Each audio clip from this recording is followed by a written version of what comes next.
see everyone again. The members of the jury are present. Everyone else may be seated. Dr. Scott is back on the stand, and we're going to continue with his direct examination. Doctor, I'll just remind you that you're under oath. As opposed to placing you under oath again, you're still under oath from the last time you testified. Yes, Your Honor. Thank you. Mr. Sachs, whenever you're ready. Thank you, Your Honor. Good morning, Dr. Scott. Good morning. I think we left off, I asked you, what did you determine from your review of prior mental health psychologists and psychiatrists and mental health records? So I reviewed the history of his psychological records, academic and testing records, really starting from even pre-K. And some of the key findings that you could see in preschool, he did have early developmental delays. He had delays in both receptive and expressive language when he was even as young as 3.5. And so he was subsequently placed in small classrooms. He then eventually went to kindergarten. He was evaluated in kindergarten. He went to kindergarten twice. He did repeat kindergarten. The second kindergarten year, he was in some mainstream classes as well. One of his teachers was Mrs. Booth, and she commented how well he did. They held him back in kindergarten, even though he did meet promotion criteria to the first grade. They thought it would be best still to continue to observe and watch him. It was during this time that he was started on a medication for attention deficit hyperactivity disorder, also known as ADHD. The medicine was called Concerta. And one of the teachers noted that particularly in things like remembering his numbers and in math, he did substantially better once he was started on the stimulant medicine, indicating that it was helpful at that point for improving his concentration. During his first grade, and I'm going to march hopefully fairly briefly through the evals from first through up to 10th and 11th grade. But in the first grade, he was in some mainstream classes, but he had what we call ESE, which is Exceptional Student Education Support. So he had support through speech and language therapy. He had counselor support and other support even in some of the classrooms. First grade did not go extremely well for him. There was some concern that the stimulant medication had been advanced from 18 to 54 milligrams during that time, and that may have played a role in some increase in anxiety or agitation. So there was a medication change during that time frame. But because of the concerns overall, he was, again, placed in cluster classes. As I understand cluster classes, they're small classrooms, sometimes 3, sometimes 7 students. Sometimes it's a mix of you can be in a regular education classroom, but you have special attention in a cluster group. It just depends on the year. And so the second and third grade, he was in these support classes. Again, when he was younger, at about age 5, he was tested for IQ testing. And IQ testing at that time was relatively low. It was below average. It was around 77. And I mentioned that so you can see when he is tested over time as the years progress, does his IQ stay at that level or does it increase over time? So that was one of his first testings around age 5, 5.5. He was also noted early on to have some impairments in some of his adaptive functioning, and that also was the reason he was eligible for both speech and language courses and also emotional or behavioral disturbance classes. So in the third grade, he moves up. He's in also a cluster class. And although he was in a very structured cluster class at the time, third grade did not go particularly well for him. Again, there were some concerns that a medicine he was on, it was called Strattera, may have played a role in his agitation. It was unclear. So they adjusted the medication for him, and he had some medication adjustments during that time frame. So he continued through elementary school. He went to the 4th grade, and during the 4th grade, as in Florida they had at the time, they have ongoing achievement tests. So it's the Florida Comprehensive Achievement Test, also known as the FCAT. And so this is a measure, are you at least compared to other peers or other students in your age range? How are you doing? And it helps establish at least some baseline. So in the 4th grade, they tested 2 main areas, and they alternate the years which areas or subjects they're testing. This was reading and math. In the reading, he was above the cutoff level for being or meeting the achievement, so it did indicate he had made some reading gains, had improved since his preschool and his 1st grade years. He was below the cutoff, though, on math. He was promoted to the 5th grade. In the 5th grade, he was primarily in what's known as inclusion classes or mainstream classes. If you look at his individualized education plan, also known as an IEP, he was about 80% time there in a mainstream class. So they are having some increased exposure in mainstream classes. But he continued to have some of the other support that you get as an ESA student. In the 5th grade, if you look at his improvement in reading and in math over the year, a couple of things stand out. Again, he's having, in some ways, a positive forward trajectory academically. So his teacher, Mrs. Weiner, does conference notes about every 3 or 4 months or so in the school, and he was at or above reading level in the 5th grade. For the first 2 conference records, he was slightly below the math goal, but by the final report, he was meeting at or above both reading and in math. So it looked like he had made improvements compared to what the earlier records had shown when he was much younger. So he goes to West Glades Middle School. That's in the 6th, 7th, and 8th grade. And he's primarily in mainstream classes, but he does continue to have, and he's eligible for, that extra support. So that can include things like a counselor at school and other support services as needed. And grade-wise, his grades weren't great in the 6th grade, but his behavior was pretty good. And then he gets towards the end of his 6th grade year, and his behavior does start to change, indicating that he had done fairly well with the behavior initially, but now there's a behavior change.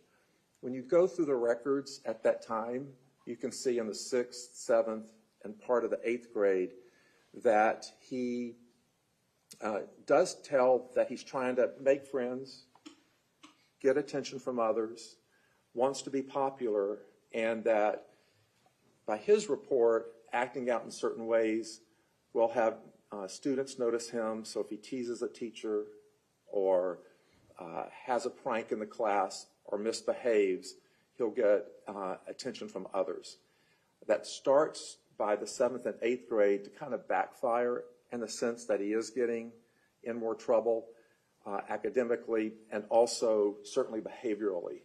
And the 7th and 8th grade are particularly notable for a lot of behavioral disturbances. We covered some of those the last time I testified, and there was a good bit of impulsive behavior described. One thing with individuals with conduct disorder and antisocial personality disorder is that they can have both impulsive behaviors, but they can also have planned behaviors. So I'm not sure when I was talking about impulsive versus predatory, if I made that clear. They oftentimes go together in conduct disorder and in antisocial personality disorder. So he did have a history of impulsive behavior, and that was noted throughout the junior high records. But that doesn't mean that he can't also plan. They are not in any way mutually exclusive. Because of the problems he was having in the 8th grade, he had psychological evaluations. One was done by a Dr. Jennifer Klein. Kind of backing up a little bit, he had, I believe, around, maybe the 3rd or 4th grade, he did have his IQ retested, and that was also done by Dr. Klein when he was in the 3rd grade. And it was no longer 77. I think her score at that time was around 93, which would have been certainly within the average range at that time. So he had made a jump also on his academic and IQ scoring from that testing. So that was a big improvement. They were very concerned, though, about the behaviors at Westglade. So they had a functional behavioral analysis to try to understand what was causing the behavior and what was the potential reward for the behavior. So he got reassessed by a psychosocial assessment by a social worker. He has Henderson Behavioral Health coming in, working in the home. They have ongoing in-home treatment. The mother eventually gets her own parent advocate to help her with parenting training. And ultimately, they feel that the best help for him will be transferred to a school known as Cross Creek, which again is to help students that may have emotional or behavioral difficulties. And when he got transferred to Cross Creek, in about February-ish or March of his 8th grade year. So he didn't complete his 8th grade at Westglades. So when he got transferred to Cross Creek, he had a significant behavioral improvement. If you look at his classroom notes and records, he was noted to make nearly all A's and B's, get on the honor roll, had a dramatic improvement in his behavior. So it did look like that structure was helpful to him. But it also shows that even if he needed the structure, he could accomplish and make academic gains. So he had the brain power, if you will. He had the executive ability and executive functioning, and the structure may have shown what he was capable of as far as his actual academic abilities. He did so well at Cross Creek that eventually the IEP teams decided, and he wanted to go to Marjory Stoneman Douglas, that he would be appropriate to go there. So he was ultimately transferred there in the 9th grade, and he had 2 classes in the morning at Marjory Stoneman Douglas. One was the JROTC, and I believe the other might have been a language arts class, and then he did complete his other work up back to Cross Creek. They would have a bus that would take him to Cross Creek in the 9th grade. His grades were extremely good during that time frame, and again, he was having substantial increases academically. So his IQ had been noted to be higher even since elementary school. His grades improved dramatically, and another area you can monitor how he improved over time. Periodically, they gave him tests known as the DAR, which is the Diagnostic Assessment of Reading. And you can see how he improves in different scores. So, for example, in the 10th grade, when he took the Diagnostic Assessment of Reading, in some areas, not all, he was even now reading above grade level. Spelling was a challenge. Spelling, he was lower than grade level, and I think that was noted throughout his records, that spelling was one of his literary weaknesses, if you will. And then in about August of 2016, this is going to be the summer before he was to start his 11th grade year, he had a breakup with his girlfriend, first significant relationship, as he's described it to me and to others, and that was noted to really have a spiraling down of his academic performance, but also his behavioral performance. And so when you look at the Marjory Stoneman Douglas records, as he's entering the 11th grade, there was a dramatic change. So his grades dropped. He was failing certain subjects. He was having increase in behavioral problems noted. And in my opinion, this is not explained by a sudden loss of his brain dysfunction. It was really the reaction to and breakup to this girlfriend. And this is noted throughout the records. So Henderson Behavioral Health is back engaged and involved. He has a counselor known as Jared Benenfield, and The breakup is noted repeatedly as being one of the, if not the most significant impact on why his grades do go down. And eventually, at Marjory Stoneman Douglas, he leaves because he doesn't necessarily want to go back to Cross Creek, and so he voluntarily gives up his ESE classification, but ultimately he does not stay at Marjory Stoneman Douglas. He ultimately goes and attends different off-campus learning centers, and I can talk about his performance and those later. So that's briefly a summary of some of his academic. I do want to highlight some of his psychiatric evals and follow-up over time because they kind of parallel this summary of his schooling that I've talked to you about. So again, early on, he was diagnosed at a very young age, around 6, with attention deficit hyperactivity disorder. This was even potentially considered at age 3.5, but at 6, he started on medications for that. And that was the diagnosis through multiple child and adolescent psychiatrists, through counselors, through people from Henderson Behavioral Health, through school psychologists. There were times when he was in the 3rd grade. He also was noted to have anxiety, and that was described in the Henderson behavioral records. But it was around the same time that they were concerned about the Strattera medicine maybe also causing some anxiety and agitation. But he did have some anxiety and worries noted, certainly in early and middle school as well. The other diagnoses that were considered by the psychiatrist was conduct disorder. That was noted by at least 1 or 2 of the psychiatrists that evaluated him. It was noted by the Henderson behavioral counselor and by a subsequent evaluator and his pediatrician. So there were multiple evaluators who felt that that was also an appropriate diagnosis. And then finally, there was a consideration. It's called a rule out for a pervasive developmental disorder, not otherwise specified.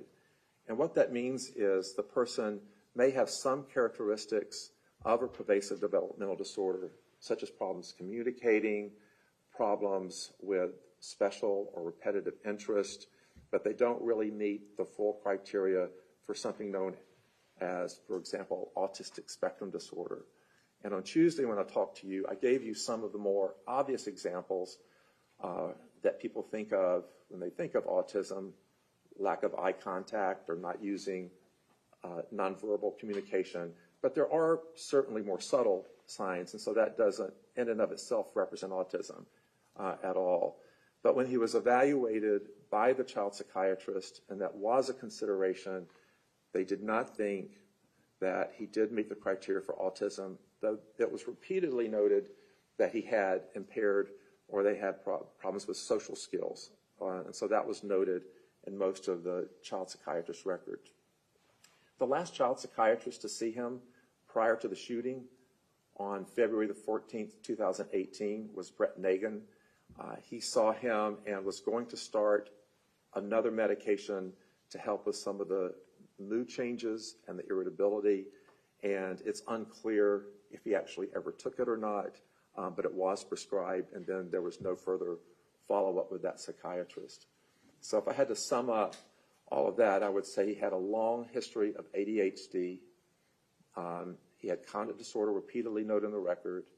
He was evaluated for learning disabilities, and certainly he had learning disabilities more prominent when he was younger. He was noted to academically improve or have the capacity over time, and that was true also for his IQ. And although there was a mention in early records of obsessive compulsive disorder, the records did not actually establish the criteria for that. And so I think that sums up most of the records. Okay, and what was your observations about the defendant's suggestibility? So in my interview, there's certain ways that you can look to see if a person may be overly suggestible or not. One way is if you say something that is incorrect, do they correct you? Do they say, "No, doc, that's not right"? And for example, I might say on more than one occasion, Walmarts, and it was Walgreens, and he would not be suggestible as far as taking the wrong word I said. He frequently would remind me if I had already asked him that question, and he would say, I told you that already. I didn't think he was being rude, but he was just reminding me that that question had already been asked, and so that indicated that he was aware, and he was correct. The questions had been asked. He had already told me that information. And so I thought if I got something wrong, if I had a question that he didn't understand, he could ask me about it. He wouldn't necessarily answer it. If it was a wrong, he would correct me. So he did not appear to be suggestible in my interview. Okay, and what did you determine from his prior treatment and interventions? Right, so he had a host of interventions throughout his life. So even early on, starting in preschool and forward, he was, as I mentioned, in sort of small classes. But he also had in-home interventions and extensive in-home interventions. People would come out primarily from Henderson Behavioral Health and do behavioral therapy. You might have tokens that were given, for good behavior. Treatment specifically related to coping with stress or trying to lessen impulsive reactions. So stop and think method, for example. Breathing exercises, for example. He had medication therapy throughout, treated by psychiatrists. He had at-school counseling with different counselors, and that included John Noonan, who was his counselor at school, doing family therapy really throughout much of the elementary school. He also had a psychologist, Dr. Kravitz, who saw the family as well, off and on. And that Henderson Behavioral Health continued really through about the 11th grade. In the 11th grade, after he had a fight at school and there were some concerns about his behavior, he ultimately elected not to continue further with Henderson Behavioral Health. So he had family therapy, individual therapy, small group at home, in-school counseling, parent advocacy training, medication treatment throughout, and he even had in the community where the counselors would suggest that he do some type of community work. So be it work at the YMCA or perhaps at a park. So he had multiple wraparound interventions. Okay. Your review, did you make a determination about the defendant's ability to control his behavior? Yes. So I went through the records really, again, starting from pre-K all the way up to the time of the crime, and you see a mixed picture, which is what I described earlier. He did certainly have times where he was impulsive in his reaction to others and had impulsivity. And again, that is a characteristic of conduct disorder and antisocial personality disorder. But he also demonstrated the ability to control his behavior at different times when he wanted to. Some of this you can note as early as the first grade. So there's one note by his first grade teacher that talks about how they're trying to ask him to move or do something, and he didn't comply. But they had a school resource officer. His name was Officer, I think, Cashel. And when he came, he immediately did comply. And this sort of on and off again ability to control the behavior when he wanted to, you see also, for example, in the 7th grade, he's at West Glades now. He has an ESE counselor who's helping him. And at one point, the ESE counselor is saying, I'm paraphrasing a little bit, but Nikolas, why are you doing these things in class, and why are you acting out or behaving in this way? And she said, you don't do this in the 4th grade period. And he goes, well, that teacher's strict, and she won't let me get away with it, or she doesn't let students get away with anything. So again, it's an example of being able to control the behavior at times, even if he had impulsive acts at other times. When he went into the 8th grade, he had a teacher, Miss Jean, and she did document a lot of his different behaviors and how he'd behave when people would come in the room, in addition to when she was teaching. And there was a vice principal, his name was Mr. Lindsay, and he would come in sometimes for support and to observe. And when Mr. Lindsay would come into the room, Nikolas would have no behavioral difficulties, even if around the time before and after he might, indicating he had the ability to control at that time, but he didn't. And then there's one example, Ms. John documents in the records, where the vice principal came in the room. He left after about 15 minutes, and then Nikolas, said, "I'm glad he's gone," and had some other comments negative about the vice principal, and the behaviors then ultimately resumed. As he got older, after he left Marjory Stoneman Douglas, he was on his own going to the off-campus learning center classes, and he at times was taking transportation, such as the bus there. He also got a job in December of 2016 at the Dollar Tree, and one of his primary job duty was as a cashier there. And so he's working at the Dollar Tree.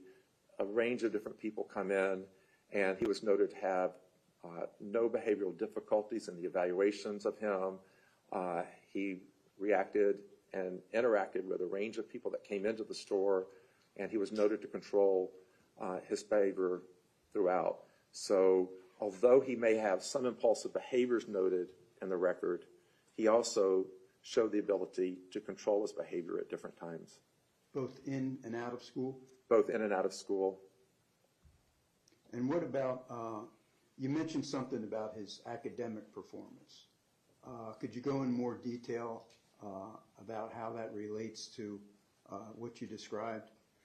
Right. So one of the distinguishing factors from the intellectual performance and fetal alcohol spectrum disorders and other disorders such as attention deficit disorder and to some degree other neurodevelopmental disorders is their trajectory, meaning how do they do over time.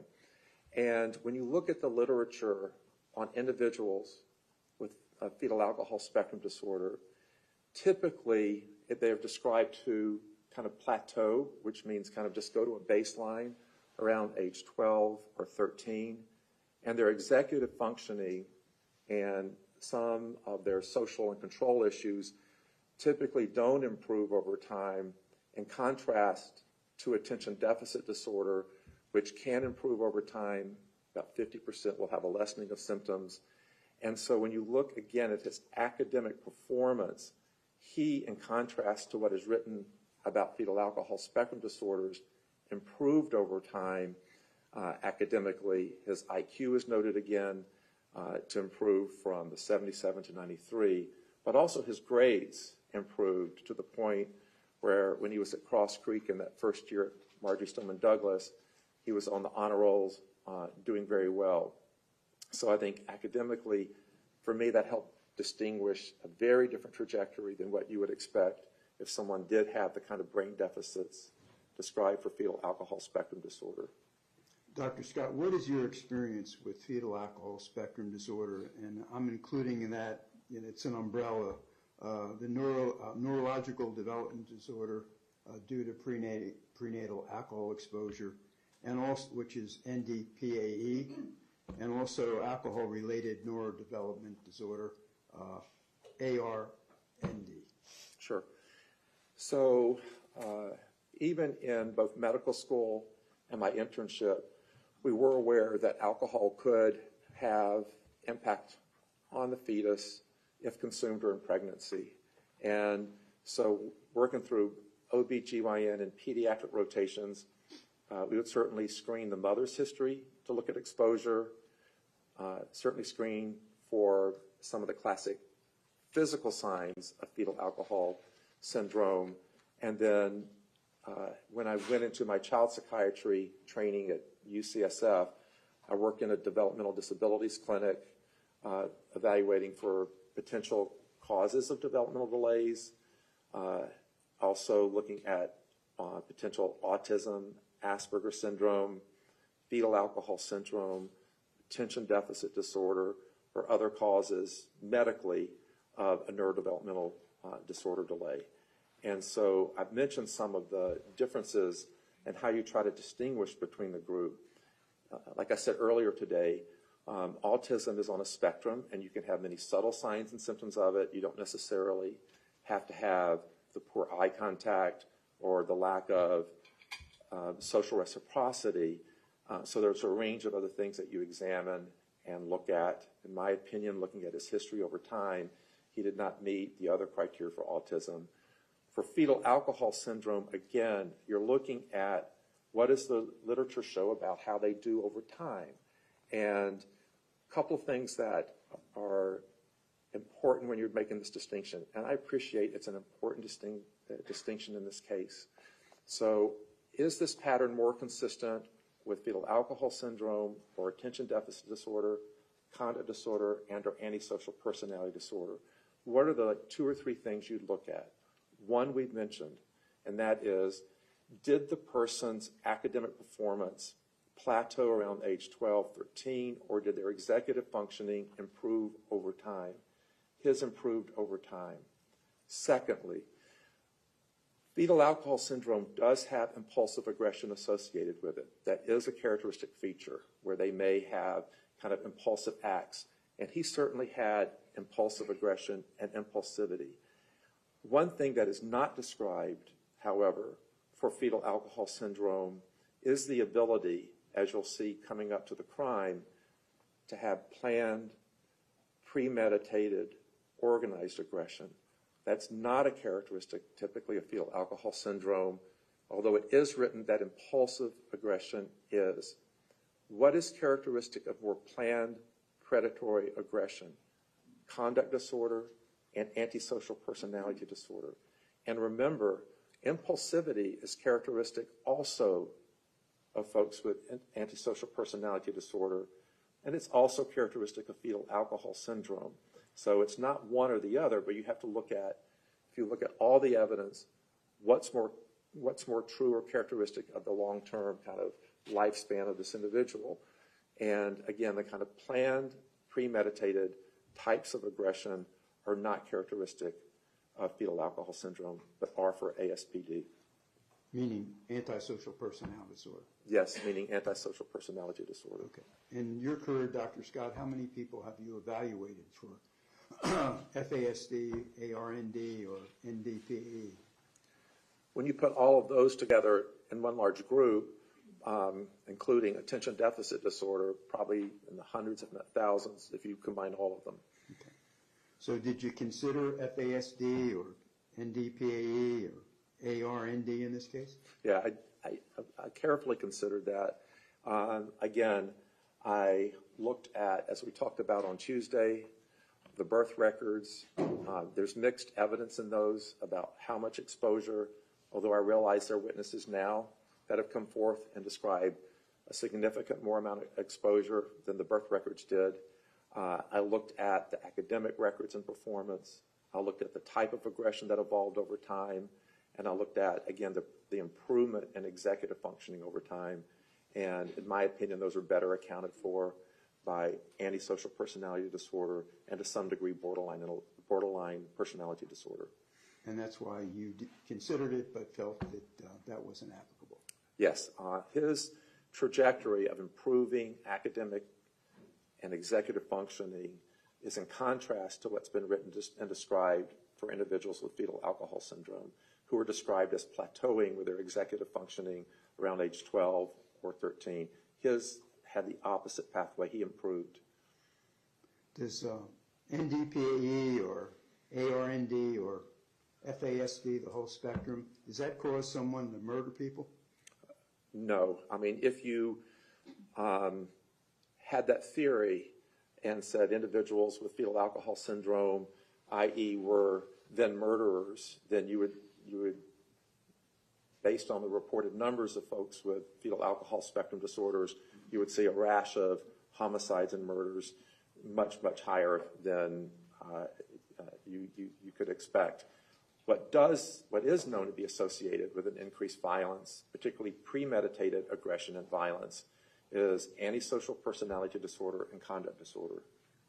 Could you please, you mentioned it, predatory aggressiveness and impulsive aggressiveness. Could you describe the difference? Yes, it's an important difference, and again, people can have both. An impulsive aggression might be, let's say, you're walking into the local mall, and someone bumps up against you, and you're the kind of person, the personality, this is just one example, where that might kind of irritate you, you might feel disrespected, and then you turn around and hit the person. You didn't have much time to plan that aggression, obviously. You didn't know the person. So that would be one example of kind of an impulsive, aggressive act. If you're offended by something, if you don't want to do something, you may yell out, throw something. That could be impulsive aggression. In contrast, predatory or planned aggression typically involves some thinking about what you're going to do in advance. Impulsive, you have little time to reflect on your actions versus planning. So if, for example, a person does research about what they want to do, if they learn and gather more information to improve what they want to do, if they choose a particular time, if they choose a particular weapon, or a particular target, location, place, this is all an example of not quickly reacting on the moment's notice, but planned, premeditated aggression. And again, that's not characteristic of fetal alcohol spectrum disorder, but it is characteristic of antisocial personality disorder. And I want to emphasize that you can have both with ASPD. So just because you have impulsive aggression does not mean you can't also have planned aggression. I've worked in prisons for many years and jails, and so you can have inmates who impulsively aggress upon others, but they also can plan a burglary or a crime, for example. It's not uncommon to have both. And you mentioned the DSM-5-TR. Could you explain to us, in the back of the DSM-5-TR, it talks about conditions for further study. What does that mean? Right. So there is, in every volume of our diagnostic and statistical manual, there are conditions that have been suggested that might be a mental disorder, but there are not yet enough research or evidence to include it in the manual where you would make that diagnosis. So it's in a section called Conditions for Further Study.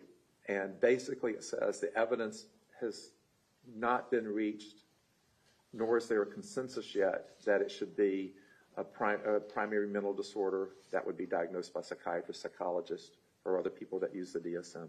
Okay, and NDPAE is under conditions for further study, correct? It is under the conditions for further study. I think it's the neurobehavioral disorder associated with fetal alcohol. Okay. And what does it say? I think it's page 903 that talks about how you should consider conditions for further study.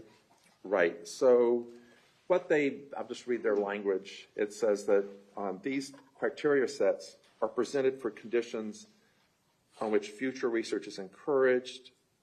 It is hoped that such research will allow the field to better understand these conditions and inform future decisions about possible placement in the forthcoming editions.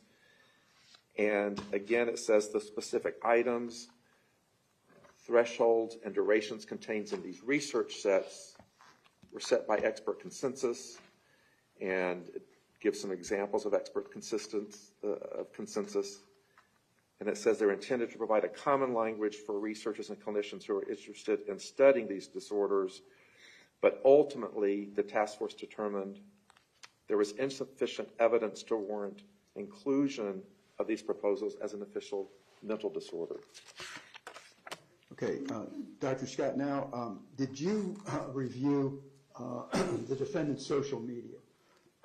Yes, I did. Okay, I want to show you now State's Exhibit 437. 441, 442, and 443 that has been introduced in evidence by Detective Masters as to the defendant's social media, and I'll show you those exhibits, Dr. Scott. And have you seen those before?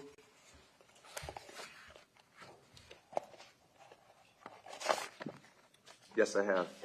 And when you reviewed them, did they help you in reaching your analysis? Very much so. And could you tell us why? There's a range of comments that Mr. Cruz makes that's very relevant to the shooting at Marjory Stoneman Douglas and his planning related to that. And maybe I can give you some examples from some of the YouTube comments that illustrate what I'm talking about. So one of the comments is describing his interest in general in killing people. So on September the 2nd, for example, he writes, "I just want to kill people." And there are a lot of different examples. He does, on September the 18th, 2017, say, "The last part makes me scared. What happens when I have no one? I'm 18, still in high school, and everyone is on their way to college, while I am there thinking about killing people and ending their lives. I have my life and want to take people with me." So we're seeing some comments even prior to his mother passing away, and this is in September 2017, prior to his mother dying, but also obviously months prior to the shooting. He continues on September 22nd, 2017, says, "I effing hate human beings." And then on September the 24th, 2017, so 9/24/2017, that may be his birthday actually, he says, "I'm going to be a professional school shooter." It goes on, September 28th, 2017, "My life sucks. I failed high school. I'm going to go on a killing rampage." October 10th, 2017, "I'm going to kill a lot of effing people. I hate you all after what happened in Las Vegas." And you may remember there was that large mass shooting from a Vegas hotel room where people were at like a country concert below, and many people got killed. October 10th, 2017, "I have no problem shooting a girl in the chest," indicating that's a comment that he thought about it. Okay, they're in evidence, overruled.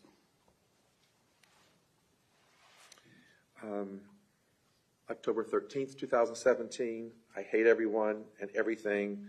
I happen to go into a bad part of town and make a sniper nest and kill people. Just don't give an F about life." And when we get into January of 2018, there's several, I'm reading 4, but I'll just give a couple for interest of time, that "I want to kill a shit ton of people and murder children." That was on January 17th, 2018. And again, a similar comment that same day, "I want to kill people." And that's on January 30th, 2018, "I hate people." So now we've talked a lot about impulsive aggression when he was younger and in Westglades, but now we're moving into this completely separate category of planned or premeditated aggression. So you can look at these YouTube comments and say, if someone thinks about killing people for over 6 months, if not longer, is that an impulsive act? Or is that likely a more planned act or more premeditated act?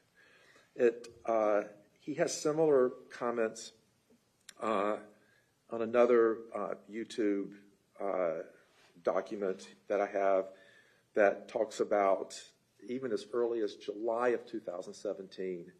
So it even pushes the thinking about this much further back, that he's going to think about killing people. On July 4th, 2017, he says, "On the night of my massacre, you're not forgotten, Elliot. May you rest in peace," or RIP. Elliot was someone in California who did shooting of others, then ultimately killed himself. On July 4th, he talked about It makes him happy to see people die. He wants to see the family suffer. He wants to kill people. And again, there are multiple other examples of him thinking about this. I'm moving to another set of YouTube comments, again back in July. This is July 17th, 2017. And he's talking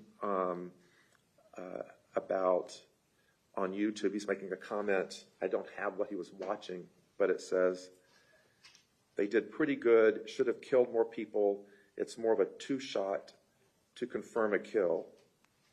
It's called double tap. If they would have done it, there would have been more like a 36 kill count, like what happened in McDonald's. This is in reference to there was a McDonald's shooting.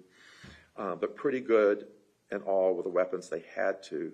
So he's referencing something known as double tap, meaning that you might have 2 shots to kill. He does talk about wanting to join the Army, which is something that had been noted in the JROTC records, and he posted why he wants to join the Army on July 26, 2017. He writes, I want to join the Army for the chance to kill people and in life. I'm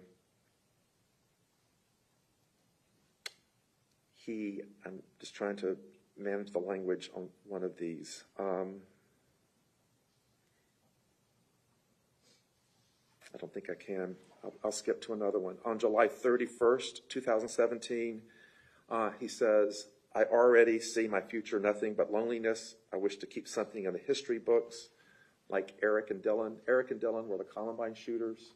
And then he'll say, you'll hear me on the news in 2020, he says at that time.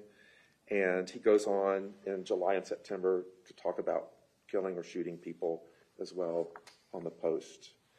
And then the last few I might just highlight, and won't necessarily read all of them, but October the 31st, 2017, he writes, it's over. My time is almost here. F all of you. F all of you. I hope I kill all. In October 23rd, 2017, he talks about he hates people in general, and that I'm a mass murderer with interesting thoughts of death and destruction. What you learn from these is not just that he was posting things on YouTube, it's actually a window into what he thinks and feels and thinks about, and he's posting that. And so he's thinking about killing people. He's thinking about school shooters. He's thinking about, for a long time, being a professional school shooter. And that's what he's telling people who read his YouTube comments. He makes racial comments. Did you review those? I did. These particular exhibits did not include the racial comments. Let's see.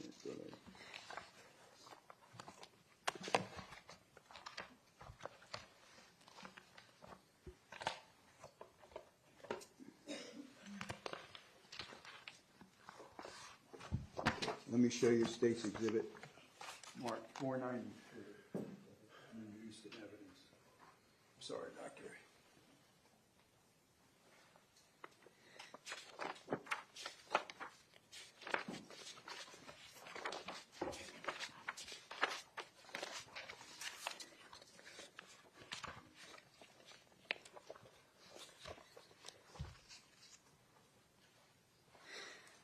I did. How do those racial comments bear into your analysis? So again, a couple of ways. One is some of the racial comments that are admitted into evidence, at least in this document, start prior to his mother's death. So I have starting in September 17th, 2017. And also the racial comments, he's described to others, for example, that when he puts swastika on something, it might be for attention, but it may also represent a symbol of peace and an Indian symbol of peace. And so that's how he understood and understands what a swastika is. So you can go through his searches, and so he's searching for Nazi flag, search for Hitler birthday, search for swastika tattoo. So it would indicate that he's aware of the negative or how people could perceive the swastika. And so when he puts that, for example, on his book bag with a word effing N-word or I hate or whatever the exact language was, he's putting that not in a peaceful context, but I think most people would say a non-peaceful context. He also has searches about certain minorities, people of color. One of his searches is I hate, and then the N-word, and then he searched for a song called Johnny Rebel, N-word, hating me, and so these are lyrics that are very discriminatory from that song, and he's searching for those. And so should there be a description, well, if I put the N-word or something on my backpack, I'm just doing that for positive, I really don't feel that way about people. These searches are contrast to that. Okay. And how about searches for the girls? Right, and so there were a few more that kind of combine other aspects of the racial, and then I'll get to the girl. So he did talk about as early as July 4th, 2017, I can't wait to kill black people and rape a girl. You N-words are nothing but absolute garbage. I wish you would disappear. Nazi party will rise again. There's a YouTube comment on August the 11th, 2017, and although this isn't specific to race, I think it is specific to his mixed views about his mother and, again, that lack of remorse prior to the crime. So it's around this time that, and you may have recall I mentioned on Tuesday, that Nikolas was in the car with his mother and he hit her in the face. And there's a posting around this time frame that says, PSSHH, I punch my mom, dumb bitch, I say. So if there's a reported lack of remorse, posting publicly that you'd hit your mom and she's a dumb bitch is really not consistent with how individuals with autism or fetal alcohol syndrome think and describe their mom. It is consistent with antisocial personality disorder, and it continues on October 21st, 2017. Women are evil. They can take care of themselves. They're less important than a dog. So that reflected some of his views of women on those posts. So the comments about the swastikas and the posting about them and the Nazi flag and the comments about black people and the comments about hitting his mother, how do they form or help you to form, or do they, your opinion about antisocial personality disorder? They do help me to form my opinion for antisocial personality disorder. Again, these are how folks with antisocial personality disorder, many view the world. And so they disparage others. They have lack of remorse about harming or hurting other people. But this isn't characteristic typically of individuals with an autistic spectrum disorder or fetal alcohol spectrum disorder, but it's very characteristic of kind of the mindset that you see with antisocial personality disorder. And some of the drawings that we may come to even early on in Westglades Middle School, in Miss Carry-On's classroom, he would draw pictures of people shooting each other. So these go back in as far as the 8th grade, and a lot of sort of sexualized drawings as well on some of the different postings that he had. So this just didn't develop in the months or year before, but they're noted as far back to the 7th or 8th grade. How about the comments in his social media about killing animals? He had comments in two areas, one about killing animals, but the one I hadn't gotten to yet was issues related to interest in young girls. And so Again, these predate the loss of his mother. So on August 18th, 2017, one of his searches was search for girls naked in the shower. Also searched that same day for little girl's chest. On September the 29th, 2017, search for little girls, P-word. January the 7th, 2018, search for little teen porn. January the 31st, 2018, search for underage girls. And so he described to me that he did not have an interest or an attraction to young girls in my evaluation, but the internet searches do indicate that he was looking for those pictures. And then finally... And how do they relate to antisocial personality disorder? I'm going to go back to, so I stick to just the ones in evidence. So certainly he may have other deviant interest in addition to thoughts of violence or harms or shooting or killing other people. This does raise the issue of does he have sexually deviant interest in addition. And so you can see with antisocial personality disorder, they can develop different kinds of thoughts and feelings that are sexually deviant as well. Okay, so that's part of antisocial personality. It can be. Yeah. How about animals? Killing of animals? Yes, so Nikolas also posted about his view of animals. And so again, September 17th, 2017, you people should blame yourself, laughing out loud. We kill animals every day. I am glad animals die. It makes me happy. September 23rd, 2017, I effing shoot it to death. I hate animals and humans. September 27th, 2017, I killed 12 cats. And October 19th, 2017, I hate people and I hate animals. So again, we talked about not liking animals or some cruelty to animals, but his postings also show his thoughts about and towards animals. Okay, and how does his social media relate to the murders on February the 14th, 2018? I would say they strongly relate to the murders because this indicates that he had great interest for months in advance. And so there's almost what we call a cognitive rehearsal, meaning that if you read about school shootings, if you post about it, that you have described and anticipated what your interest is, what you're going to do, and it's not impulsive. You thought about it. You post about it for, 8, 9, 10 months.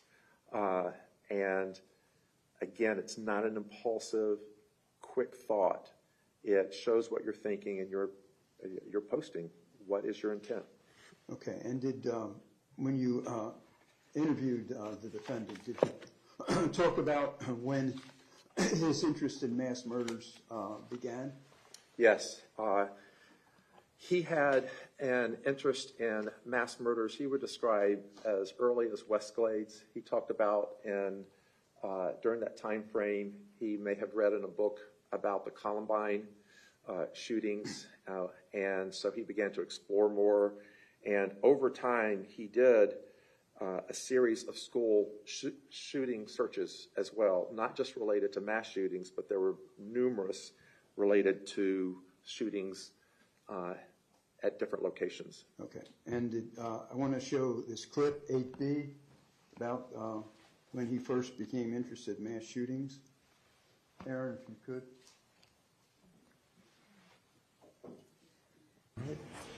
And so you shared with me that you had this thought about shooting up a school. For a very long time. When did it first, and we talked about this earlier this morning, but when did the idea first pop in your mind or you first think about it? 14, 13. Age 13 or 14? Yeah. And what was it at age 13 or 14 again that this thought came up? Was it when you were It was just reading a the thought. books that we were Yeah, talking? I was reading the books. Okay. Yeah. And Did it ever go away, or did it kind of come and go? Come and go, pop up in my mind one time and then just disappear for the next. What seemed to make it come and what seemed to make it go? When I saw violent videos on YouTube. Okay, what kind of violent videos did you see? War videos. Sharing war videos. And did that make it more go up or more go down? More go up. Okay. And then I watched documentaries. Okay, what kind of documentaries? Columbine Massacre documentary. Right. I think it was 42 hours or something. Uh-huh. There was another same thing, but with Virginia Tech. With Virginia Tech? Yeah, Virginia Tech. And there was one on L.A. Rogers.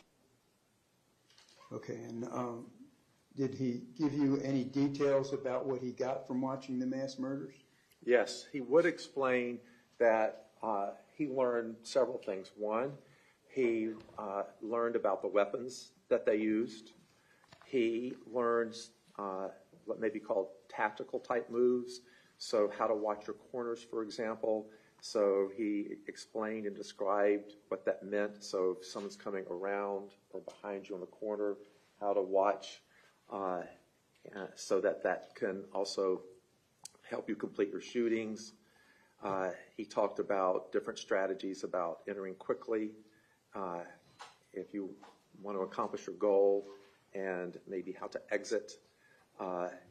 And he described different types of ammunition to me that could be used.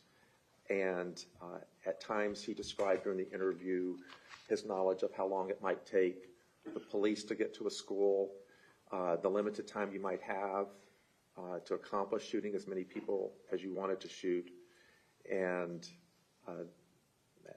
moving into the shooting itself, he talked in much more detail about the preparation. Okay. And I'd like to play clip 8C, Aaron, please.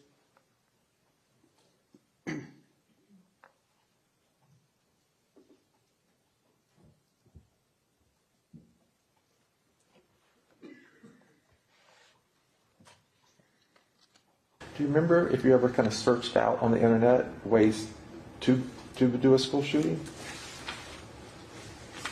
Yes. I did my own research. Yeah, tell me what research you did. I looked up on Wikipedia. I studied mass murderers and how they did it, like their plans and what they got and what they used. And what did you learn from that kind of study? I learned that the Columbine shooters, they had 3 guns that they used. They used High Point 9995, regular. They used a double barrel shotgun cut down, pistol grip. They used another shotgun, and they used a Tech 9. I learned that from there. I learned Virginia Tech shooter. He had a tactical vest, and he had 2 pistols, Glock 9s, I think. I can't remember. I don't remember what brand, but he went to the gun range and he sighted them in. Okay. And I learned about Aurora Borealis. Guy used a Smith & Wesson MP15s42. And how I know he used it, it doesn't even say on Wikipedia, but it actually shows the brand on police documents. Okay. And so you figured that out, Yeah, what he used? Yeah. And when you said Aurora Borealis? Movie theater shooting in Colorado. Yeah. Yeah. Okay. James Holmes. Yeah. Yeah. All right, and were there any lessons you learned? I mean, those are sort of the facts of what they did. Did you learn anything from reading those facts? Yeah, they watched the corners. They kept the distance away from people.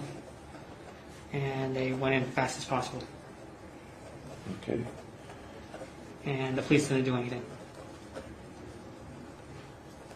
And what did all that mean to you as far as what you're thinking about? My thinking is if I do go on school campus, the police are not going to do anything, and I have a small opportunity to shoot people for maybe 20 minutes. Okay, and I want to show you now State's Exhibit 444, 440, 439, and 438. Dr. Scott, and ask you, you recognize that? That's the social media. Yes.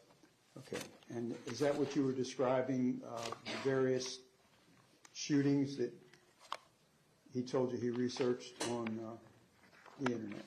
Yes. Okay. And I want to show you, you mentioned Carrie Yon's records. Yes. So I want to show you, Dr. Scott, Counsel, I showed it to you. It's pages 13, 14, 15, 16, 17, 18, 19, 20, 21, 22, 23, 24, 25, 58, 148, 112, 125, 124, and 139. I ask you, Dr. Scott, have you reviewed these documents? Yes, I have. Okay. And how did those documents from Carry On aid you in forming your opinion? I would say two key areas. One is this is during mostly the 8th grade period, but some of the 7th grade period, but mostly the 8th grade, her behavior log. And it establishes many of the conduct disorder criteria we talked about on Tuesday.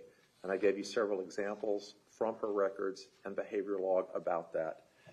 But it also establishes that he was starting to have these interests in guns and shooting and violence as early as the 8th grade. And it also indicates that he's having some preoccupation with what could be called inappropriate sexual pictures that are being drawn on his homework.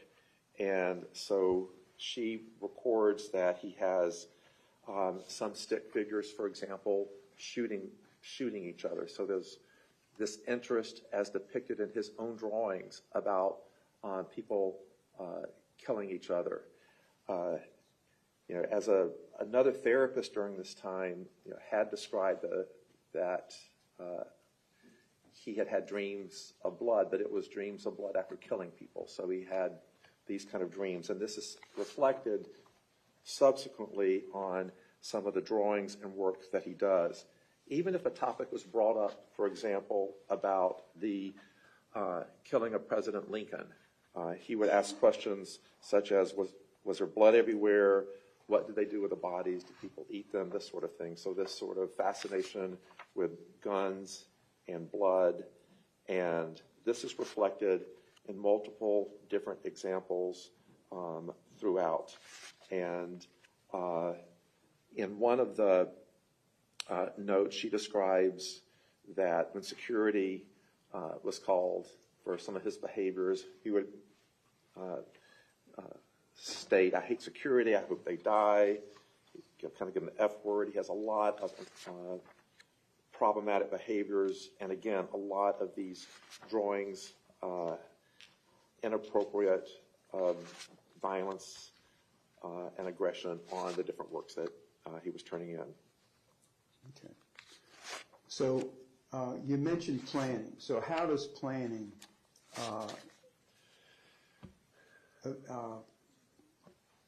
come into your analysis, your final diagnosis of antisocial personality and borderline personality? Right. So I think it kind of can focus on a couple of things, because I know fetal alcohol spectrum disorder has been raised as a concern, as an issue. And so you're looking at, to what degree, again, was this sort of, a quick trigger, impulsive, not thought out or planned, or is it more planned out for months and thought about it for months and secured the necessary weapon and ammunition for a substantial period of time? And that would be much more characteristic of antisocial personality disorder. Again, you can have both, impulsive and predatory, but was this crime primarily a crime that was planned out and thought about, or was it primarily a crime that happened off the cuff, or it was impulsive? And in my opinion, the evidence is extremely strong that this was planned, premeditated, thought out. If you go through the searches, he learned and understood various school shooters, what happened to them, how much time it would take for the police to get there, for example, out of school, how to negotiate different aspects of the shooting maybe once it started, which weapons were best. So he had a lot of planning and thought behind this. This was not a spur-of-the-moment decision. This had been thought out for months. Okay. I'd like to play, with reference to the planning, you discussed it with him? Yes. All right, Aaron, if you might, clip 11B, please. The night before, you're at the Sneeds. You're in their backyard for 30 minutes to an hour with the AR-15. You come back. What are you even wearing the night before? Do you remember what you were wearing the night before? My JRTC polo shirt and khaki pants. Yeah. Why are you wearing your JRTC polo shirt? To disguise myself if I do go in. Okay. Because if I had all that gear on there, they would have called cops and held me in that. And then you're wearing khakis? Yeah. And were you wearing the same thing the night before as you were wearing the day of? Or did y'all change clothes? Or? No, I changed clothes. Okay. I was wearing, before the day of the shooting, I was wearing a sweater, my camouflage shirt, my beanie. This is the night before? Yeah, like I told you, I used to cover myself. Yeah, you did. Yeah. So when did you put on the JRTC polo shirt? Probably around 12 o'clock midnight, after I sighted my rifle. Okay. And again, you put on that shirt because? To disguise myself, so I don't draw attention. Okay. Is it, I mean, you hadn't been there in a year or so, but is that kind of the same shirt they have for the most part, you think? Almost every kid in JRC had that shirt. Okay. And 9B, please, Aaron. So I'm talking about the days leading up to the school shooting. You were telling Yeah, me. I already had the magazines. I had all the ammunition. It was just there. So it was already there. It was already there. I just didn't have anything to do with it. So nothing special. You had to go out and buy it a couple days beforehand. Okay, you already had it. Already had it. It's just the ammunition that I didn't have. So. Okay, and so one thing is you had this vest and you put the ammo in. What else did you do? I put the gun in one of the safety bags, gun bags. Yeah, tell me what a safety bag looks like. I haven't seen It kind of looks like that right there. Okay. See that red one? Yeah. Yeah, when did you put the gun in the safety bag? The night prior, right Okay. after I practiced a little bit, sighted in. Yeah, and where'd you go to practice again? You told me. In the backyard. In the backyard. Like trying to imagine the recoil. Yeah, that's right. That was at the Sneed's house. They had a Yeah. place outside you could do that. Yeah. And you said you were figuring out the recoil? Yeah. Recoil. Recoil. Okay. And so the night before, the gun went into the bag? And did anything else go into that bag? It was like a gun bag? What else? That's it. That's it? Yeah, just the gun. The gun. And whatever was on the gun. And what was on the gun? A grip, tactical grip. What's that? It's like, I can draw it. Okay, you're good at drawing. There you go. Okay, and then give me the pen again. Absolutely. I'm going to show you all the components. Yeah. Just tell me about what a technical grip is. So I had a rail system on it, so it looked kind of different. And you could put a tactical grip on it. It's just a grip. So you basically screw it into the gun. What's the point of having... To keep it steady. Okay. And then same thing with the bipod. Bipod kind of looked like that a little bit. All right. But you didn't use a bipod, did you? That was already on the gun. I did. It was already on it. Okay, and so... Let me think. And yeah, that's about it. That was on the gun. Oh, and what was it? The sling. Okay, so what's the... You can hand me that back.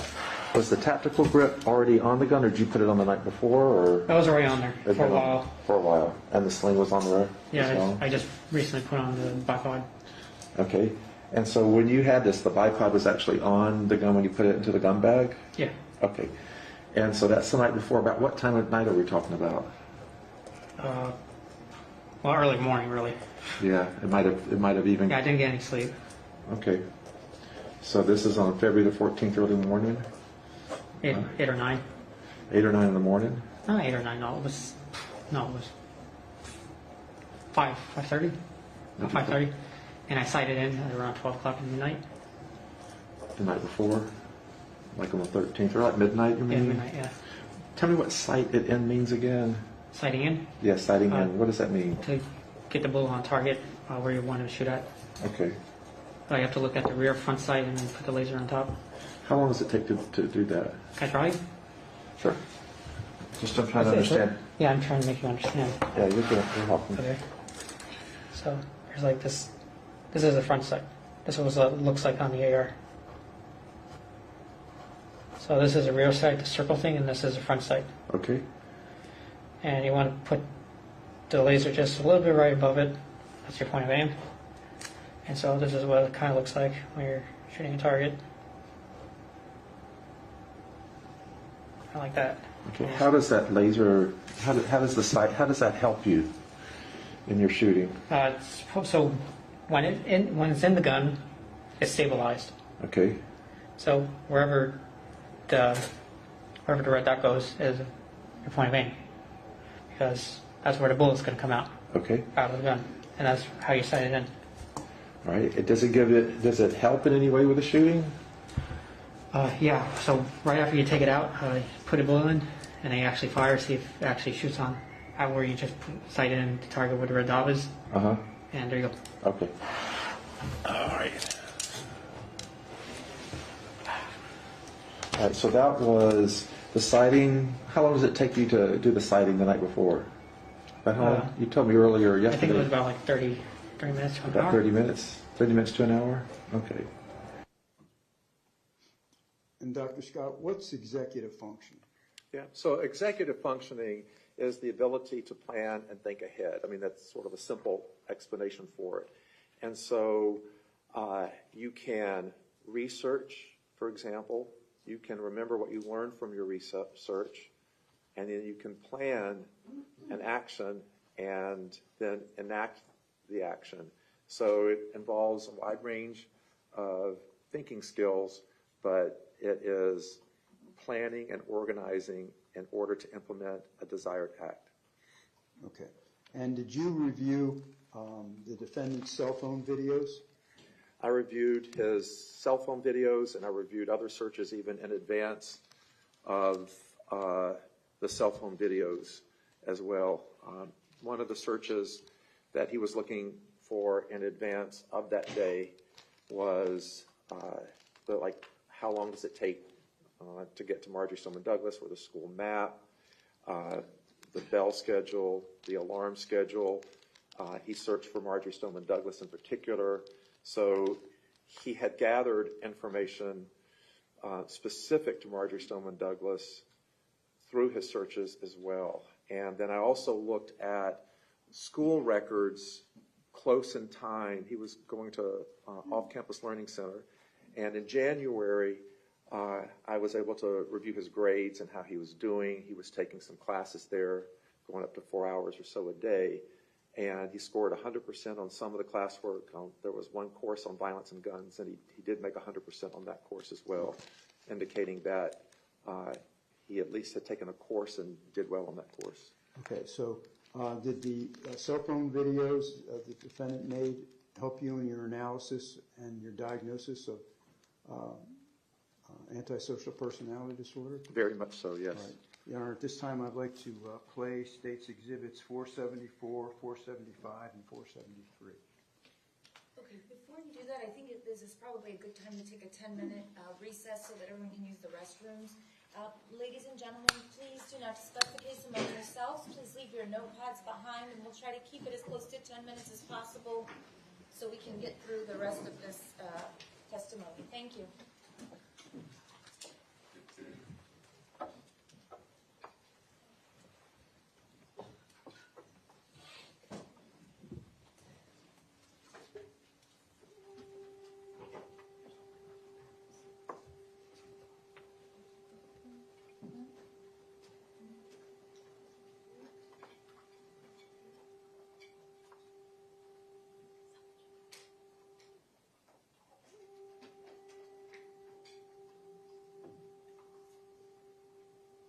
Okay, the jurors have been excused. We're on recess for 10 minutes.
jurors up.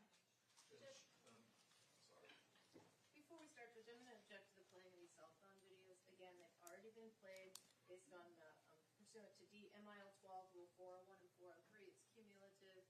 No need to play these again. They've already been seen. State. Your Honor, the doctor's going to explain why these cell phone videos are important to his analysis. Okay, the objection's overruled. Judge, may I ask for a sidebar? Sure.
ladies and gentlemen, welcome back. The jurors are present, the witness is present. Mr. Sachs, when you're ready, you may continue. Okay, thank you, Your Honor. I want to play State's Exhibits 473. Okay, you may. Thank you.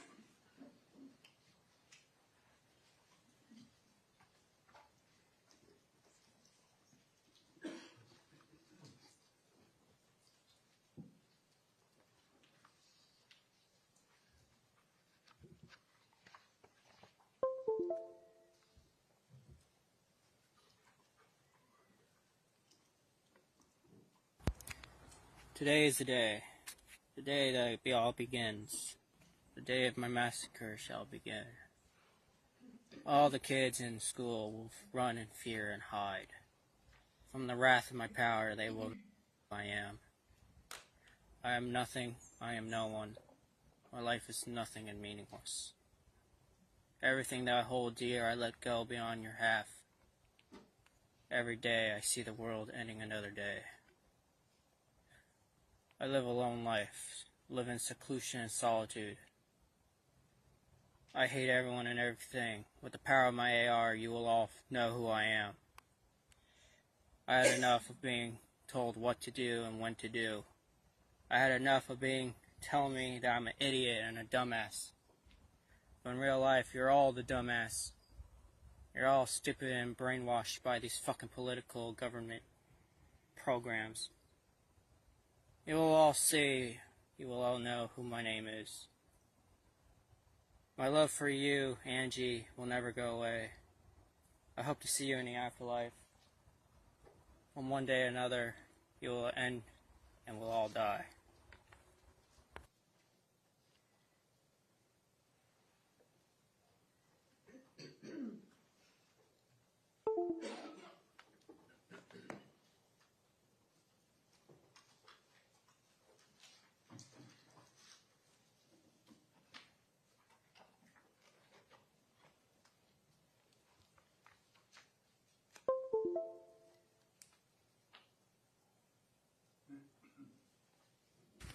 Alright, so here's the plan. I'm gonna go take an Uber in the afternoon before 2:40. From there I'll go onto school campus, walk up the stairs, unload my bags, and get my AR and shoot people down at the main courtyard. I'll wait, and people will die.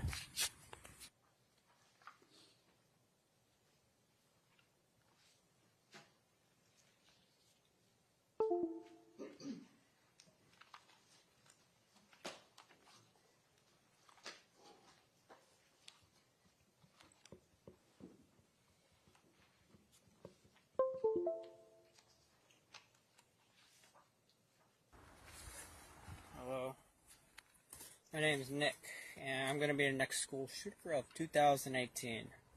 My goal is at least 20 people with an AR-15 and a couple trace rounds. I think I can get done. Location is Stoneman Douglas in Parkland, Florida. It's going to be a big event. And when you see me on the news, you'll all know who I am. You're all going to die. Pew, pew, pew, pew, pew. Yeah. Can't wait. Okay, Dr. Scott, how did those videos help you in your diagnosis? Yeah, there are points kind of from all three videos, and I'll mention some of the key points. He clearly knew what weapon he was going to use and what he intended to do with that weapon. And that weapon is mentioned, the AR-15, in the videos. The videos were made in the days prior to the crime, not even on the morning of the crime, so there had been a good bit of time for reflection. In the first video, he describes that he understands what the likely emotional reaction will be from those he's shooting at, meaning that they'll either run in fear or run and hide, something to that effect. So he understands what shooting in a school, the impact that's going to have on others. He also understands that this will be, quote, a big event, that you'll see him on the news, that his goal is 20, and so in the days in advance, he appreciated He had the abstractive ability to know how this would be perceived in the community. It would be in the news, that you would all know him. His name would be on the news as well. He does mention a girl called Angie. He mentioned her in the video, and indicating that somehow his relationship with her will also, either through this act or crime that he committed, maybe they'll be reunited in some way. Doesn't say when in the future, but the overall presentation of him, he's calm, he's organized, he's speaking slowly, he's saying what he's going to do, how he's going to do it, he's saying where he's going to do it, he's saying what year he's going to do it, and he's saying even how he's going to get there, i.e. he's going to take an Uber. I think in the second video, he goes into more detail, showing the planning was in advance even prior to the night before, and that there'll be a bag, he'll walk up the stairs, he'll take things out of the bag. So this is well thought out as far as how he's going to get in and approach and enter the school. Speaking about executive functioning, did you have an opportunity to review the text messages between the defendant and J.T. Sneed and Angelique Gilmartin on the way to school? Yes. So while he's in the Uber on the way to school, there are two different text exchanges. One is going to Angelique Gilmartin, a girl that he had hoped to perhaps go out either on Valentine's Day or date prior. She had let him know that she had a boyfriend and wasn't interested. So there's communication in the Uber, texting back and forth between the two of them. Simultaneously, there's a text exchange between another student called J.T. Sneed, or Jameson Sneed, and they're trying to arrange, or Jameson is, maybe a party or something to do that day, and could they have girls come over or not? So these messages are coming in roughly at the same time from two different sources, and he is texting back to them messages specific to each one. So there are two groups, different texts coming in, and it's not like it's disorganized messages in return. He is having a reply to the person texting him and able to discriminate between these two different separate groups. Does that show executive functioning? That shows good executive functioning in the extent that he can attend to the messages coming in. He can concentrate what the messages are from the two different parties, and he can decide what message to deliver to the two different parties without mixing the two up. Okay. And I want to really talk about executive functioning. There was a clip about, you mentioned Uber. Did you talk to the defendant about the Uber driver? I did talk to the defendant about his planning, and both on the night before and how he would get to school. And I think I may have mentioned that he knew the school bell system. He knew roughly what time school started and got out, where the school was located. And then for the Uber driver, he had an estimate of how long it would take to get to school. And so when he enters the Uber, he is aware that that might be a stop point if for some reason the Uber driver recognized or was concerned about something being in a large bag. And so he had previously searched out looking for a guitar case that might be a better hiding of the weapon, but he told me it was perhaps too expensive, so he used a regular larger black case or bag. And so when he entered the car to the Uber, he expressed to her to help alleviate any potential concerns that he might be going to an orchestra or a music class. And so he had the ability calmly, even while going to school, to come up with a would-be cover story to make sure she didn't ask or didn't raise any questions. Okay. And there's a clip on that, correct? Aaron, if you don't mind, clip 9B.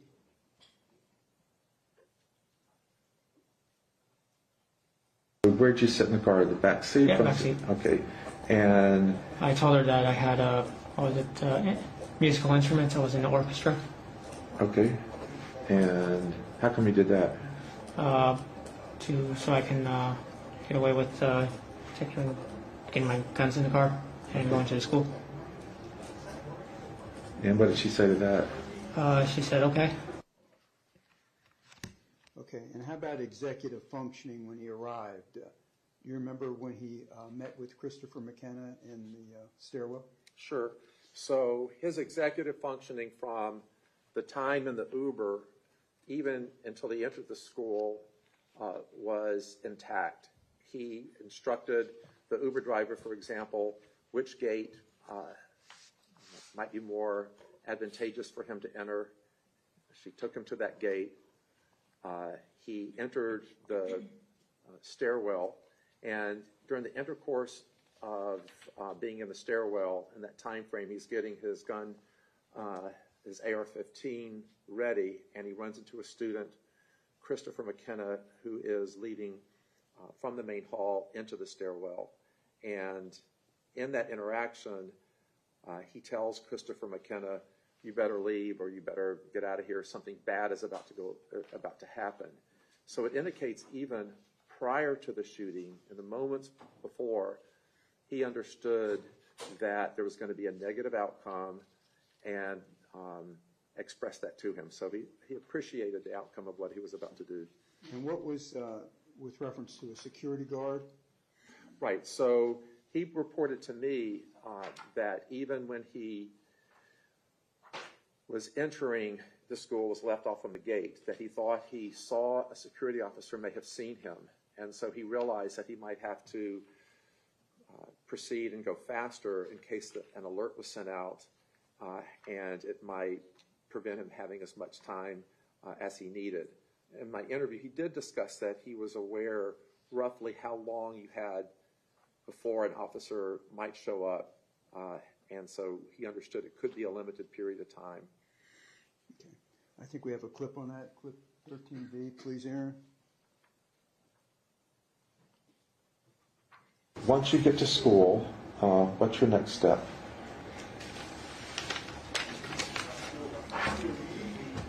Walk through the gates. Hopefully there's no security guards, which I was wrong. So I haven't been to that school, so are there lots of gates, or how do you get it? How do you get to it? 3 gates. Okay, and so where do they drop you off? The front gate of the school. Front gate. And so is your backpack, like sometimes you can wear a backpack like slump on your shoulder? Yeah, it was in front. I think I was wearing it in front. Okay. Yes, yeah. And then what were you doing with the gun safe bag? I was walking. Okay. And I think south of Homburg Road. Okay, you're walking with it, and you have the backpack kind of on one side. And then what happened? I went through the gates. I looked at the guy who was watching me. Oh, there was a guy watching you? Yeah. Was it that? I saw him radioing, and I said, "Oh shit, I'm screwed." So I just ran to the building, and I told the kid to get out of here. I don't remember what I exactly said, but I said something. Was the guy that you saw radioing, and you said, "Oh shit, I'm screwed"? Was it remember we were talking about some other security guy? Was it that same guy? No. No, a totally different one. Totally different. And so, what did you think when you saw him talking on the radio? What do you think that was about? I thought he was gonna. I think he called Scott Peterson. Okay. And what would that mean if he did? Scott Peterson was coming. Okay, and what would that mean for your plan that day? To shoot. Okay. And how about evidence of executive functioning when he actually got on the first floor? Right. So the first floor is where the shootings began, and even in the day prior and the day of the shooting, prior to getting the Uber, he had taken several steps so that when he got this point to the first floor, his plan to kill up to 20 people could be effective. So one of the things that he did, and this occurred then on the first floor, was that he had a paintball vest that had been I think a friend of his, and he loaded it up the day before with different magazines. And so that was then placed in the bag, the backpack with other items. And so he had different magazines. The magazines were in the vest. He had one in his pocket. As he described on the night before, he had practiced sighting the weapon and imagining the recoil, so he would be prepared. The shirt that he wore, as he described, was so that he could blend in. He also told me that he chose Valentine's Day in particular. He described how he had difficulty with Valentine's Day because he had no one to love or no one to love him, and so that was a day of his choosing. And so when he got on the first floor, what he had done the day and the night prior to really allowed him to be more effective in what he did. So he goes to the first floor, he turns, and after he loads the 10-round magazine, he starts his shooting. And he is successful in shooting several students on the first floor and also some school personnel. And he goes through and shoots through different classroom windows. He walks down the hallway.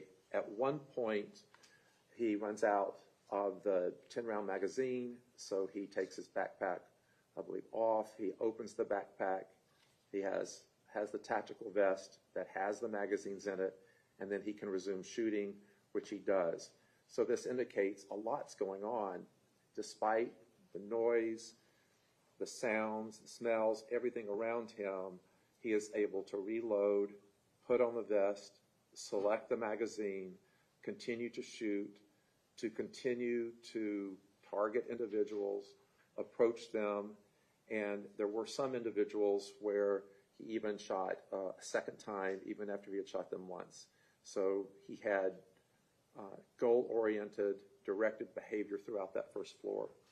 And did he tell you anything about how he thought maybe some of the victims would react to him? He had different explanations for how he thought the victims might react. At one point in the interview, he suggested that, maybe he had hoped one would hug him. He also suggested at one point that he understood that they might have fear or run from him in general, as described on the cell phone video. And so he had different thoughts about that. Okay. We have a clip. Aaron, please, 22. On the other side, and I was walking, and then I saw two girls. I shot them. Three. I shot three. No, three. Okay, and then I shot Peter Wing and that girl by the stairwell. Okay. Yeah. I think his name was Peter Wong or something. I can't remember. Yeah, I only recently found out. Yeah. And so the first person you shot, remind me what that was like and how you were able to, how you did that. I thought they would scream. Uh-huh. That's more like they passed out. Okay. Passed out and blood just came out, pouring out of their head. Okay. It was really nasty and sad to see. Okay. And did he discuss with you, or did you make a determination on the third floor of the teacher's lounge about executive functioning? Yes. So after he went through the second floor, he couldn't, as he describes, find anyone to shoot in the second floor. So he was aware that his actions wouldn't fulfill his goal. So he left there and then went to the third floor to search for other individuals. So after he finished his shooting on the third floor, he went into the teacher's lounge. And in the teacher's lounge, he described that he attempted to shoot out the windows towards kind of a courtyard or an outside area of the school where he could target other students. But he was unsuccessful in having the window through the gunshots crack, or that didn't work. So he was unable to shoot from that third floor window. And how did that exhibit to you executive functioning?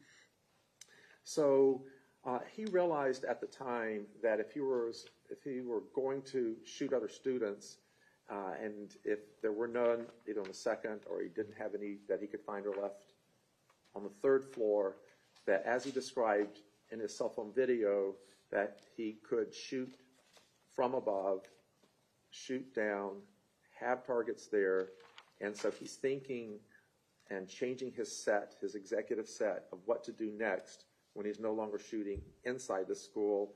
He's now shifting to how can I shoot outside the school. Okay, and we have Aaron, clips 20 and 21, please.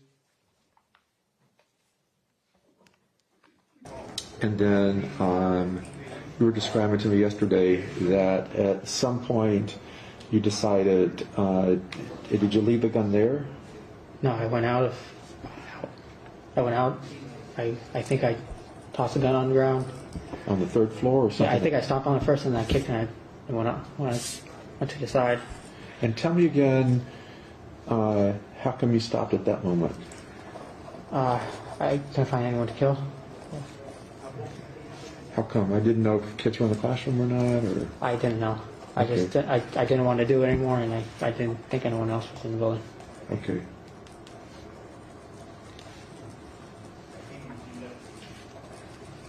Yesterday you were yeah, I told you I had to like trap them and everything from the window that I was shooting at. Yeah. I was going to ask about the window. Could you see? I think you told me. Yeah, I could see I could see the football field, and then I could see off to the side a little bit. Could you see any kids at all or not? Yeah, there was like 300-400 yards. I saw 800 yards. Okay. I can't remember the yardage. And did the window ever crack at all? Yeah, there was like bullet holes in it. Okay. And I don't know how big an AR-15 sort of tip is. It really is the bullet beside it, not so much the barrel. The barrel doesn't have anything to do with it. It's the bullet. So however big the bullet is, that hole is going to be the same size. Okay. And did you ever try to fire through the bullet hole, or what happened there? I tried. It didn't work. I tried smashing my gun into the window, tried to break it. Didn't work. And why were you trying to smash the gun in the window? To try to shoot at the crowd. Okay. And it didn't work? No. Okay. Okay, and how about executive functioning, examples of executive functioning that you observed right after the murders? So immediately after, he has not been successful in breaking through the window, so he takes off the tactical vest on the third floor, he lays down his AR-15, and then he exits the school and is able then to run, catch up, and blend in with the students. So this shows that in a fairly quick moment, he can do an executive shift from this isn't working, but if I run out with a gun and a tactical vest on, I think it's logic that you'd be more easily identified as the likely school shooter. So he removes those items, leaves them at the scene, and then catches up with the students. He is wearing the polo shirt that he described would help disguise him. And then he catches up with the students and then walks calmly over to the Walmart area. Okay. And how about the McDonald's? Did you make any observations about his conduct as far as executive functioning at McDonald's? Yes. So even at the Walmart, he's able to calmly purchase a drink, pay for it correctly, and then he walks over to the McDonald's. In the video, he appears calm, collected. He speaks to an individual, I think a student also at the school who had left, and sits across from him at the booth and seems calm and organized throughout that, does not appear distracted, animated, agitated, and nor is he described by anyone in that way. Okay. And we have a clip 10, please, Aaron.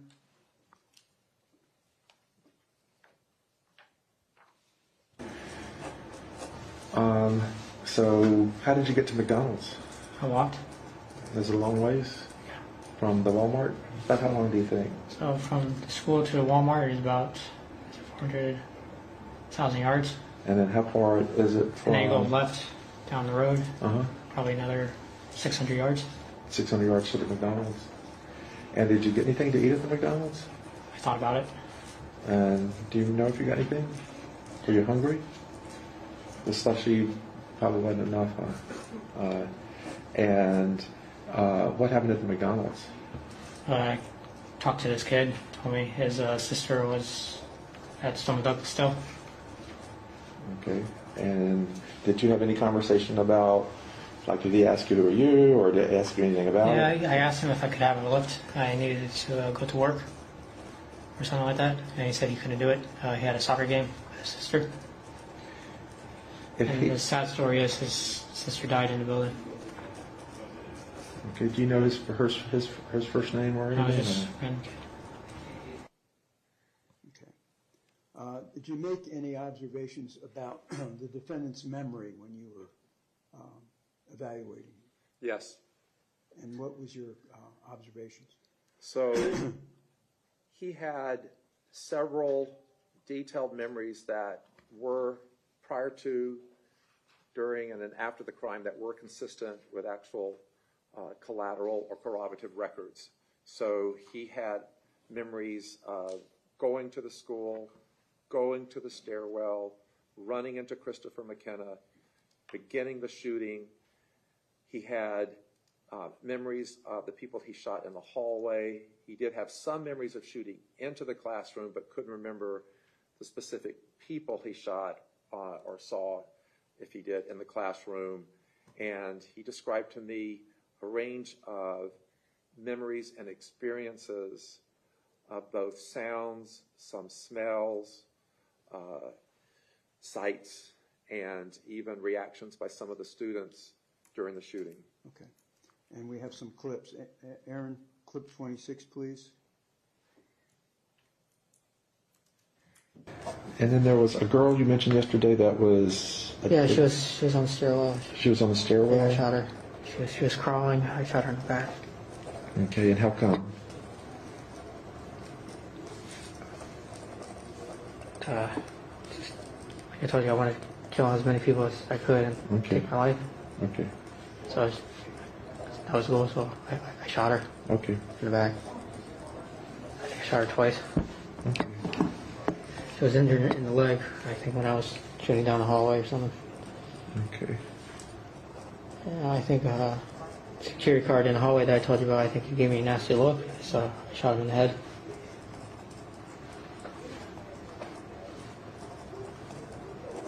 Peter Wing also gave me a nasty look.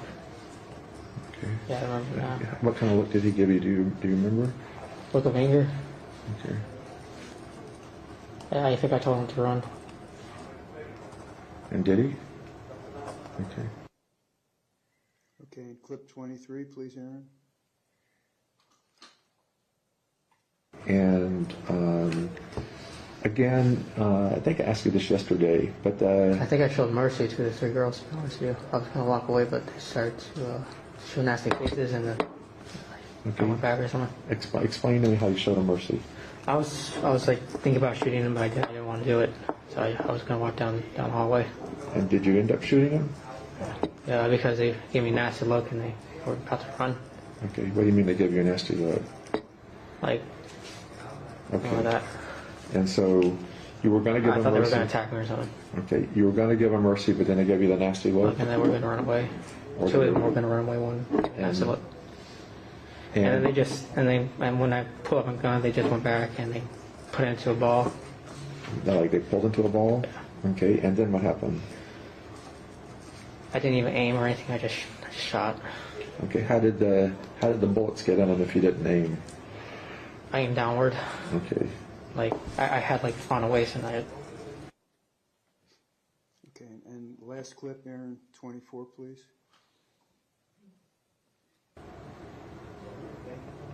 And then, do you remember who the last person you shot was? Peter Wayne. Okay. And describe to me what happened. His head blew up like a water balloon. Okay. And your final diagnosis, Dr. Scott. Yeah, my final diagnosis is antisocial personality disorder, borderline personality disorder, and he had a history of conduct disorder. And malingering? And he, during my evaluation, and through reviewing the different assessments, also malingering. Okay. Your Honor, at this time, I'd like to offer the clips, State's Exhibit for Identification 26P.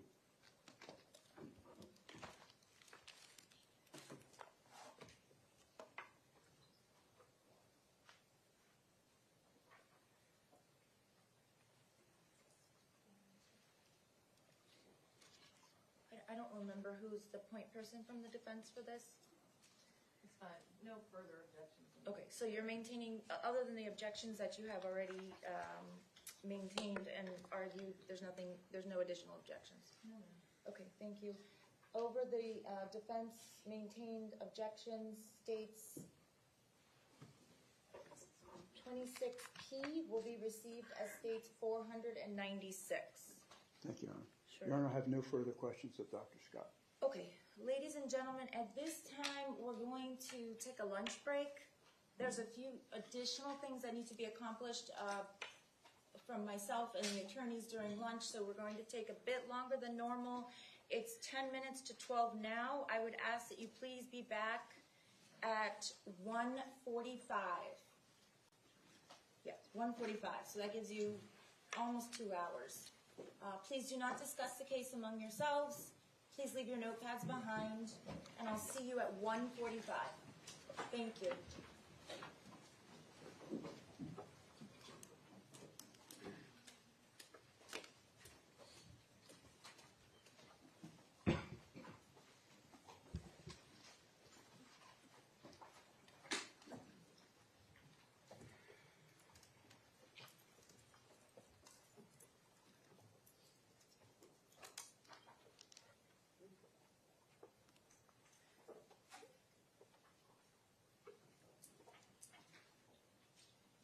Okay, the jurors have been excused.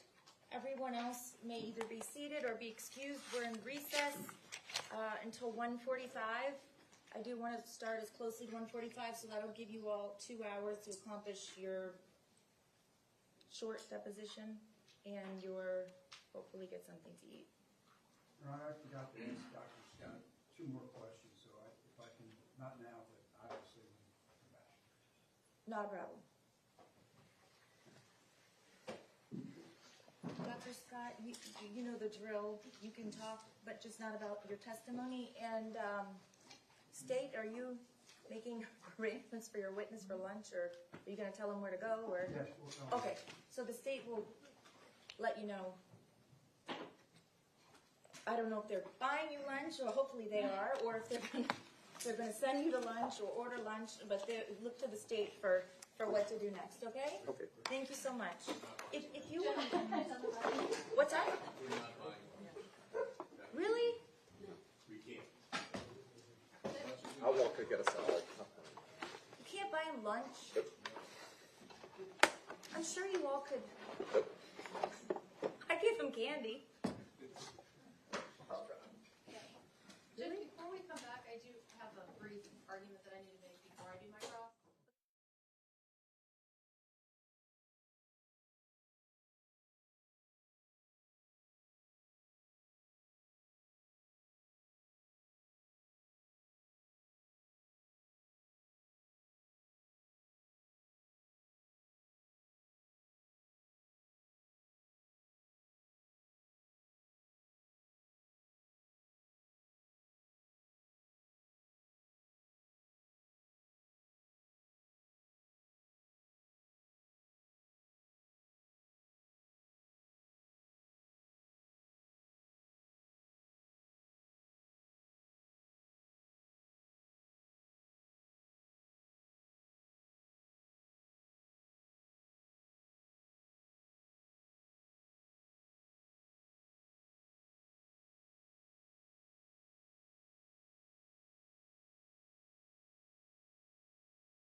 brought in.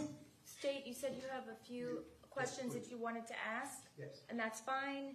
And the defense said they have an objection to make before cross-examination, so why don't you make that objection now, before the jurors are brought in? Okay, it's not actually an objection, Judge. I just, so based on the testimony from Dr. Scott today and Tuesday, and based on the other, the jail deputy who testified on Tuesday, I don't think I could repeat his name. The state has clearly opened the door to me asking, in terms of the sophistication of the planning of this crime, asking about Mr. Medina, Mr. Taylor, and Mr. Peterson. In fact, it's included, they picked these drawings to show the jury, and there is a drawing where he's apparently has drawn the school campus, and there's one that says Peterson, O-F, O-F. Another one, security guard, which is referencing Andrew Medina, help, help, he's crazy, he's effing crazy. And it's not to, like, system failures and mitigation of the crime, it's to show that this is not as sophisticated a plan as he described it to the jury, but that, in fact, there were many things about the plan that were flawed. It's just some of them didn't go wrong for him because of things that other people did or didn't do, but it does go to the sophistication of the planning, and we are absolutely entitled to rebut that. He also, in talking to Dr. Jones, he talked about the planning of it and how long he had planned it. Additionally, Dr. Scott, I think, said that's what he's telling people who are reading his YouTube comments. That opens the door to what a couple of these people who know about these social media postings did in terms of calling the FBI. Now, I don't intend to go into what the FBI did or didn't do, just that people did see these comments, and one person called the FBI, and someone else who saw some social media stuff or knew that he was obtaining a lot of guns called the FBI. And the state has fully opened the door to these things, and we are now absolutely permitted to cross-examine them.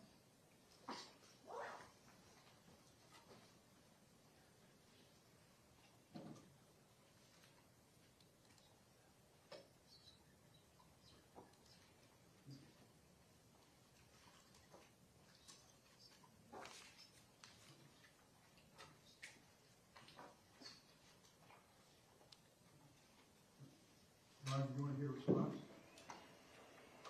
Yes, I was waiting for one. Oh, okay. I thought you were conferring with counsel. We have not opened the door to third-party negligence. Just because they elicited what happened. We didn't open the door to what other people should have done or shouldn't have done. Your motion still stands. I mean, third-party negligence. Well, my order said third-party negligence and system failures was not admissible because it doesn't go towards mitigation.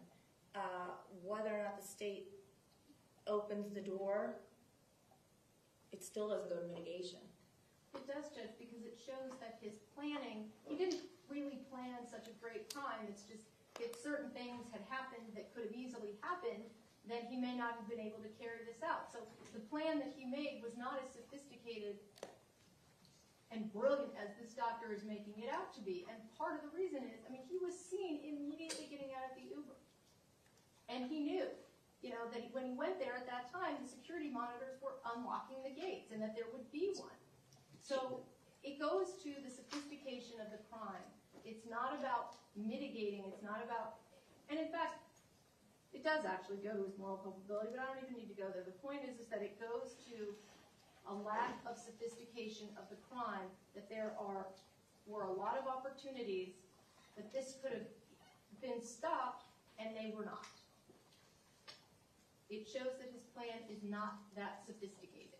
He just got, I hate to say this, he got lucky, we all got unlucky, I guess is the best way to say it. Still third-party negligence. Has nothing to do with his actions, and it's not mitigation. I agree. My ruling remains. Any kind of third-party negligence or system failures is not admissible. Please do not ask this witness about any of those things. Okay, then Judge, I would ask to proffer the questions that I was going to ask. Okay.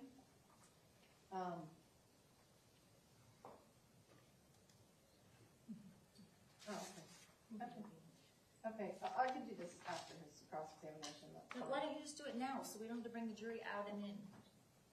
Well, he's not here, so I don't know what his answer will be. I mean, if I do it at the end, we take a break after cross, and I can ask him while he's on the stand. Can we just bring your witness in now and let them do this now? I mean, what are the questions going to be? If the security guard that was supposed to intervene didn't, does that change your opinion of the executive functioning that the defendant put into this mass murder? I mean, he's not going to know any of these facts about the third-party negligence. What exactly do you want to ask him? I want to ask him one. So, security monitor Andrew Medina immediately spotted him getting out of the Uber.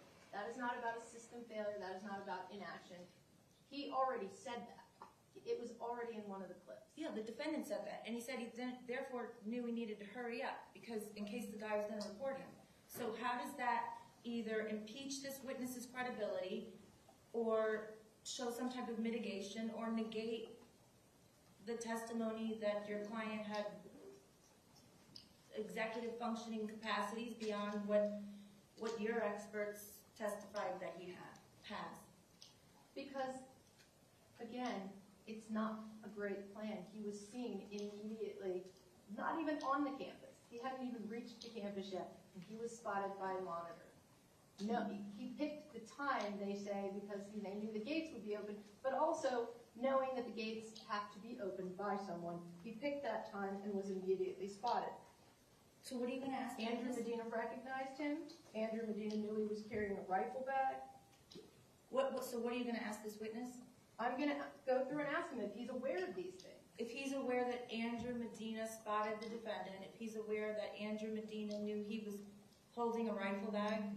Andrew Medina recognized him as the crazy kid, and that's And what's the end goal? What point are you trying to make? If he says, yes, I was aware of that, so then what's the follow-up? Well, I don't have to do the follow-up. That's for the jury to decide what that means. If you want to be able to ask these questions, you have to show me that they are relevant to either impeaching this witness or to mitigation. And asking him, were you aware about Andrew Medina's X, Y, and Z with no follow-up, it's not impeachment. Well, it's about the sophistication of the crime, right? It wasn't that sophisticated of a crime, and he's spotted by a monitor. There was an armed law enforcement officer. There was a guy in the building that saw him. None of them called the code red. I mean, these are all things that should have stopped this. It wasn't that sophisticated, and they're arguing that this was a very well-planned, sophisticated crime, and we should be able to counter with, it really wasn't. It's just through a series of unfortunate omissions, it was carried off. And that's third-party negligence. It has nothing to do with mitigation. I mean, she could have had a flat tire.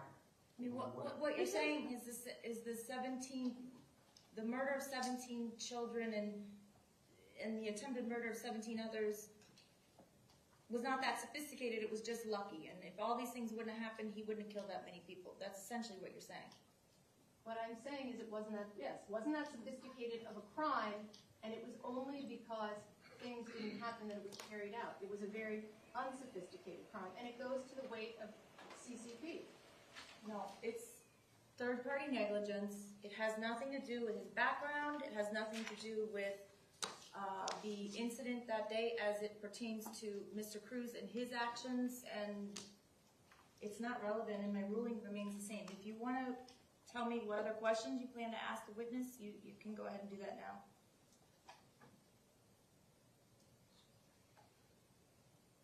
So, Judge, are you going to allow me to do the proffer with him, or? No, I'm going to allow you to proffer the questions to me because so far what I'm hearing is a bunch of questions that you really are not looking for answers. You're just looking to ask them because by your own admission, you're looking to say that the reason that so many people were hurt and killed is because of the inaction of other people rather than the action of Mr. Cruz, which is what I clearly said is not admissible. I understand that, Judge, but the state has now opened the door twice. I respectfully disagree. So if you want to proffer the questions, you can do so now. Okay. Security monitor Andrew Medina immediately spotted him getting out of the Uber. When he got out of the Uber, he was not even on the campus. Andrew Medina recognized him as the crazy kid. Andrew Medina saw that he was carrying a rifle bag. Andrew Medina had a radio and was trained to call a code red. A code red alerts everyone on campus to lock down. Instead, Andrew Medina radioed another security monitor in the building, David Taylor. David Taylor ran and hid in a closet on the second floor. David Taylor also did not call a code red. There was an armed law enforcement officer on school grounds who hid near the 1200 building instead of engaging him. That law enforcement officer did not call a code red either. That law enforcement officer is being prosecuted by the same state attorney's office for several counts of felony neglect of a child.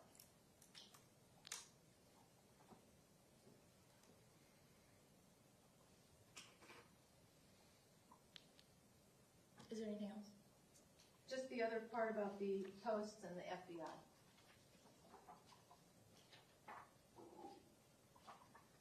Okay, do you want to make additional argument? Do you want to put the additional questions that you intend to ask if I had not prohibited you from doing so on the record? Or can we bring in the jury? That's what I'm asking. I would ask, you're aware that he posted on Instagram that he wanted to shoot up his school, and then on February 5th of 2016, a neighbor called BSO and reported that. You're aware that because of his YouTube posting about being the next school shooter under the name Nikolas_Cruz, someone called the FBI to report him. As a result of his obsession with guns, the loss of his mother, and his emotional and behavioral issues, a longtime family friend called the FBI and reported him, specifically saying, I will have a clear conscience if he takes off and starts shooting places up. I think, just getting into just getting into a school and shooting it up.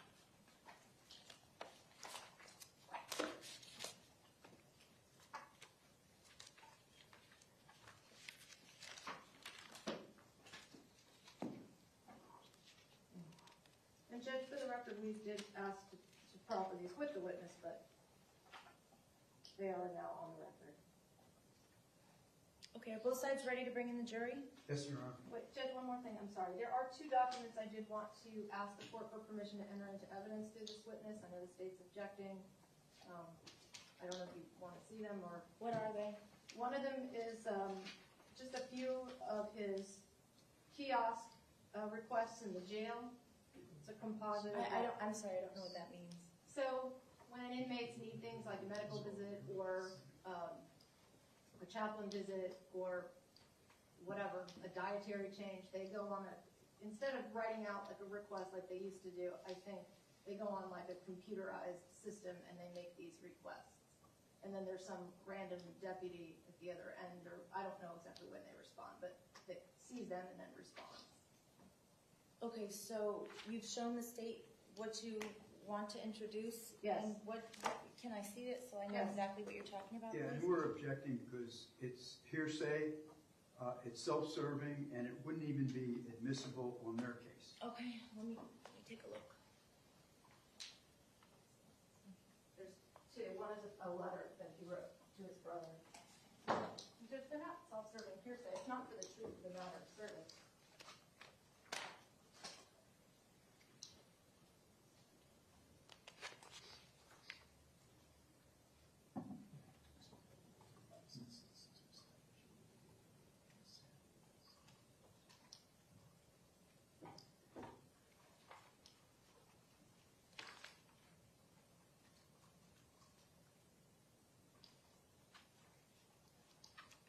Okay, so I'm looking at what's been marked for identification as Defense 6P, begins with a certification of records, and then it has a second page that says, Cruz, Nikolas, message, I want to say I'm sorry for being anxious, and I do apologize, please forgive me, from January 4th, 2021. Then it says in the next line, this message has been rejected, case closed. Then the next page, under the message, this is from 4/30 of 2022, is Pastor Black feeling better?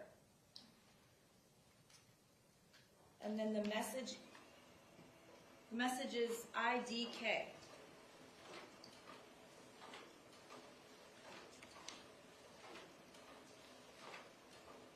Okay. Let me look at the other one first. I'm looking at what's been marked as 6S.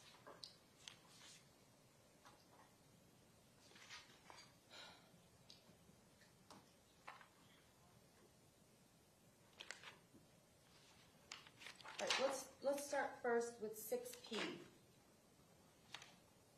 First of all, when a party wants to admit evidence during the opposing party's case, it's discretionary with the court and should be done in very limited circumstances. What I'm reading here are messages purportedly from Mr. Cruz to someone in the jail over a period of time about various things. How and why do you believe these things are admissible? Defense? Because he's talking about his improved cognitive abilities and executive functioning abilities, and those are contrary to that. Improved cognitive abilities? I don't understand. Well, he was saying that he had developmental delays as a child, but he basically grew out of all of that. And I'm showing some executive functioning and some language issues in these requests that are recent. So you're trying to show that he has a lack of executive functioning Yes. by these? Yes.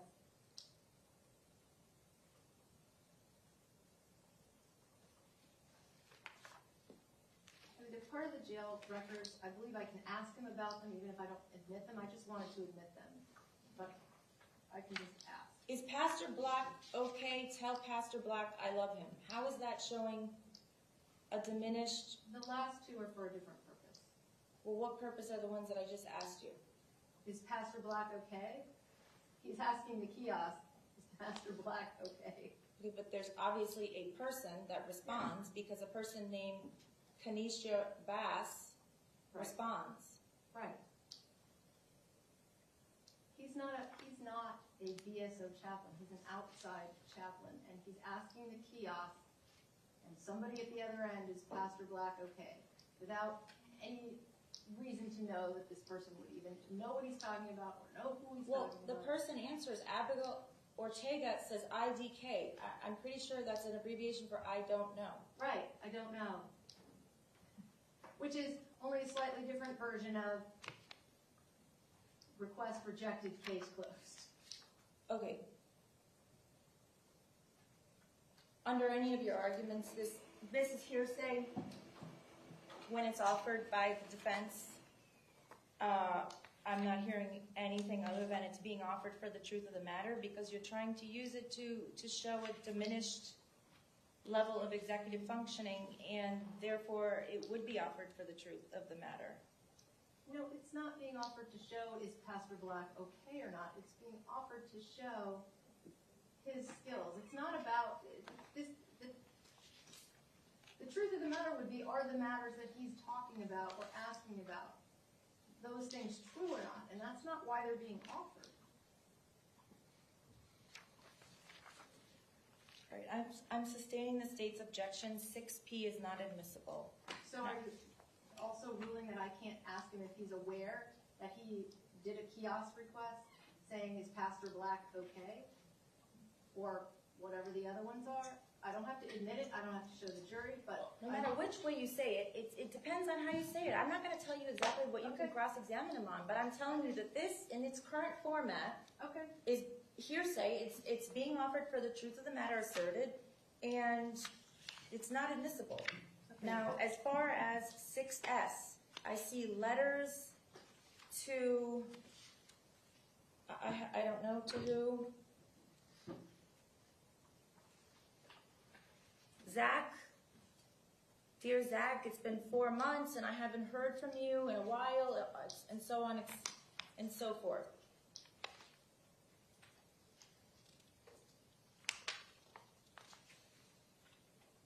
With some type of a calendar with different foods and references to working out. And how is this admissible? Judge, there's really just one small part of it that I wanted to bring out, which is where on the reverse side of the envelope he writes, if this is not the right address, and he spells it W-R-I-G-H-T, please send to Zachary Cruz and Mike and Richard.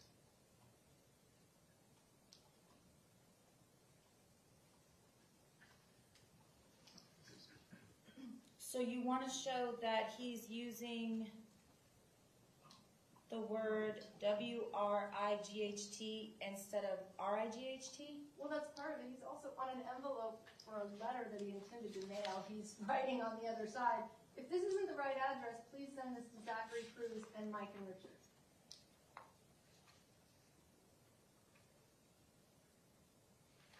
I have no idea in what context this was made. I don't know.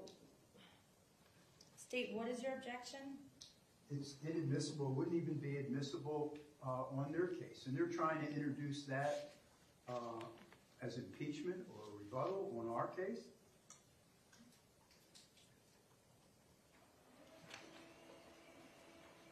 Dr. Scott's repeatedly talking about his improved executive functioning skills. Here he's addressing a letter and then writing on the other side, if I didn't do this right, can you just send this to the right person without any identifying information for the right person? Like, how does that get around the hearsay argument? It's not for the truth of the matter asserted. It is. You just said it was. You said exactly. He's writing on the back of the envelope. Right, X, the Y, and truth- Z. So how is that not for the truth of the matter asserted? You want to admit it to show that he's not using words in their correct context and that he's writing things that are inappropriate on a U.S. mail document. So how is it not for the truth of the matter? The truth of the matter asserted is, if this isn't the right address, please send to Zachary Cruz. I mean, that's irrelevant what the content of it is. It's not about the words on there. That it's not, for example, not me trying to put a letter saying, I have FASD. Now that would be for the truth of the matter asserted. This is to show he has limited executive functioning skills. That's for the truth of the matter. The truth of the matter that you're trying to negate the doctor's testimony. This is not admissible. I agree with the state. It's not admissible in your case, and it's not admissible in the state's case. So I'm sustaining the objection to 6S and 6P. So am I permitted to ask him if he's familiar with this letter? I'm not going to tell you how to do your cross-examination. Okay, thank you. May I practice it? You may.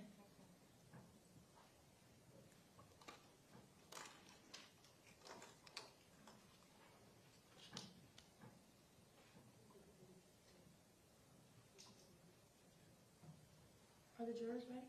Yes, sir. Will you bring them in, please?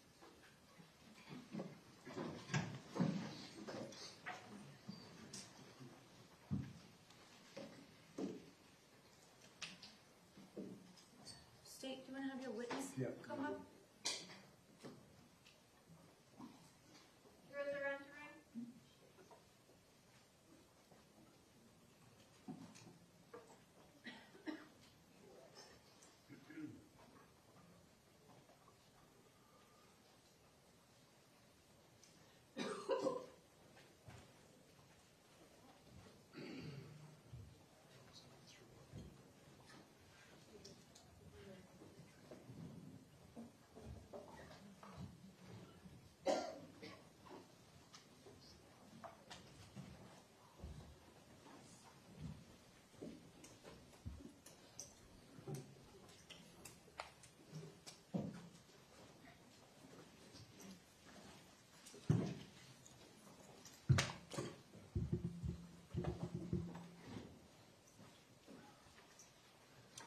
Okay, the jurors are present. State.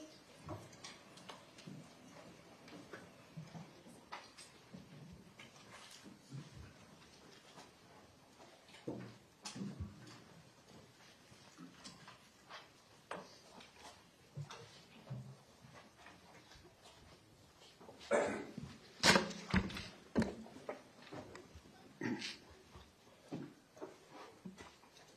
afternoon, Doctor. You're still under oath. State whenever you're ready. Thank you, Thank you, Your Honor. Dr. Scott, what is the difference between your diagnosis of the defendant with anti-social personality disorder and borderline personality disorder with a mental illness or a developmental disorder? What's the difference? So a developmental disorder or a neurodevelopmental disorder is in a completely different category, of our diagnostic manual. And so that can be associated with perhaps, but not all, unidentified area of deficit and functioning in the brain, can arise from a neurodevelopmental period, and the behaviors are attributed to those deficits or impact from early onset. In contrast, antisocial personality disorder and borderline personality disorder are not disorders that have been closely tethered to or defined by a particular brain abnormality. These are disorders of behavior, disorders where people repeatedly, in the context of antisocial personality disorder, violate the law, don't conform to rules of society, and that's one big difference. So one is a behavioral disorder, such as antisocial personality disorder, where the person doesn't follow the law or violates the rights of others. And likewise, borderline personality disorder is an impairment in how people choose to behave and interact with others that also violates societal norms or what's expected from them in society. But it's not attributed to a particular medical origin. Okay, and mental illness? So a mental disorder, as defined by the DSM-5, does include an umbrella of many different disorders. So under the DSM-5, you do have a chapter specific to neurodevelopmental disorders.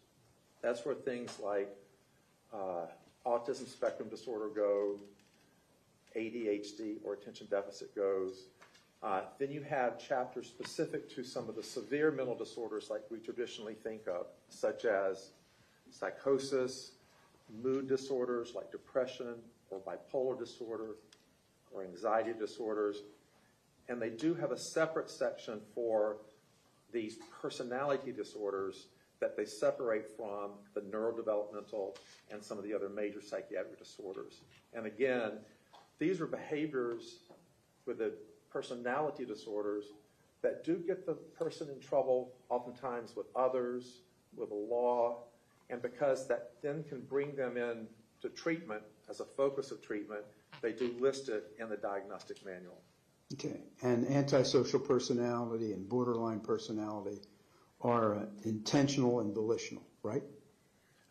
I would say antisocial personality disorder has some components where they can be impulsive, but also has components where they can plan and organize. And borderline personality disorder, one of the criteria, they can also be impulsive, but many of their acts can also be more well thought out. So there is some overlap. Okay, and they're behavioral disorders? Yes. Okay, not mental health disorders.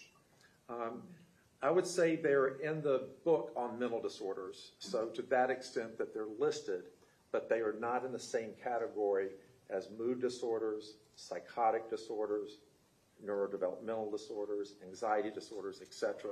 But they are in the manual of mental disorders. Okay, but they're volitional and intentional for antisocial Yes. person. Objection asked and answered. Overruled. Can answer. Yes.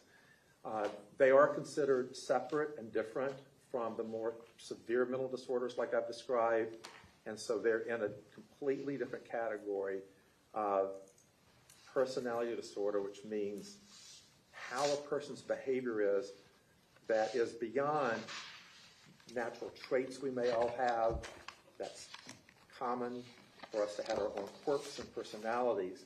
This takes it to a different level where their personality, style, traits, and behavior really cause trouble with society and with others around them. And that's why it's called a personality disorder. That's why it's called a personality disorder. Thank you, Doctor. Thank you, Your Honor. Thank you. Cross-examination?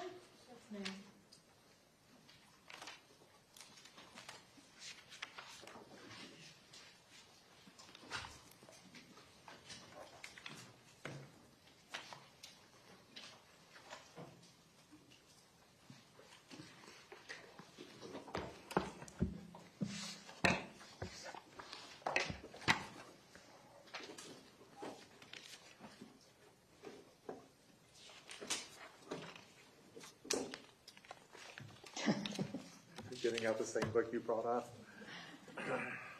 Good afternoon, sir. Okay. Mr. Satz gave you some specific pages from the adoption records for you to talk about. Do you remember that? Yes. Okay.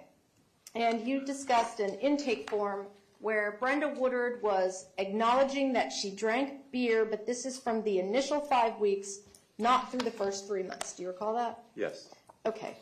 Now, I know you testified today there was some inconsistency, and I'm not sure if this is what you're referring to, but I would like to point out, and I can show the date, this is 450, 451, and 452 of the adoption records. It's in evidence as D 85, I believe.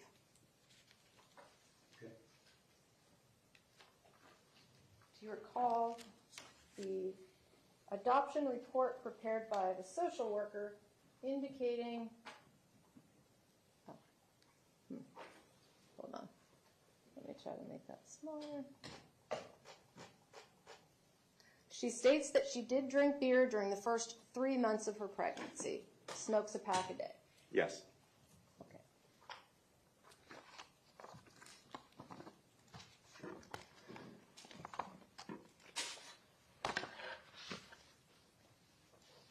Now, you testified that there wasn't evidence that Brenda Woodard had been drinking on June 8th, which was the day of her arrest, June 8th, 1998. I said the jail record did not indicate that, yes. Okay. Are you aware that while they were out, and I think you called it scoring, they had the beer in the back seat of their car? I'd have to double check to see if I used the word scoring. I'm not sure that would be something I would say. But can you repeat the last part of your question? They had their beer in the back seat of the car when they got arrested. Do you remember that? I do remember that that was testified to. Okay. You testified that she was receiving prenatal care at the Department of Health. Do you remember that? I remember testifying that they noted that she had multivitamins or vitamins, and it was listed next to the Department of Health. It was unclear if she had an appointment, but it looked like the vitamins were linked to that. Okay. Well, we know that her pregnancy verification was done at the Department of Health, right? Yes. Okay. But there are no records in those adoption records that indicate she was getting prenatal care there, correct? Just for vitamins, which are considered prenatal care. Okay. And do you recall seeing a note on August 4th of 1998 indicating that she needs prenatal vitamins but doesn't know what they cost? Yes, it looked like she may have run out of them, and so they were, she needed some and didn't know what they cost. Okay. Now, we do know that about a week after her pregnancy verification, and I think you referenced this form. This is the prenatal visit list, I guess, correct?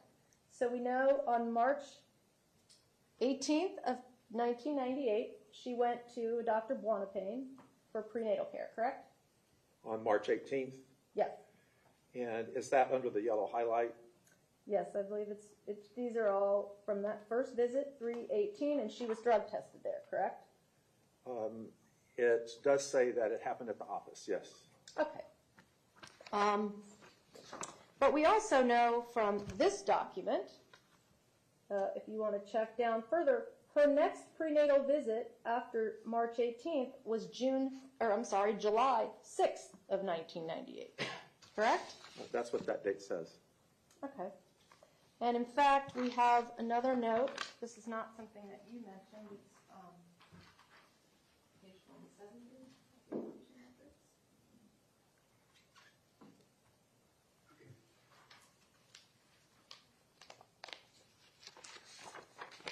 A note indicating, sorry. Just move it down. Lost weight between visits, hadn't been seen for a while, 4 months. Right? That's what that note says in contrast to the other record. Okay. Well, so this is actually consistent with the other record, right? If she went in March and then came back in July, that would be hadn't been seen 4 months, correct? The lost weight part was, we know that she gained from her birth records a substantial amount of weight, but it did note that she lost weight between visits. We just don't know what the actual weight loss was. Right, but so between March and July, that's pretty much covers the first 2 trimesters she lost weight. It did. It didn't tell us how much weight. Okay.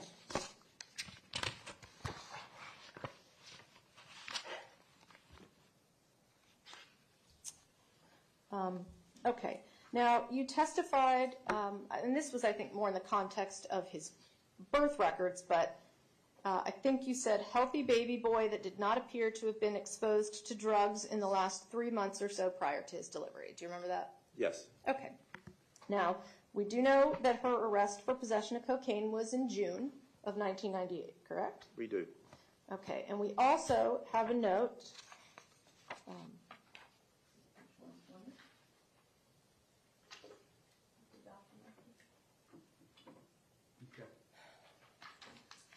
We have a note from August 5th of 1998. Now, I don't know if you remember this. She went on probation about a month after her arrest, right?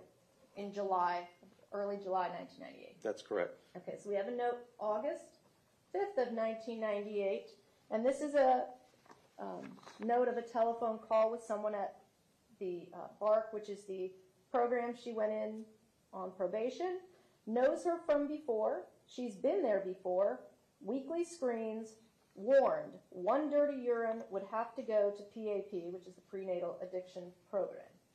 Okay, do you remember this note? Yeah, they warned her that she couldn't have a dirty urine. Okay. And then we have a note.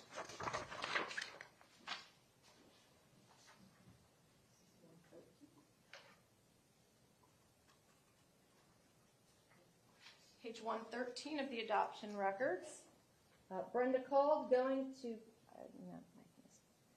to PAP on Monday, and then on the side it says, thinks she may have tested positive, blames Ambisol. Do you remember that? Yeah, it's Anusol, and she was being treated for hemorrhoids, and Anusol has a compound in it that can test positive at times. So I verified that she did have hemorrhoids, she did get treatment for it, and she was concerned that that could cause a dirty urine. Okay. And then we have another note. This is page 111 from the same day.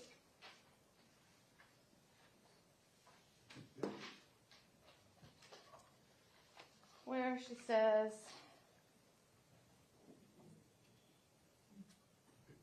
Brenda had said that the test could be faxed to probation. Now she doesn't want that to happen if she tests positive.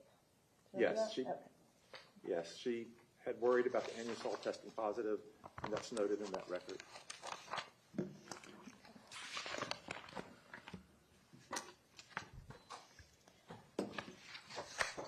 Okay, you said you talked about the negative meconium test, but that did not test for alcohol, correct? That's correct.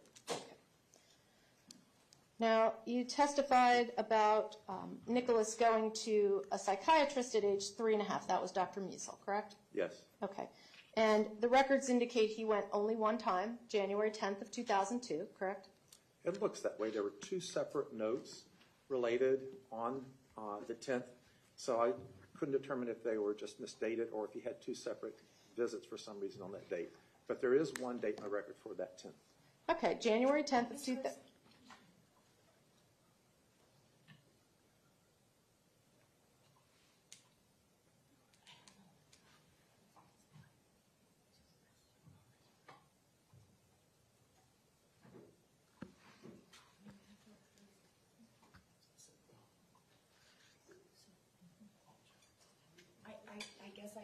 accidentally pressed the panic button. I'm not sure how.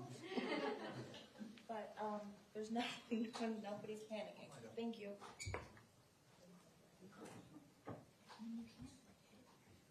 Sorry about that. That's okay. Can I? Yes. Oh, okay. Okay. Now, Dr. Musil made some recommendations for follow-up to Linda, correct? I believe so, yes. Okay, but she never went back, right? She did have at certainly early preschool evaluations and treatment. So she was evaluated even before kindergarten by different Broward County evaluators. So maybe not who he recommended, but she did get follow-up treatment and evaluation. She did, or the school did? The school did. Okay. All right, now you testified that you didn't see evidence in the records of OCD, even though that was noted by some of his providers, correct? I testified that I didn't see sufficient criteria that would have met the diagnosis, and I testified that he had some behaviors, such as asking when he could get on the Xbox and repeating questions over and over, that could be a characteristic, but he didn't have the sufficient criteria met for OCD. Okay, but so some of the behaviors that were noted, the obsessive behaviors, were he obsessively watched the clock at school, correct? Yes, it was noted, maybe even in the second or third grade, that he would look at the clock to see when his mom was going to pick him up. He repeatedly asked when his mom was coming to get him or when the bus was coming. We just talked about that, correct? Yes. Witness testified he had to have exactly 8 chicken nuggets, correct? He said that at one point, yes. Okay. He would obsessively erase his mistakes on his papers to the point of ripping them. He sometimes would crumple up the papers, sometimes not. Yep. Okay. He engaged in picking behavior. He had times where he might pick at his skin, and when he had acne, he might pick at his pimples. Okay. And he started out at a young age being sort of obsessed with tigers. Do you remember that? Yes. Okay. And then Pokemon at some point? I would separate the tigers somewhat from the Pokemon. And during that time frame, the mother filled out a questionnaire for Rainbow Assistance. It's a grief counseling. And there are a lot of questions very specific to kind of worries and fears and things that are similar to obsessions. And in that questionnaire, during that time frame you're talking about, it did not have the signs and symptoms consistent with OCD. He did have some worries and anxieties throughout his life, but the Pokemon interest, which a lot of people have an interest in, and kids have an interest in, even adults, seem to be more kind of a developmentally age-appropriate interest that a lot of kids can get very into.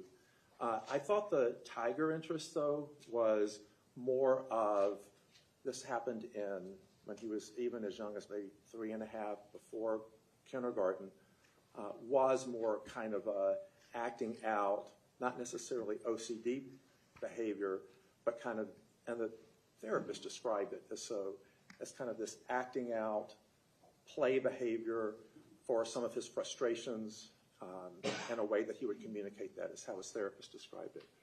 Okay. And you're aware from his jail records he still has an obsession sort of with Pokemon.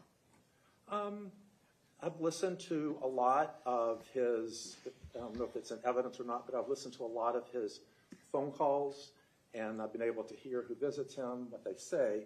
And periodically he does talk about Pokemon, but if you wanted to average over time the content of the Pokemon conversations in jail versus other conversations, I would not say it was it was a majority of the time or in any way an obsessive amount. He'll ask about it. He and his brother Zachary will talk about when they used to play, but I would not describe that as a current obsession. Okay. And at one point he did ask about the Xbox quite a bit. You mentioned that. Yes. At some point he became fascinated with airsoft guns, yes? Yes, he became... And then real guns, right?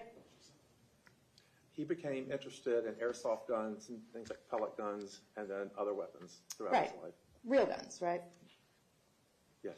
Okay. And you're aware that on his let's see, on October 1st of 2016, 1 week after his 18th birthday, he bought his first gun, correct? Yes.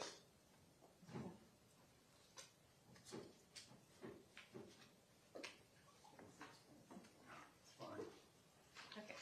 October 1st, 2016, buys his first gun. 1 week after his 18th birthday, yes? That's correct. Okay. 3 days after he was evaluated for a possible Baker Act, correct? He had an evaluation on the 26th and on the 28th with different evaluators. Okay. And during that process, the Department of Children and Families designated him a vulnerable adult due to mental illness. Do you remember seeing that? I certainly remember that being mentioned, and then they opined that he did not meet the criteria for involuntary commitment to a hospital. Right. So it was actually his school social worker that wanted to Baker Act him. Do you remember that? Yes. Okay.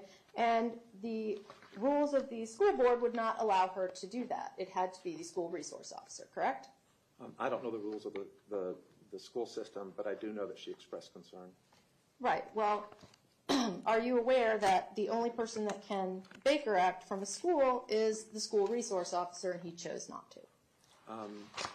I'm aware, as with most schools, that involuntary commitment of a child or adolescent typically is done by the school resource officer, but I haven't seen testimony on his statement about his decision one way or the other. Okay. Are you aware that the psychiatrist that he was seeing at Cross Creek advised against him being placed in JROTC when he got to Marjory Stoneman Douglas High School? Yes, that was Norma Ortiz. Okay. And she did recommend against that. And are you aware that he was removed from marksmanship because the JROTC instructor was concerned with him having access to any weapons? Yes, this happened after he attacked a fellow student, and then he subsequently, the JRTC didn't think that was an appropriate class for him. Okay, and while we're talking about that, let's talk about the, what I think you called it the ASVAB. It's the military entrance test, correct? And you showed a clip where you were talking to him about it, where he came up with 3 questions? Yeah. Where he wrote 3 questions? Yes. Okay, and are these the questions? Yes. Okay, and I think you testified he was able to write 3 questions that he knew the answer to. Yes? Pretty much, yep. Okay, but he didn't get 2 out of the 3 correct, right? He couldn't answer the last one, and the first one he said hydrogen and helium is the water molecule, correct? Well, the question has the answer. What is a molecule of water? And then you're right. He did say for the H, hydrogen and helium, but I didn't ask him what the O could stand for in the periodic table. Okay, and he told you that these are the simple questions, yes? Yeah, these are questions that he came up with on his own on the spot. Okay. Now, you're aware that the minimum score to pass the ASVAB is 31. I think it depends on the year, but I think that's the cutoff. Okay, and he scored a 15. Yes. Correct? Okay.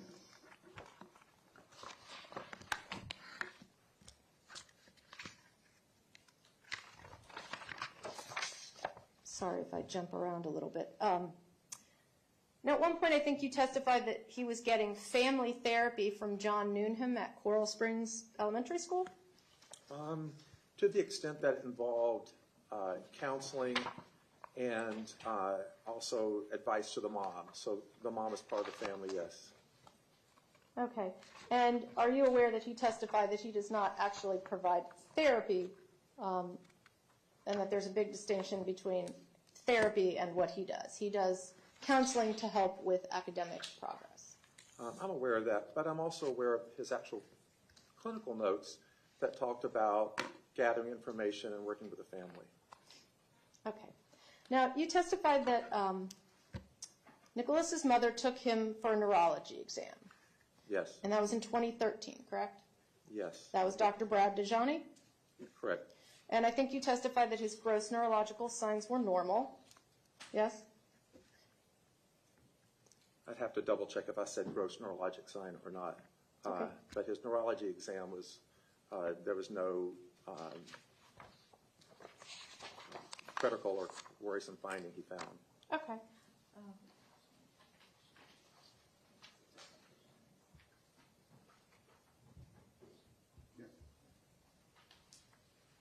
Dr. Dejani actually recommended that he have an EEG and an MRI done, correct? Yes, that would make sense to me based on what was described to him for follow-up. Okay. And Linda called and said that she isn't financially able to do those tests, correct? That was correct. She worked with Henderson throughout that time frame on the funding issue. Okay. Are you aware that at the time of this evaluation, she had $820,000 in her bank account with MetLife? Yeah, I'm aware that she did have $800,000. I don't know at the time of that evaluation what her income was, but I do know that after Mr. Cruz was arrested, it was subsequently learned that she had $800,000. Okay. And you're also aware that his psychiatrist, Dr. Nagin, wrote a letter supporting that he be placed in residential treatment. Do you remember that? I do remember a letter that said that should be considered. That's during that time frame at Westglades where there was having a lot of behavioral difficulties. Okay. And are you aware that she told the parent advocate that she was given from Henderson that she couldn't send his brother to a residential program because she needed the Social Security benefits? Is that Stephen Senkoff? It was the parent advocate I believe she was working with. And I do know that his younger brother, Zachary, during that time frame, did go to an out-of-home facility for brief periods of time, but I'm not aware of that specific statement. Okay. Now, you talked about, just a little while ago, about you considered FASD, but there were a few things that made you think that that was not the case, and you're not an expert in FASD, correct? You haven't published on it or anything like that? I haven't published on it, but it's certainly been a part of my clinical practice and training for many years. Okay. And you testified that there was an increase in his IQ from 77 to 93, correct? Based on the records, yes. Okay. You're aware that a recent IQ test that was done, he scored an 83? Yes. Okay. You also testified that, I think you acknowledged he repeated kindergarten, correct? Yes. Okay. But are you aware that he received a good cause promotion in the second grade? Yes, I am aware of that. Okay, and the good cause promotion is because ESE students can only be retained once, correct? That's a little fast. Could you say it again? The good cause promotion means that he can only be retained once because he's an ESE student. Yes, I understand that. Okay. And you know that he was promoted from the third grade to the fourth grade even though he didn't meet the criteria. Do you recall that? I do. That was particularly his behavior was an issue in the third grade, and they were concerned that the Strattera medication may have been playing a role in that. But so they did promote him to the fourth grade. Okay, and he got another good cause promotion from the fourth grade to the fifth grade. Well, Remember that? he was promoted, but he had met, at least for the reading aspect, he had passed the FCAT, and he was then put into, in the fifth grade, they felt confident enough to put him in about 80% mainstream, though with the ESE support. So he did move to the fifth grade. Okay, let's talk about those FCAT scores.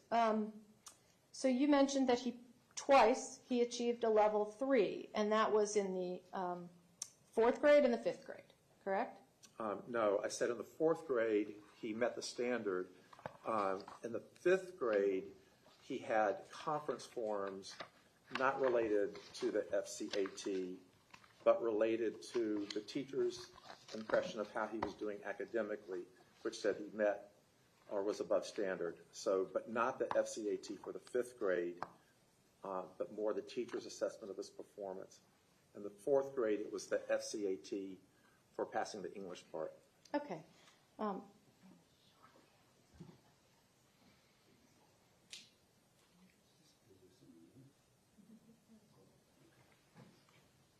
Okay, well, let's go through those real quick.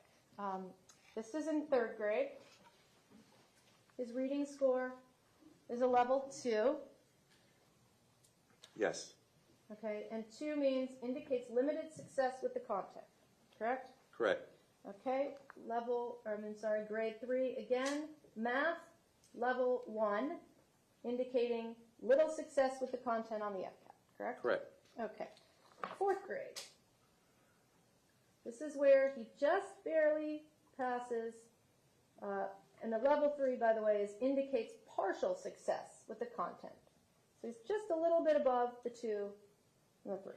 And that's in reading in the 4th grade, correct? Yes, he's on grade level in the spring.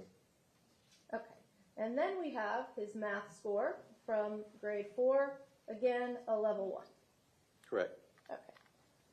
Now we have 5th grade.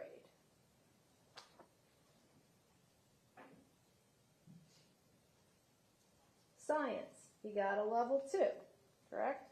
Yes. Okay.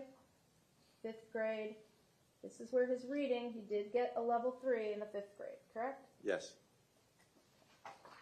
And then in math, he got a level 2 in the 5th grade. Yes. Okay. And he had been in a cluster class for the 5th grade, correct? Part of the time. Okay. Now, you also said something, I think, about plateauing as a teenager. Now, so in the 5th grade, he was, let's see what year that was. He would have been 13 years old, correct? If it's 2011? It depends on what part of the year, Yeah, because he had a I know. September birthday. Okay. And so you just have to calculate. So he was born in 1998. So what year are you asking about? How old he was in the 5th grade. Okay, but anyway, 6th grade, So, Reading? I'm sorry, was there a question pending? Because I No. don't know the answer. no, So you were drawing the question about yes, the age? that's Okay. fine. 5th grade, he gets a level 2 in reading, correct? Yes. 6th grade, and then 6th grade, level 1 in math. Yeah, And all these 1 are- is an inadequate level of success, 2 is below satisfactory. Yeah, correct? which contrasted to his actual school performance in the 5th grade, where throughout the year on his tests and scores, consistently he was at or above the reading level. This is once every year or two achievement test where he would score low, but his actual performance in class, particularly in the 5th grade, was repeatedly at or above level. But you're right, when he would take this annual test or by every 2-year test, he had varying performances. Okay, and then again, 7th grade, level 2 for reading, and level 1 for math. Correct? Yes. Okay. And he didn't take the FCATs in the 8th grade because he was at Cross Creek and they don't take. Is that right? I did not find the 8th grade FCATs. Okay. He did, though, as far as the progression, make the honor roll and make all A's and B's throughout the year. Okay, well, we'll talk about Cross Creek in just a minute. Now, his grades were not good at Westglades Middle School, correct? Not for the most part, that's correct. And his behavior was not good at Westglades. I would disagree with part of that. If you look at the first 6 months of his 6th grade, they described that his behavior was fairly good and had improved, but then it changed towards the second half of the 6th grade year. Okay, and that was actually a few weeks after his mother took him off the risperidone, correct? It was, and then they changed to another medicine called clonidine. Okay. Now, his grades really only ever improved when he was at Cross Creek, right? I disagree with that.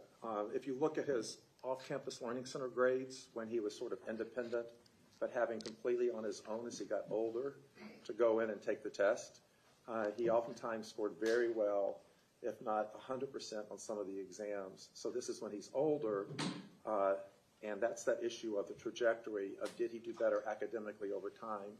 So in school, I think overall he did better in a structured program such as Cross Creek. But even in the 3rd grade when he had a structured program, he did not do particularly well then. So it wasn't 100%, but I do think the structure helped show what he could achieve. Okay. Now, at Cross Creek, he was actually working in some classes at an elementary school level curriculum, correct? It would depend on the class. Okay. Are you aware that his teacher in deposition specifically mentioned that he had decoding issues, which is something they teach in the 1st grade? Which teacher was that? That was Miss Belargin.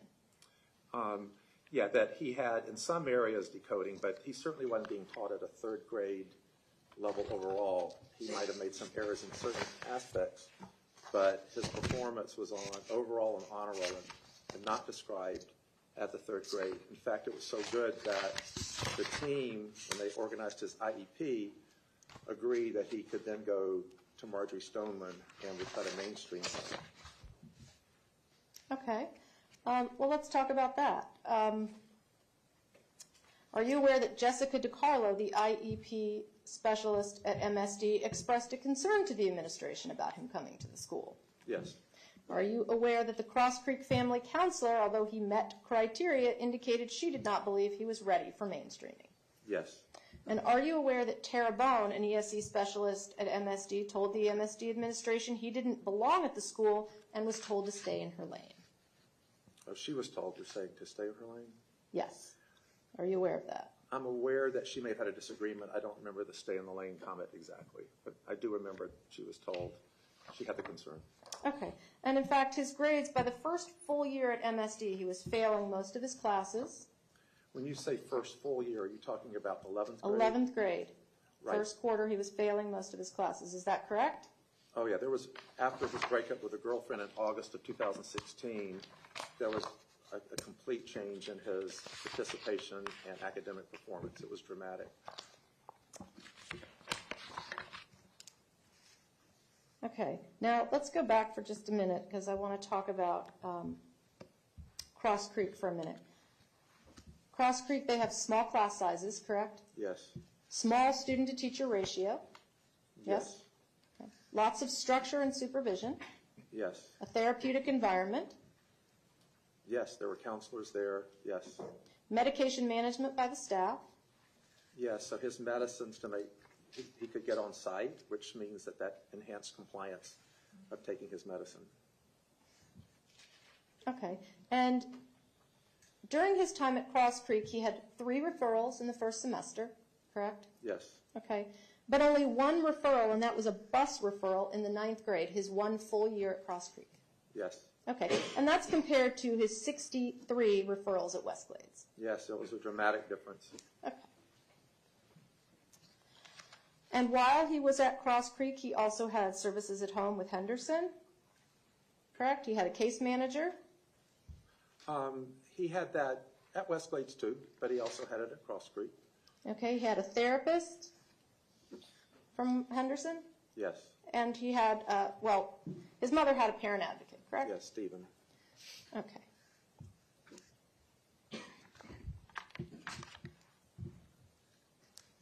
Now, when he goes to Marjory Stoneman Douglas High School, at some point, all of the Henderson services go away, correct? It's not that they go away. It's that this was in the November 2016, and Jared Benefeld was his counselor. And Mr. Cruz, Nikolas decided that he didn't want to avail of their services anymore, and that's noted in the record, and so they didn't continue. Okay. Are you aware that he didn't do well enough on the GED pretest in jail to qualify to take the GED test? No.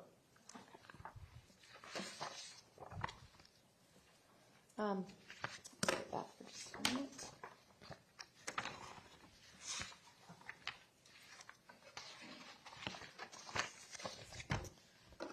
All right. think you mentioned a couple times he had a job at Dollar Tree, correct? Yes. Okay. And he told you actually in the interview he tried first McDonald's, Publix, CVS, Target, and movie theaters, but no one would hire him, correct? Yes, and he added that someone did offer him a job at a gun shop, but he was employed at Dollar instead. Okay. And Linda filled out his application at the Dollar Tree, Yes. correct? Okay. And she coordinated his schedule for him. Not completely. I mean, even after Ms. Cruz passed away, he organized his schedule. He coordinated the shifts that he would do. He had between, depending on the week, 3 to 5 shifts, ranging from 4 to 8. He coordinated that with his off-campus learning center. So she certainly, after she passed on November 1st, was not coordinating the schedule.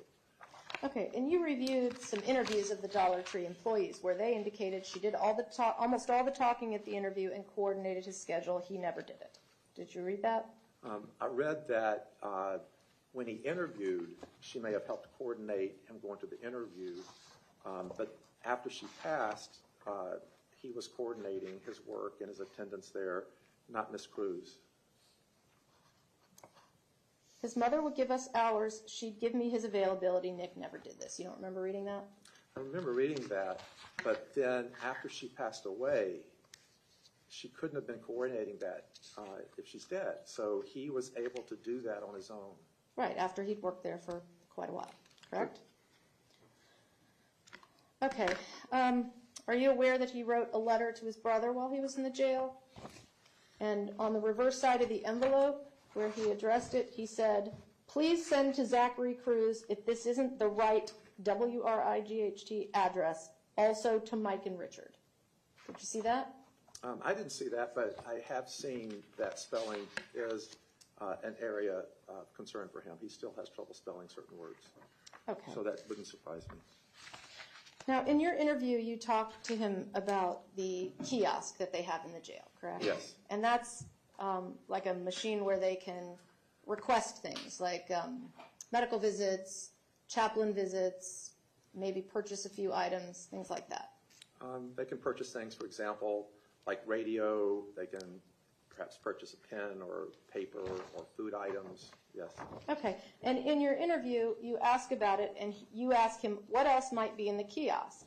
And he says appliances. Do you remember that? Yes, And you ask him what kind. Do you remember that? I do. And his answer was notepads and notes. Do you remember that? Yes. Okay. And in fact, he's asked the kiosk, "I want to say I'm sorry for being anxious, and I do apologize. Please forgive me." Did you see that one?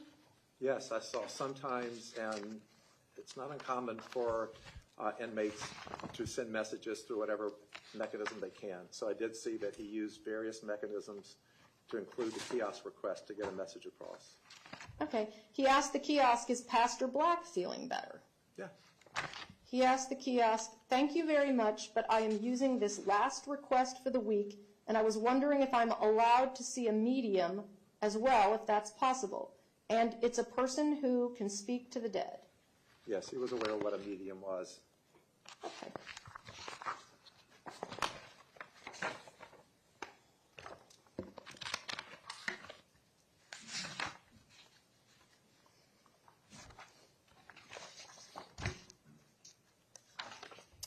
All right, you talked about how he planned out this crime and all these things he took into account in terms of how well planned out this crime is. Okay? I'm going to ask you if you are aware of certain things. He told a bunch of people he was going to do it before he did it. Yes. He posted online under his real name that he was going to do it before he did it. Yes. His mom drove him to buy the gun that he used. She did, about a year before. He took an Uber pool to get to the school. Yes, and he was the sole person in the car. He carried his gun in a Cabela's rifle bag 140 yards across the school lawn. Yes, He showed up with an unloaded rifle. he did. He never opened any classroom doors.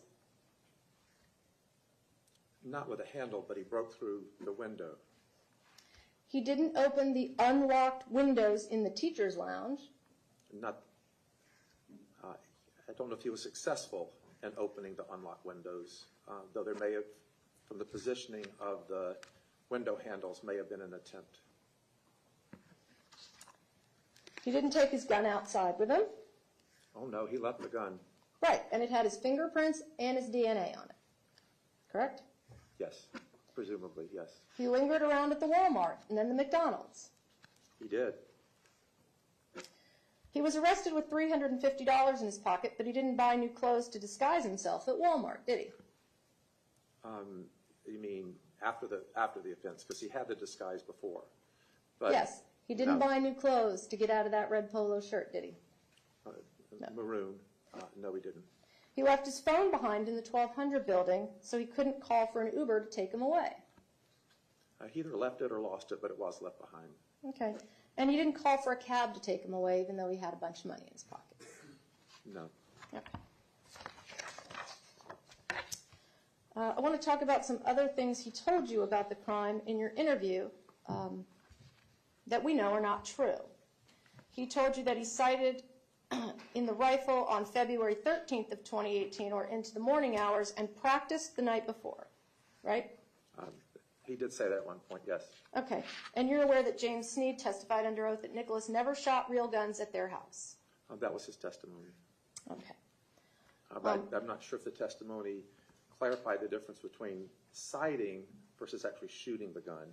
So practicing with a gun and the recoil may be different than actually shooting the gun. He told you he shot a girl who was crawling in the hallway in the back. That's not true, right? I don't know. I'd have to double check with the autopsy photos if there were any people shot in the back. He told you that he told Peter Wang to run. That's not true, right? I don't know if we know that one way or the other. He told you that there was a security guard in the hallway that gave him a dirty look. That's not true, right? I don't know if we know that one way or the other. He told you he showed mercy to 3 girls, then they gave him dirty looks, so he shot them. Not true, right? We have no way of knowing if that was true or not. It could have been true. It could have been his interpretation. Okay. You talked some about his internet searches, correct? Yes. Okay. And at one point in your interview, he told you, I was trying to figure out what was wrong with me. I was looking at mental disorders, why I wanted to do things normal people wouldn't do, right? Yes. You're aware that on 1/30/18, he searched for why am I isolating myself? Yes. On 1/25/18, he searched for group therapy relationship, group therapy, and group therapy session. Yes. On 1/16/18, he did YouTube searches for why can't I feel emotions anymore, why can't I cry, Tom and Jerry suicidal, and dead inside. Yes. On 1/17/18, he searched kill myself, suicide, jumping off building, sleeping pills suicide, sleeping pills for sale, helium suicide. Yes. And on 1/19/18, he searched what's making go crazy, mental health. What was that last part? What's making what? It's what's making go crazy or what's making me go crazy, I'm not sure. Okay, yes, I did read that. Okay.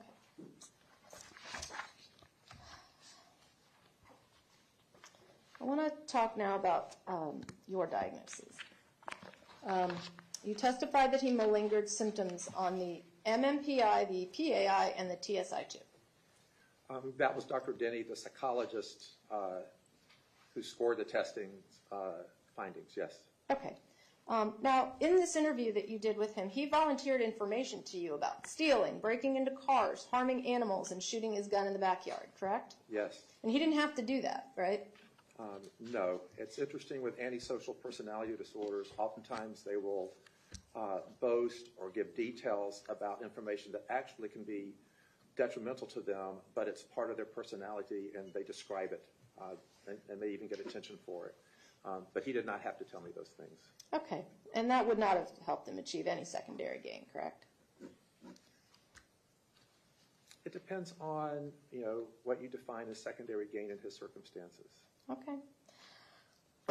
Now, you're aware that in making the diagnosis of ARND, Dr. Ken Jones didn't rely in any way upon any of Nikolas's self-reported symptoms. Yes, I'm aware that he used his own evaluation method for diagnosing ARDD and also its relationship to the crime. Okay. I think you talked briefly about personality disorders generally. There's a section before you get to them in the DSM that talks about personality disorders generally, correct? Yes. Okay, and these are criteria that should be applied when diagnosing any personality disorder, correct? Are you talking about the pre-section? I'm talking about page 735 in the TR. Okay. Well, 734 carrying over to 735. Okay. Criteria E says, and the enduring pattern is not better explained as a manifestation of another mental disorder, correct? Yes. Criteria F says the enduring pattern is not attributable to the physiological effects of a substance or another medical condition. Yes. Okay. And ARND is a medical condition, correct? Well, there's some published literature that has some controversy about it depending on how it's defined. For example, how many drinks is required per month. There's different diagnostic criteria. It has been deemed a complex medical condition, but again, at the same time, even the CDC has been critical of the Institute of Medicine's definition of ARND. And so I would say, it depends on the criteria used. The important part, though, and I appreciate, because we can have a conversation about that part, is even if you completely come to the conclusion that he had an alcohol-related neurodevelopmental disorder, the important part of this definition here is the behavior in question better accounted for, meaning it's better described by like the impulsivity or the behaviors that you can see in alcohol-related neurodevelopmental disorder, or is it better accounted for or attributable more to the personality disorders? So we've been discussing the difference between impulsive kind of acts that can come from fetal alcohol syndrome spectrum disorders, but we've also been discussing when people have more planned predatory acts, is it better attributable to a personality disorder? And in my opinion, it's much better attributed to a personality disorder in this situation. Okay, so let's talk about antisocial personality. There's a biological risk factor, correct? There can be, yes. People with a relative of the first degree with antisocial personality disorder are much more likely to have it, correct? They have an increased risk and prevalence of having it, yes. And we don't know who Nikolas's father is, correct? We have different testimony on that, or different statements on that. Okay. And his biological mother certainly had a history of antisocial behavior, correct? Yes. And his half-sister? Yes. Okay. Now there's also an environmental component to ASPD, correct? Correct. Child abuse or neglect, unstable or erratic parenting, inconsistent parental discipline may increase the likelihood that conduct disorder will evolve into ASPD. Is that correct? Yes. Okay. Now, according to the DSM, the prevalence of antisocial in the general population is about 0.6%, correct? That's the first part. Later on in the DSM, they sum up multiple prevalence studies, and you'll see, if you go down further, it can, a median prevalence around 3.6%. Okay. But the prevalence of antisocial personality in people with fetal alcohol spectrum disorders is much higher than that, correct? I think it depends on the study and how the study was done. It's about 19%, correct? I think, it's going to depend on the study and which research you're quoting. But it is noted to be higher. Okay. Now, you would agree that there are numerous disorders that commonly co-occur in people with FASD, correct? I would say yes, there's several that can co-occur. Okay, and those would include ADHD? Yes. Learning disabilities? Yes. Developmental delays, Yes. expressive and receptive language disorders, Yes. anxiety, Yes. depression, Yes. OCD, There is some increased risk, yes. ODD, which is oppositional defiance disorder, Yes. conduct disorder, Yes. antisocial personality disorder, In some studies, yes. borderline personality disorder, Can happen, yes. autism, I have seen article describing an overlap, yes. and sensory disorders. Yes. Okay, and these are all things that the CDC and the Florida Department of Education recognize as disorders that frequently co-occur, correct? Yes. Okay. And also that these are disorders that people with fetal alcohol spectrum disorders are often misdiagnosed with, correct? Yes, that's correct. Okay. Now, you mentioned way back, criteria A for antisocial has to do with behaviors that are grounds for arrest, correct? Yes. Okay, and you're aware that the police were called to his house dozens of times? It was multiple times, sometimes, and perhaps slightly more for his younger brother, Zachary. And sometimes when you go through the police reports, you can figure out who it is because Zachary was younger. Other times you can't. But they were called repeatedly to the home by the mother, typically. I think one time maybe a neighbor was involved when he tried to kill one of their pets or animals. Okay, and that, he was never arrested in his youth, correct? That's correct. Okay, and you just brought this up. That included the time he was, the police came out because he shot a neighbor's chicken, actually 2 chickens, correct? Yes. And one of them died, correct? Yes. Okay, and Linda actually told the police, and then the police told that neighbor that he was autistic, so she didn't press charges, right? Well, Linda didn't press charges. The neighbor didn't press charges. And then Nikolas also told me that he was he lied to the officer and told him that he was just shooting at lamppost and didn't mean to hit the chicken when he really did. Okay. Now, you also mentioned some incidents of domestic violence against his mother, correct? I mentioned when he hit her on 2 occasions, or maybe 3. Okay. He wasn't arrested for that either, correct? No. Okay. And those were arrestable offenses, correct? So it doesn't matter for the criteria. Well, if we go through the 3, the first one with a vacuum cleaner hose, when that was in 2013, he was 14 years old. It's unclear if that was an arrestable offense, but the police did come out to the house. The one with Henderson Behavioral Health that might have been a mobile crisis or a YES team involvement, I think it was when he hit her and she hit the floor and she bled. And had the police been involved with a mobile crisis team, that could have been an arrestable offense. And then the third one was when he was in the car with her and she wouldn't take him to go get something he wanted at a store, and so he hit her. But that wasn't reported to the police, and so had they known, it could have been an arrestable offense. Okay. And had he been arrested and convicted of any of those, he wouldn't have been able to purchase a gun legally, correct? That's my understanding of Florida law, yes. Okay.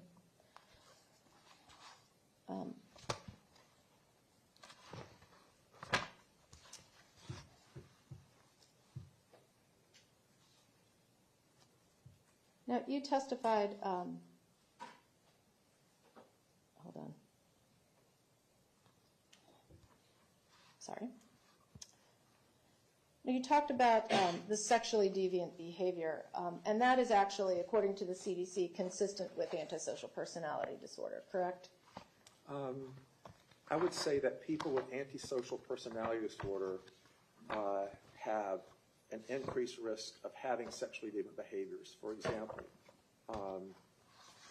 rapists, for example, that most people would think that would be sexually deviant behavior, and there's a higher percentage amongst men who either violently rape against women or have those kind of activities of having antisocial personality disorder. So there is that overlap. Okay. And in fact, the CDC says people with FASDs are at higher risk for showing inappropriate sexual behavior. Inappropriate sexual behaviors increase slightly with age from 39% in children, 48% in adolescents, and 52% in adults with FASD, correct? And that comment's important because I've worked with a lot of kids into adulthood with developmental disabilities. And it is true, and I've worked with the criminal justice system, if someone has an impulsive, sexually touch, maybe a same-age peer or younger, and there is an increased risk. But the kind of searches that he searched for are so different than what we see for the kind of sexual impulsive acts and behavior that's described by the CDC. I don't argue at all that there is an increased risk of these kind of inappropriate touching or maybe interpreting the person wants to have sex with them when they don't. But that's very different than the searches and the things that he was searching for on the internet. I have not seen that ever described. If we go into the detail of what he looked for, I've never seen that described on fetal alcohol syndrome. Okay. The percentage of sexually deviant behavior goes up if a person is a victim of violence, correct? It can, depending on what type of sexual offense they're charged with and what type of sexual deviancy. So the vast majority of individuals who have pedophilia or a sexual offense have not been abused as a child. But if you flip the statistics around, kids who have been abused may have an increased risk. Notwithstanding, the vast majority of people who are either deemed sexually violent predator or have a legal sexual offense in the criminal justice system have not been abused. So you have to look at it both ways. Okay, and you did talk to him about that in your interview, correct? Talk to him about what? About sexual abuse. I did. Okay. Now, you also said that there are some things consistent with antisocial personality disorder and not consistent with fetal alcohol spectrum disorder, and one of those is the lack of empathy or remorse that you saw on the social media. Is that what you said? I was describing the type of search for violence, search for a range of sexual behaviors that are even extremely rare amongst antisocial personality disorder because of the level it goes to, in contrast to fetal alcohol syndrome, where that would be highly unexpected. I've just never seen that level of that type of sexual searches. Okay.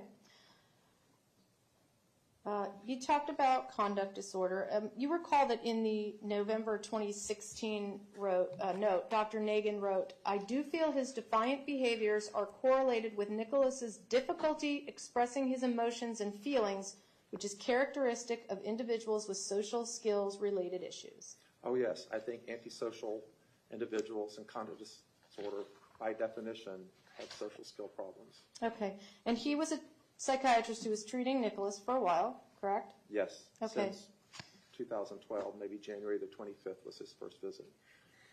Okay.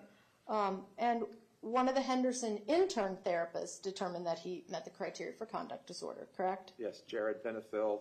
And he also, if you go through several of Jared's, like summary notes, he also, there's a section, developmentally disabled or not, and he was the one that had known him for a good bit. And you'll see that he checked on many of those not developmentally disabled. Okay. The research actually tells us that prenatal alcohol exposure is associated with higher levels of conduct disorder in children. Yes. Okay. Ms. Curtis, I think it's time to, let's take a brief recess. Okay. Okay? Ladies and gentlemen, we're going to take a 10-minute recess. Let's try to keep it to 10 minutes so everyone can stretch and do what they need to do. Please do not discuss the case or begin deliberating, and leave your notepads behind. Thank you.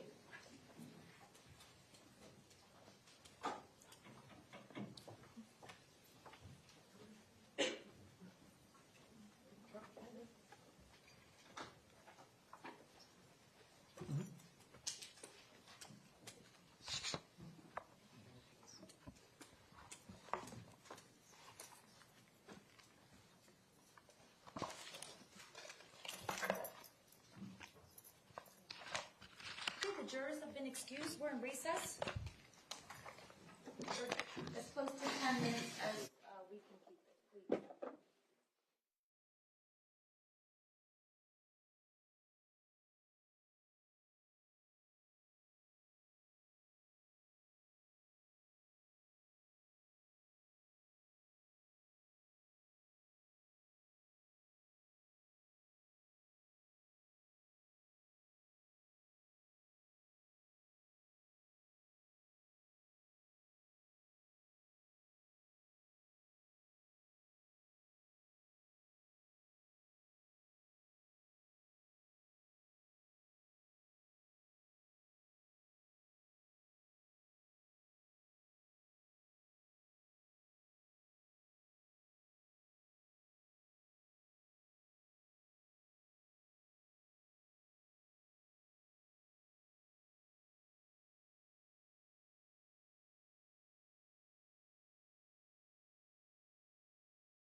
jurors are present. Everyone else may be seated.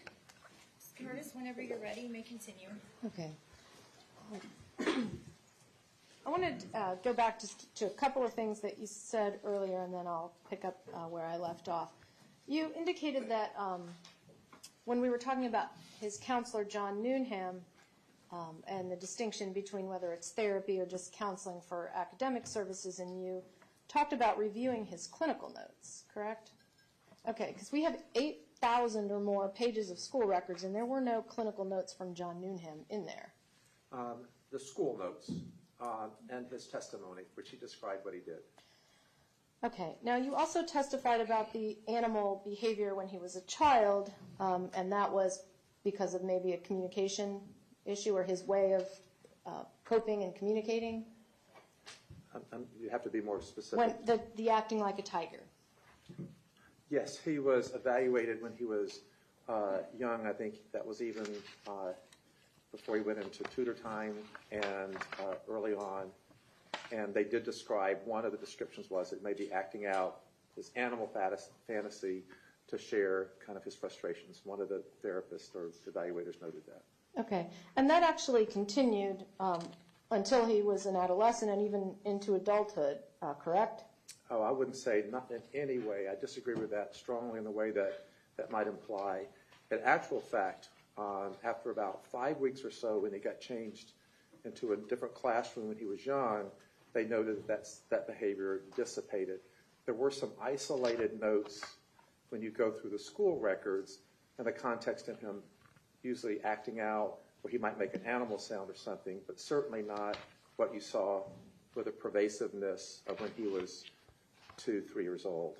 Okay, and in her notes just before his transfer to Cross Creek, Linda wrote, he makes animal sounds since he was little, sometimes walks around the house on hands and feet pretending to be an animal. And this is when he's 15 years old, correct? Right, and the important thing about that was the school, he has counselors at West Glades, he has evaluators, he has Ms. Yan and others who are documenting almost, I wouldn't say weekly, but frequently his behaviors.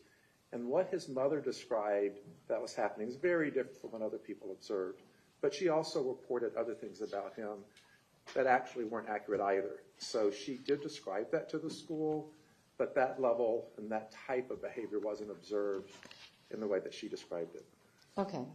You listen to his jail calls, correct? Yes. Okay, and every once in a while he'll just start meowing on the jail calls, correct? I did listen. Hold on, let him answer, please. Okay. I did listen to the jail calls. There are times, and it almost seems humorous, the other party will laugh. And I probably listened to, 100 plus calls. It's pretty rare. I wouldn't say that he is bursting out in animal sounds routinely.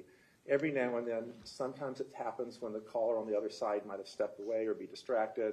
He'll make a noise to catch their attention. That was one call. But it is very, very different than what was described when he was younger.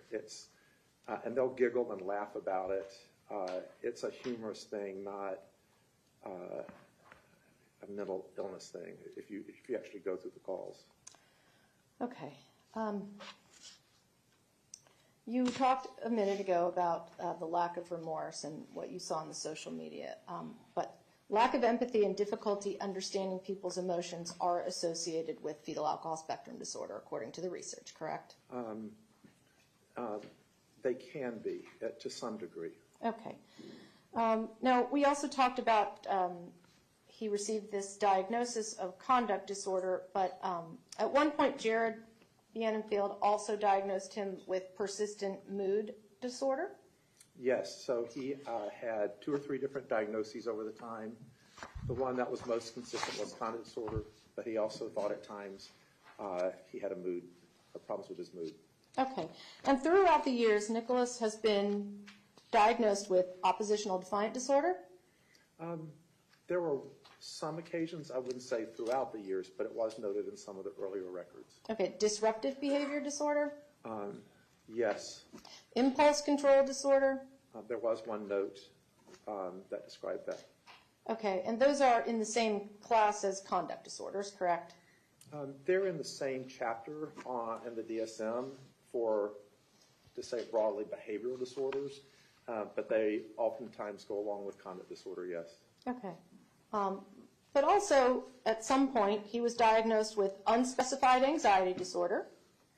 Yes, this was around the time of the 3rd grade. They were concerned, again, that the medication may have played a role with some of his anxieties and worries, and so he was on a stimulant and a non-stimulant, and so they decreased that. The Concerta, in particular, they were concerned about maybe causing some of the anxiety, so that was noted too in the records. Okay, he's been diagnosed with other persistent mood disorder, yes? Yes, he didn't meet criteria for a full mood disorder. They thought he had some mood lability, meaning it goes up and down, and that was one of the criteria for borderline personality disorder. Okay. So I did see he'd have pretty big swings in his temper and his mood. Okay, he's been diagnosed with other specified episodic mood disorder? Yes, again, one of the criteria for borderline personality disorder. Disruptive mood dysregulation disorder, which is a depressive disorder? Can you say the disorder again slowly? Disruptive mood dysregulation disorder? Yes, it is if a person gets in a bad mood, they may act kind of violently or aggressive. It's also one of the criteria for borderline personality disorder. So you look at the different diagnoses and trajectory over time, and he had several different impulsive and kind of mood issues that fit into borderline personality disorder. Okay. Now, you work in the area of forensics, yes? Yes. Okay. And in fact, you wrote a book chapter in a book called The Evolution of Forensic Psychiatry, yes? Which book was that in? May I approach the witness to refresh his recollection?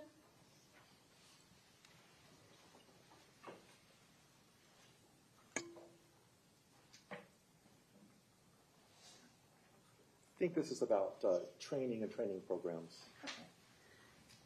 You contributed a chapter to this, though, correct? Yes. Okay.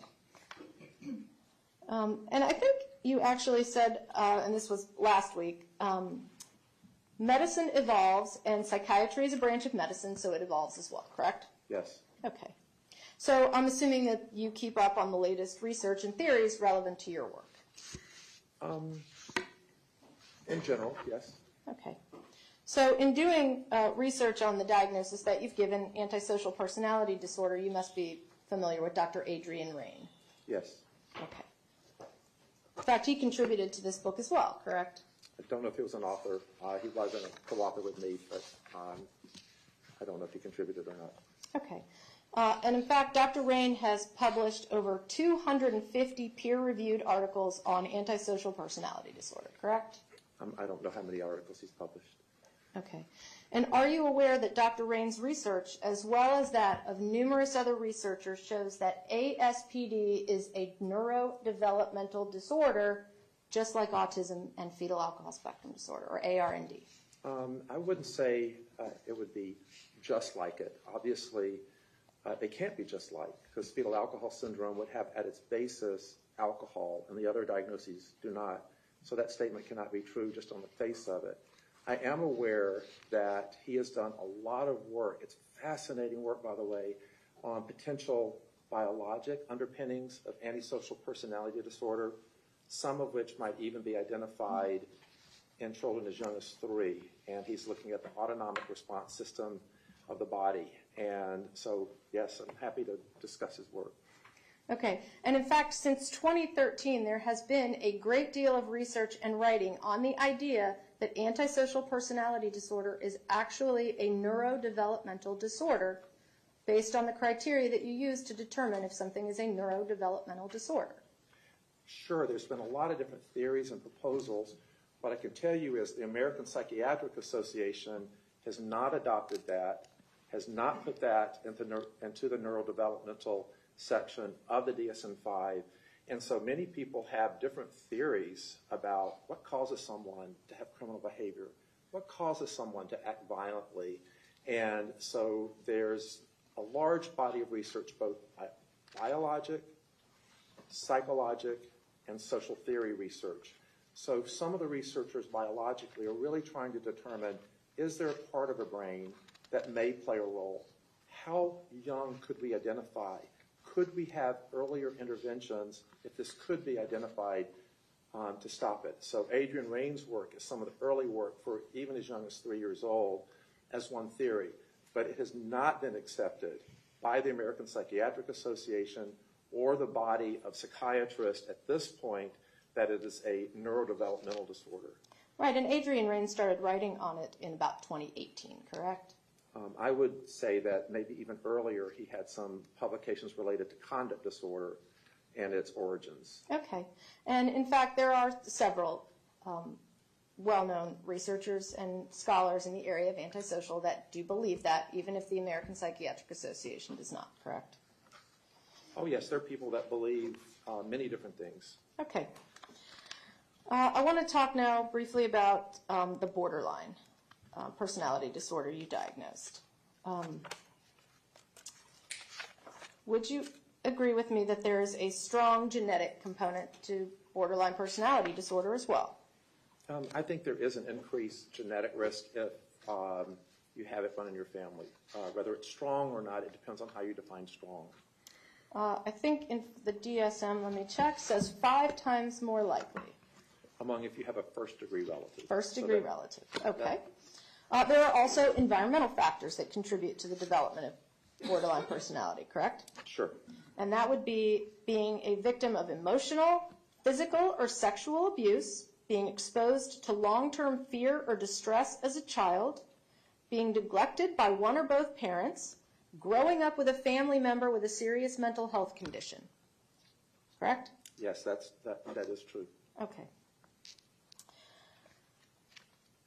And one of those diagnostic criteria is identity disturbance. And you said Nikolas met that criteria?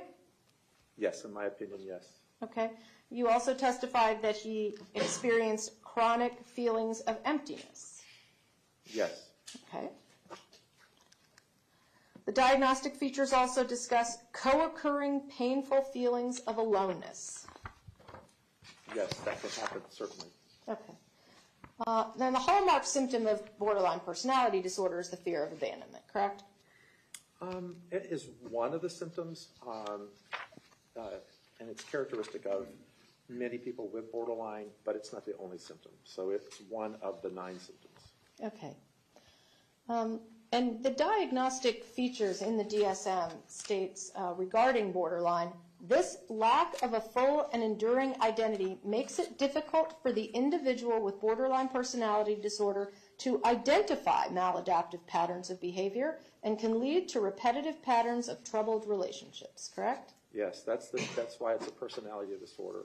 Okay, and borderline personality... Your Honor, can he finish his Yes, answer? let him answer, please. Sir, or did you finish? No. Okay. Go ahead. That's why it's a personality disorder, because of the way they behave and act towards others causes a lot of problems in their life.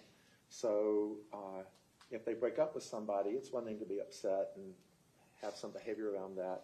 It's a different thing to threaten to kill them or kill yourself. So it's at a really different level, and that it causes problems with other people. Okay, and people with borderline personality disorder have a high rate of psychiatric hospitalization, correct? I would say they have a higher rate, obviously, than the general population, and oftentimes because they have suicidal threats, they may not go through with them or don't go through with them, but they may have gestures like cutting on their arm or their leg. People get worried about them, and then they go and they have a brief hospitalization. Okay. Now you listened, you said, to jail visits and jail calls, correct? Yes. Okay. And you're aware that Nikolas has had some visits with a woman named Scarlett Lewis, who's the mother of a Sandy Hook victim, correct? Yes. And she founded the Choose Love movement, correct? You know about that? I didn't hear the last word. The Choose Love movement? Are you familiar with that? She had, in the call with him, she did sort of an interactive, calming thing. Is that what you're talking about in the call? Are you saying love movement? The Choose Love movement. Oh, the Choose Love movement. Okay, that's separate from the call. Yes. Okay, and that is to create safer and more loving schools, homes, and communities through a formula of courage, gratitude, and forgiveness. and compassion, correct? Yes, I was familiar with her. Okay, and she talks to him about that in those calls, correct? Yes. Okay. And they end their calls with, I love you. Oh, they do, yes. Okay. And he also talks to his brother Zachary. Yes? Sometimes. Okay. Your Honor, I'm going to object to the hearsay. Let me speak to the lawyer sidebar, please.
Nikolas has frequent visits from his pastor, correct? I've seen a reference to that in the earlier jail records, but I haven't seen documentation of it. Okay. And on the anniversary of Linda's death, 11/1/21, that's the 4-year anniversary, he did a kiosk request to send a message to his brother and to send a message to Pastor Black, correct? Yes. Okay. All right, I'm almost done. I just want to go over a few things that we know about Nikolas. He attended a specialized preschool program, typically mild, moderate disabilities such as developmental delay and language impaired students, taught by an ESE certified teacher with a paraprofessional, correct? Oh, absolutely, yes. Okay, he's had an IEP since he was 3 years old. His first one was when he was about 3 years, 5 months or so, yeah. He was diagnosed with a language disorder as recently as last year. By whom? By an SLP, a trained speech and language pathologist. I didn't see one associated with a school, is what I was asking. I didn't see a school language pathologist that had diagnosed him in the last year. Okay, well, it wasn't part of the school records. Oh, okay. He spent most of his elementary school in a cluster class for children with emotional problems. Periodically, I would say not so much in the first grade, but by the second, third grade, he started to be more into mainstream classing and inclusion classes at a greater percent at parts. And part of the fifth grade, about 80% mainstream there. And then in Westglades, when he went, not as much in the cluster classes. So I would say not the majority, but for a significant percentage. Okay. At Westglades, they don't have cluster classes, correct? Yeah, he was in a mainstream, for the most part, class. Okay. He was medicated throughout most of his life, correct? Off and on. In middle school, he was sent to a center for kids whose emotional and behavioral disabilities manifest in their behavior, correct? Yes, that's correct. And that school provided him a highly structured environment with a lot of academic, behavioral, and mental health support. It did. And he did pretty well there, correct? Yes. He was referred back to that school after being at Marjory Stoneman Douglas less than one full school year, correct? He, I don't want to say it's less, about a full school year, because he did the 9th grade, and then in the 10th grade, after the breakup in August of 2016, so the fall starts in September, October of the school, so it was about a year. And so after he was having a lot of problems after the breakup with a girlfriend, there was a consideration, and after the fight with another peer, to have him go back there.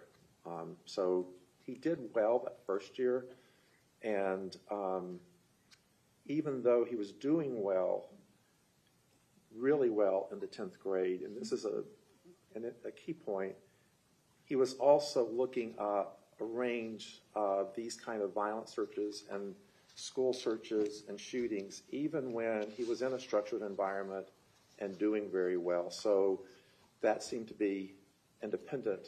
So his 10th grade year, he had this interest documented in some of his searches. And the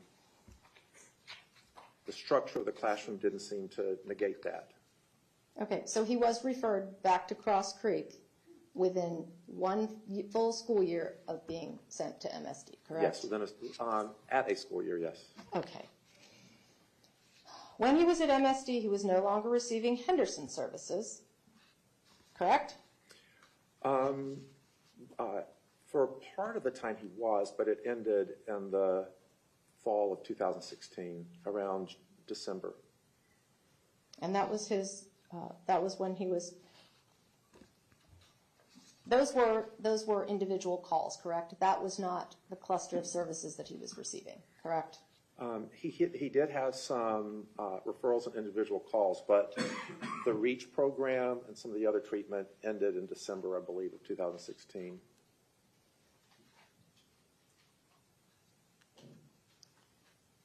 Now, you would agree with me that in the DSM-5-TR, with respect to antisocial personality disorder, there is no mention of language disorders, learning disabilities, or the need for a highly structured environment. You mean in the specific section on antisocial personality disorder? Yes, sir. That's correct. I don't see that they talk about that environment. Okay. And in your interview, you asked him about why he did this on Valentine's Day. You testified that in your direct, correct? Yes. Okay. And you asked him, you've been thinking about it for a long time. Why didn't you do it on Valentine's Day in 2017, correct? Yes. Okay. And he said, my mom was still alive. My mom was still alive. When my mom died, it was like, if my mom never died, it probably never would have happened. Correct? Okay. He did I say don't that. have any more questions. Thank you. Okay, State, do you have any other questions? No further questions. Okay, is the witness excused? State, the witness is excused? Yeah, oh yeah. Okay, thank you so much, sir, for your patience. You are excused. Whenever you're ready, let's give the doctor a minute to get his things. State, you may call your next witness. Kyle Oregon.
Good afternoon, sir. Please raise your right hand. Do you solemnly swear or affirm the testimony you're about to give is the truth, the whole truth, and nothing but the truth? Yes. Thank you. You can go ahead and be seated.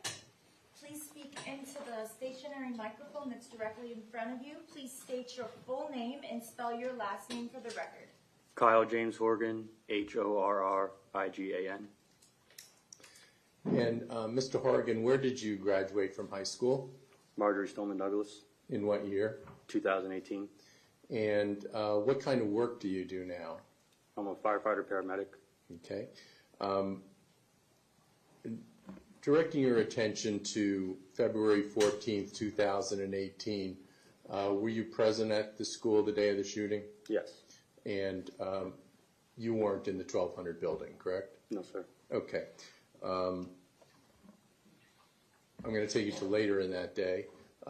When you got home, there certainly was a lot of publicity about the shooting, correct? Yes. Okay. And did there come a time that you learned who the suspected shooter was that day? On the news, yes. Okay. Did you recognize that person? Yes. And did you have any familiarity with him at the school at some point? Did you No. know him from the school? I'd seen him around, but I've never spoke to him. Okay. But did you know who he was? I'd heard of him, but not personally, no. Okay. Did there ever come a time in September of 2016 that you came into contact with him? I'd seen him in the hallways of school, but never. Okay. Was there anything unusual that occurred when you saw him in a hallway? Yes. And what was that? He had a backpack that had a swastika written on it, and then the words, the F word, you, and then the N word. Okay. And as a result of seeing that, did you take a picture of that? Yes. Let me show you what's been marked. It's previously been shown to the defense, States Exhibit 26M for identification. Do you recognize this Yes. photograph? Yes. And is that the picture that you were just talking about? Yes, sir. Is that the picture that you took back in September of 2016? Yes. Your Honor, at this time, the state would offer States Exhibit 26M for identification into evidence. Is there any objection? Yes, Judge, based upon our previous objections in D-MIL 8 and D-306. Okay, is there any additional objection? No, ma'am. That's not been argued. Okay, over the defense previously argued and maintained objection, 26M will be received as 497.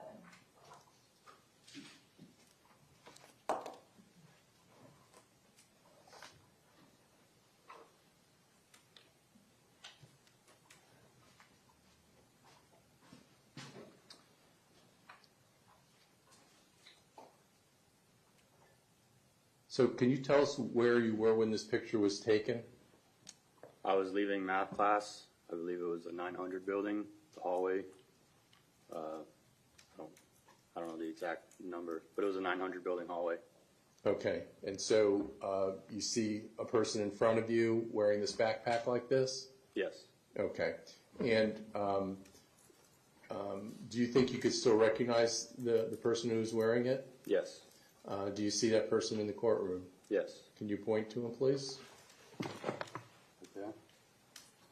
Ask the record to reflect, Your Honor, the witnesses pointed towards the defendant, Nikolas Cruz. The record will reflect.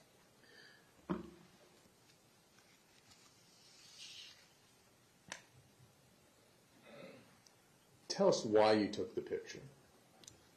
Objection, relevance, Judge. Let me speak to the lawyers, please, briefly. Just 1 second, sir.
When you saw the person wearing this backpack, did you speak to him?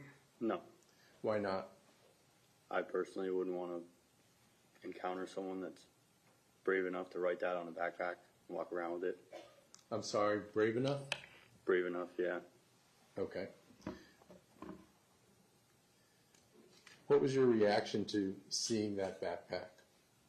I was personally shocked by it, that someone would walk around in public with that, much less a school. And like I said, be brave enough to wear that. Okay. Brave from what? The obvious racial hate displayed on the bag. Okay. Not somebody that you would interact with? No. All right, thank you very much, Mr. Hargan. Cross-examination? Briefly, Judge, thank you. Sure.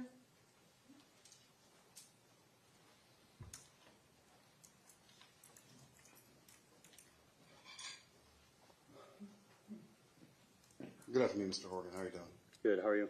Well, thank you. So, were you aware that the defendant is a black brother No, not at the time. and that he would go home every day with this written on his backpack?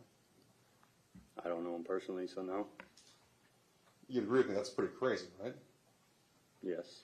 Nothing further, Judge. Thank you. Okay, is there anything else for this witness?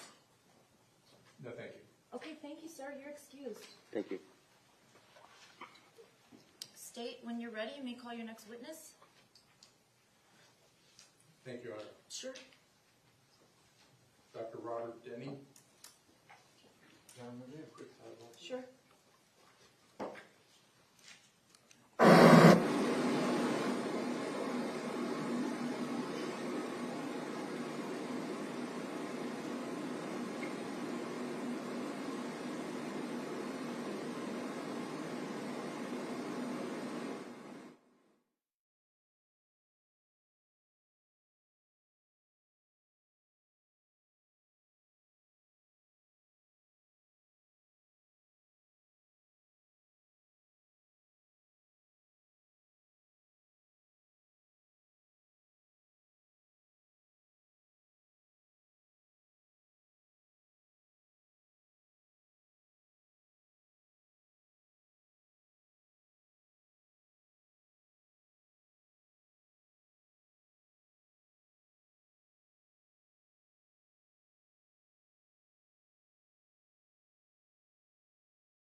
afternoon, sir.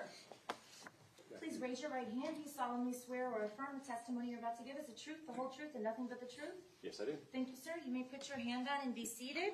And when you're seated, please speak into the stationary microphone that's directly in front of you. State your full name and spell your last name for the record.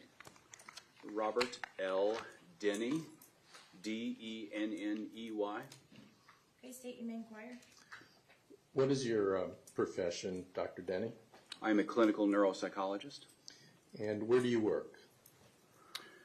I work in, well, I have a part-time practice at the Citizens Memorial Hospital in Bolivar, Missouri, in the neurology department and the Missouri Memory Center. And then my other time is spent providing forensic-related consultation work. And what is your education, please? Well, after finishing a bachelor degree in youth ministry from the Lutheran Bible Institute, I then completed a master's degree in psychology from the Forrest Institute of Professional Psychology. And then I completed a Doctor of Psychology in 1991 from the Forrest Institute of Professional Psychology. Okay, so you indicated that you got a Doctor of Psychology in clinical psychology, but you're a neuropsychologist, correct? Yes. Okay, so what training did you have to get on that track of neuropsychology? Sure. Neuropsychologists are, first of all, professional psychologists, either clinical or counseling or something like that. And then there's specialized training above and beyond that to become a neuropsychologist. And some of that training is done during the doctoral program, academic coursework, as well as supervised clinical experiences, but then also postdoctoral supervision related to that. For me specifically, I completed a neuropsychology training track at the Forrest Institute, which included coursework in neuroanatomy, neuropathology, neuropsychological assessment, neurological rehab. My professors were neuropsychologists, and one of whom was also a physician. And there was clinical experiential training as well that I had outpatient as well as inpatient at a state-funded head injury rehabilitation hospital, working with stroke patients, traumatic brain injury patients, and things like that. And then, let me just interrupt I'm sorry. for a second. I'm not sure if it's my hearing. Can you be heard? We can turn up the microphone. Just a little bit higher. I'm sorry, I may not be that's speaking much into the microphone That's well. much better. Thank you. Thank you. So I believe you were about to indicate you had a full-time internship? Yes, as part of the doctoral degree, there is a one-year full-time clinical internship. And I did that internship at the U.S. Medical Center for Federal Prisoners, which is a maximum security medical, surgical, psychiatric hospital. A part of my rotations there were also 1 day a week for 6 months at the head injury rehabilitation hospital. So I continued my neuropsychological training there. And then after I graduated, I was able to obtain about 2 years' worth of additional supervision from a neuropsychologist, which then rounded out my training in clinical neuropsychology. What type of work were you supervised at the medical center?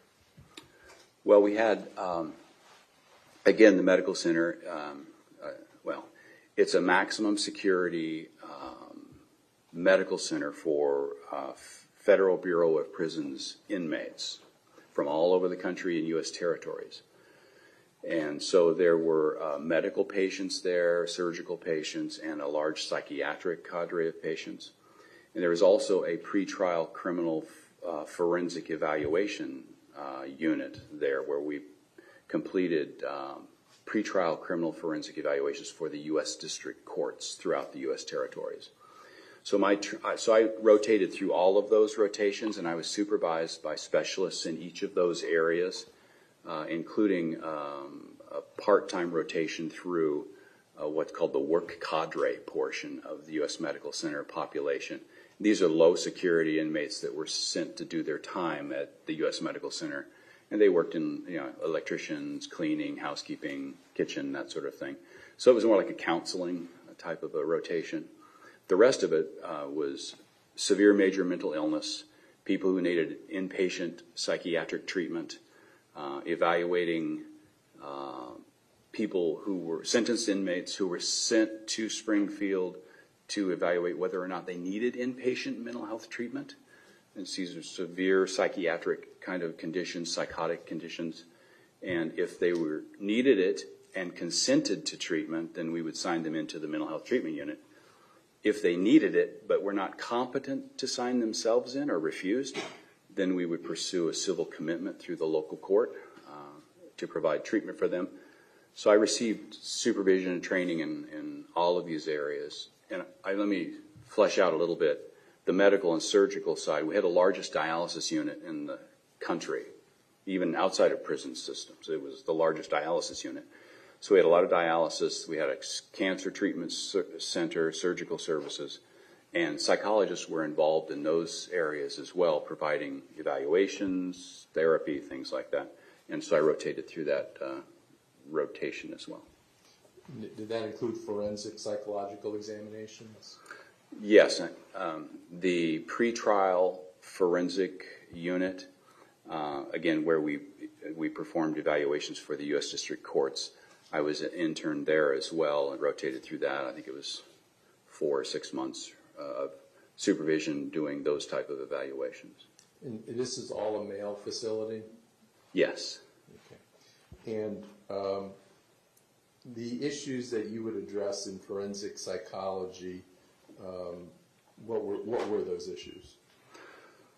The most common issue we addressed was competency to stand trial or competency to proceed through the legal process. Of course, you had to evaluate whether they had a mental disease or defect, and then whether or not that mental disease or defect eliminated their ability to be competent to go through criminal proceedings, adjudication. But we also dealt with the issue of sanity. That would be like criminal responsibility. Did they understand the nature and consequences of the proceedings, or the nature, quality, and dangerousness or wrongfulness? I'm sorry, I'm mixing up my words. The nature, quality, or wrongfulness of their acts at the time they committed whatever offense they committed. We also dealt with a dangerousness issue and need for inpatient mental health treatment for pretrial defendants.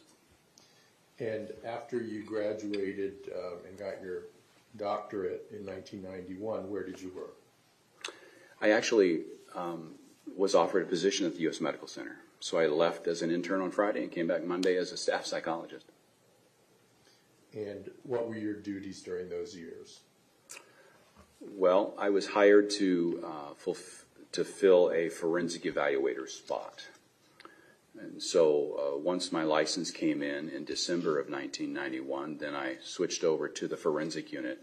And for the first 8 years, I performed court studies full-time. Then after that 8 years, I switched over to the medical and surgical side of the hospital, where I developed a neuropsychology service.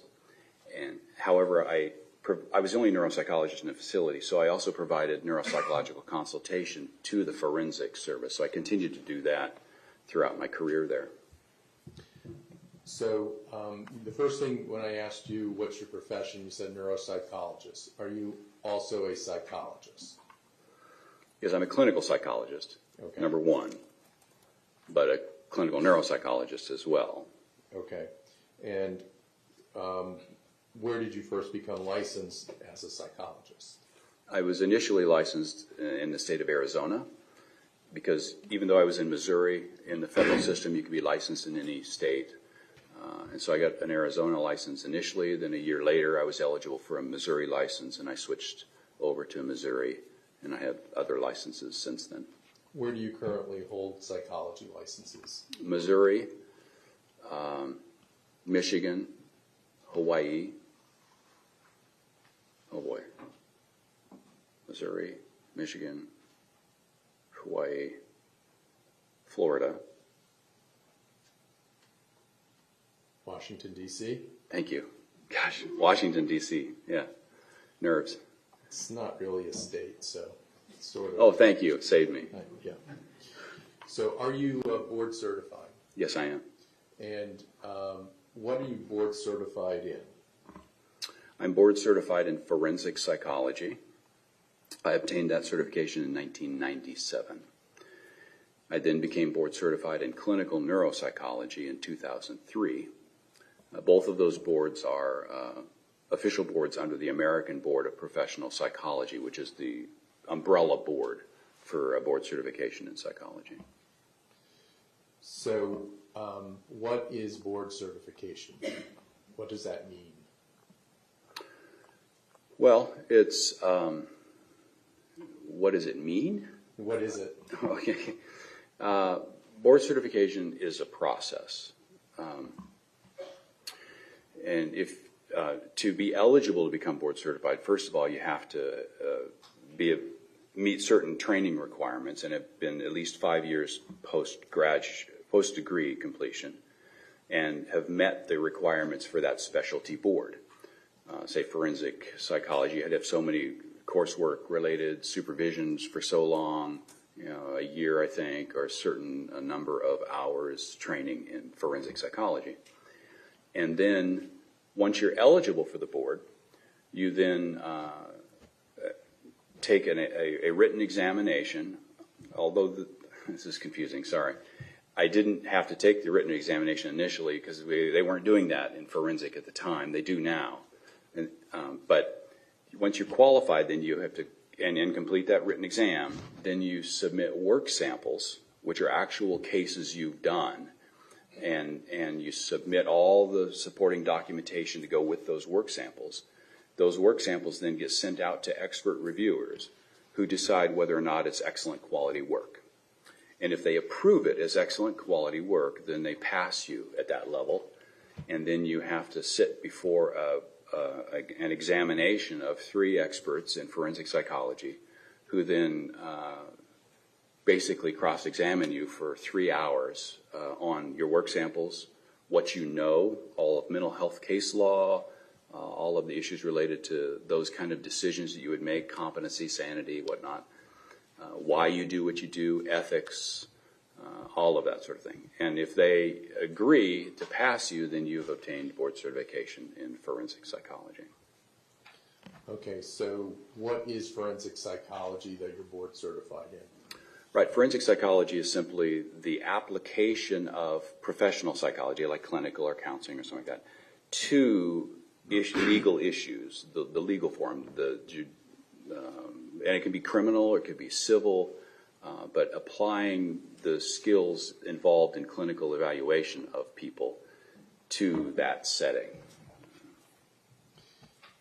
You also mentioned that you're board certified in clinical neuropsychology, and what year was that?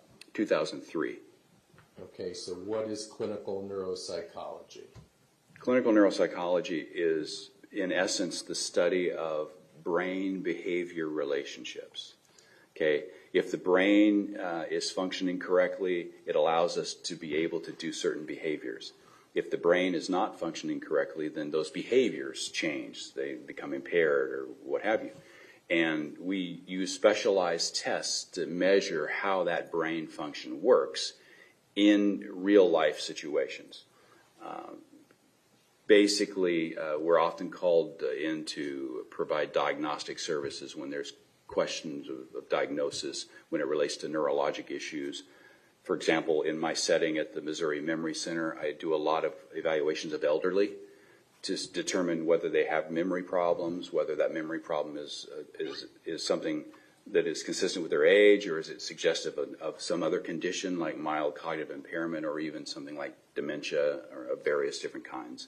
And I help the neurologist figure out what the diagnosis is. So that's what clinical neuropsychology is. And the process for you becoming board certified in neuropsychology, is that the same or similar to when you became board certified in forensic psychology, or is it different? Very similar, but slightly different. You had to have the right training, education, supervised experience to meet the requirements, and then you had to pass an omnibus, really big multiple choice examination that covered a wealth of areas: behavioral neurology, neuropsychology, psychometrics, different types of testing, as well as general mental health issues, neuro rehab issues, neurodevelopmental issues, all of that neuropathology stuff. And once you pass that, then you're eligible to submit work samples. And then you have to submit 2 different work samples. Again, they go out to the board, they divvy them up to experts in the field, trained reviewers for the board, and they review those with all their supporting documentation and decide whether it's excellent work. And if it is, then they pass you, because you could fail anywhere along the line, right? And they kick it back.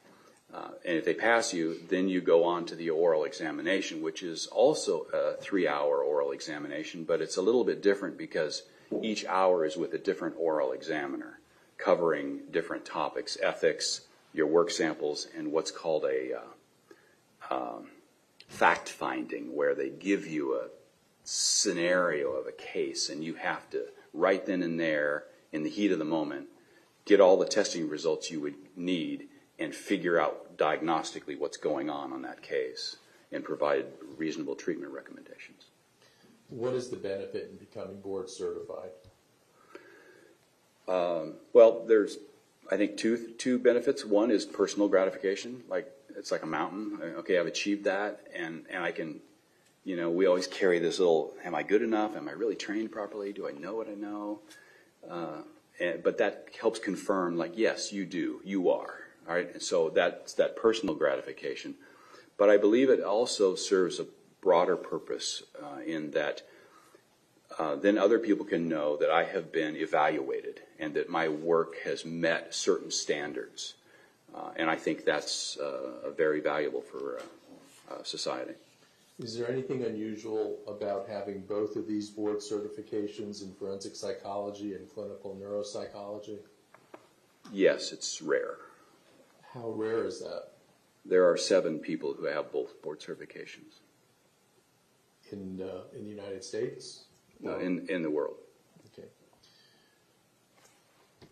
Going back to the United States Medical Center, what type of people did you see there, and what type of problems did they normally have?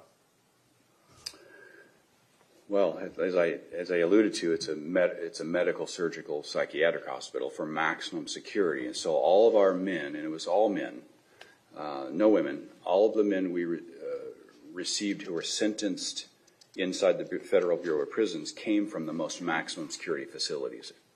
Marion, which was the newer version of Alcatraz, and then it's been replaced with the AdMax or Supermax in Colorado. And we received referrals from the U.S. penitentiaries. And these men could have difficulties that cover any number of things, medical, surgical, psychiatric, dialysis, which I guess that's medical, and then severe psychiatric issues like I mentioned. All of those things. Are you working there now? No. And when did you retire from that Yeah, I retired out from the U.S. Medical Center at the end of 2011.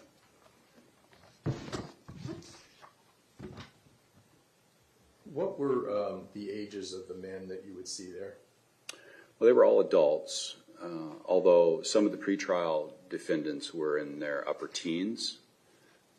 But other than that, they were adults, but from elderly to young adults. Did you ever see people who had fetal alcohol syndrome? Yes, I did. In addition to working as a board-certified forensic neuropsychologist, did you also have a teaching career? Yes, I did. And tell us about your teaching, please. Sure. I taught at a local university for a couple years first, teaching in statistics, but then I switched over to teaching at the Forrest Institute, which is a doctoral graduate program in clinical psychology. And I started teaching neuroanatomy and neuropathology. Did that for a couple years, and then they asked me to start a forensic psychology specialization track. And so I started teaching, in addition to the neuroanatomy and neuropathology, I developed courses in forensic mental health case law, forensic psychological evaluation, and advanced case analysis, clinical forensic case analysis. And I taught those for a small number of years, and then I believe it was in 2003, then they asked me to switch over and start teaching, become the director of the neuropsychology specialization track, at which point I started then teaching more neuro-related courses, neuropsychological assessment 1 and neuropsychological assessment 2, advanced case analysis, neuropsychological rehabilitation, pediatric or child neuropsychology rehabilitation, which included neurodevelopment, neuroanatomy, neuropathology for pediatrics population. And I supervised students in regard to their research dissertations and master's theses. Yeah. And what academic rank did you achieve at that school? I achieved full professor, although they called it professor by distinction. And did you teach at any other schools? Yes, at Evangel University. Afterwards, I taught a couple years teaching biopsychology there in their undergraduate and their graduate master's program.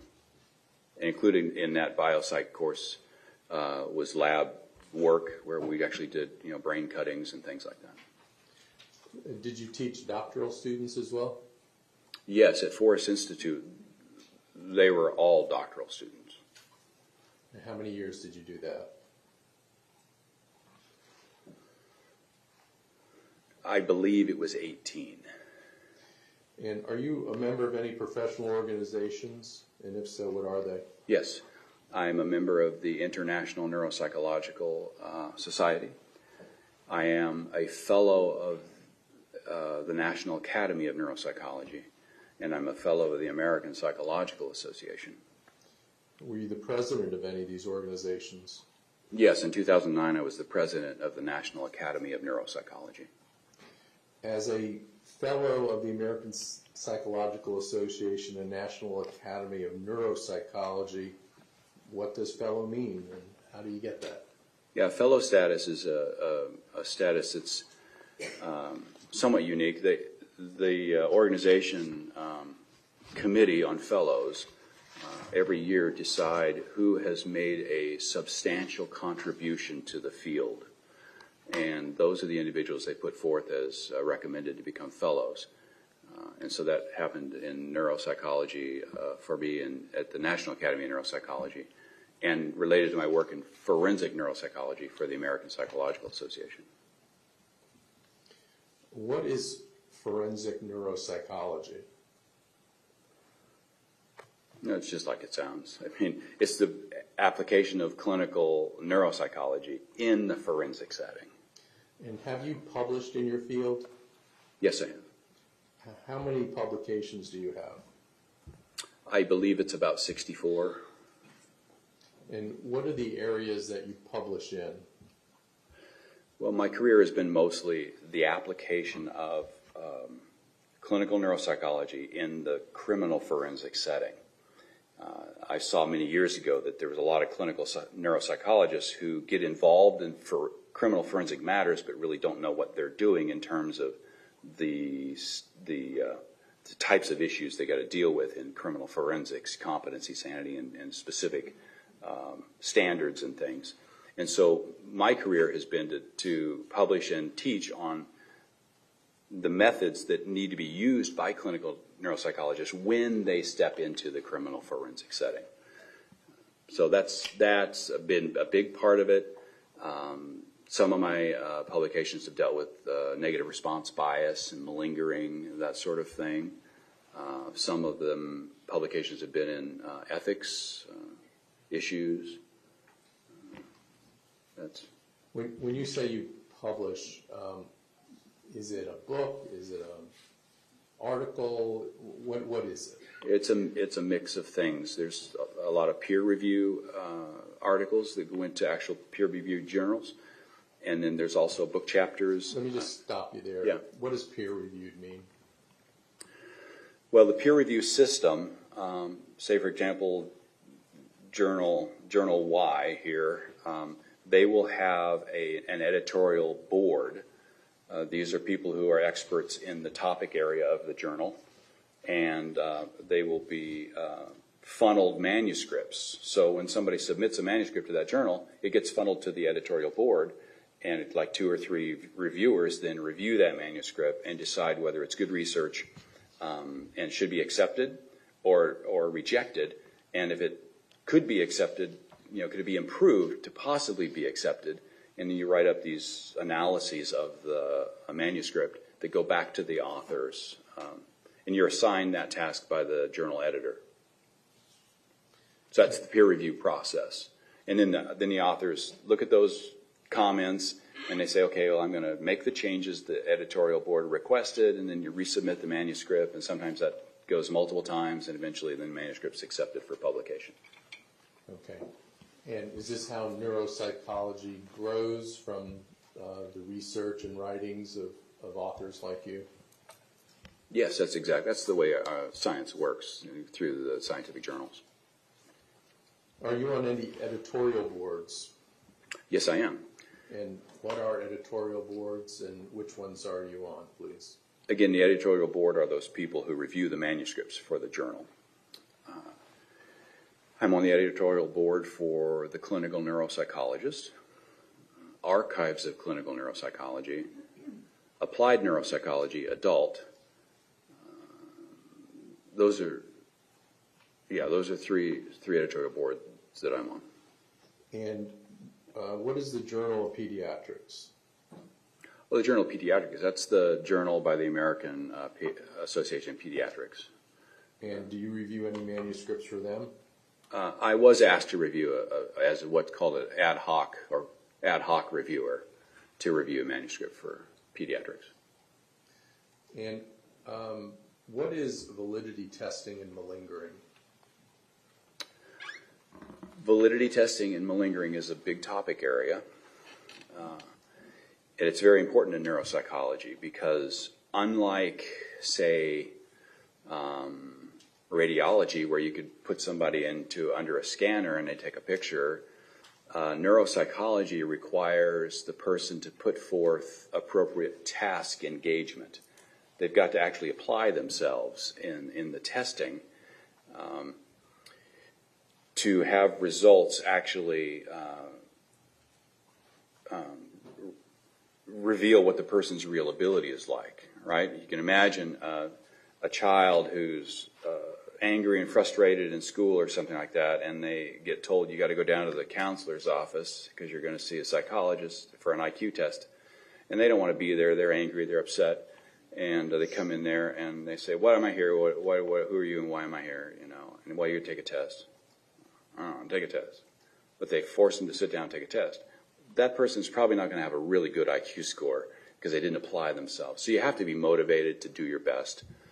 Other issues related to validity in psychological testing in general is some of our tests are sensitive to people who might be exaggerating difficulties, like self-report difficulties, but it could also be sensitive to people who are minimizing difficulties, like mental health difficulties, for example.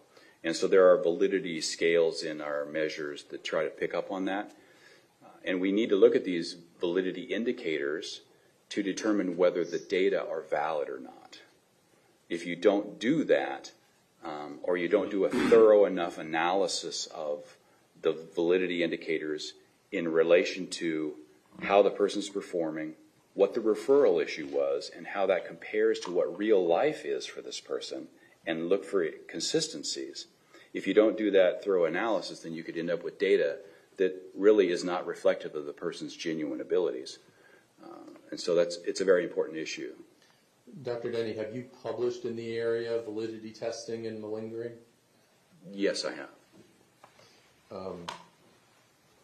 How do we know if test data is accurate? Well, again, we have to look at the validity indicators in the test data to see what that tells us, number one. But we go beyond that and we look, is there reasonable consistency between different, well, first of all, it depends on whether it's performance-based tests like neurocognitive testing or symptom-based tests like self-report inventories. They're different. And you have to look at the validity indicators in the performance test to see, does it reflect what it looks like it's valid? Then are the test results consistent across domains? Do they make sense for the given neuropathology that's supposed to be there?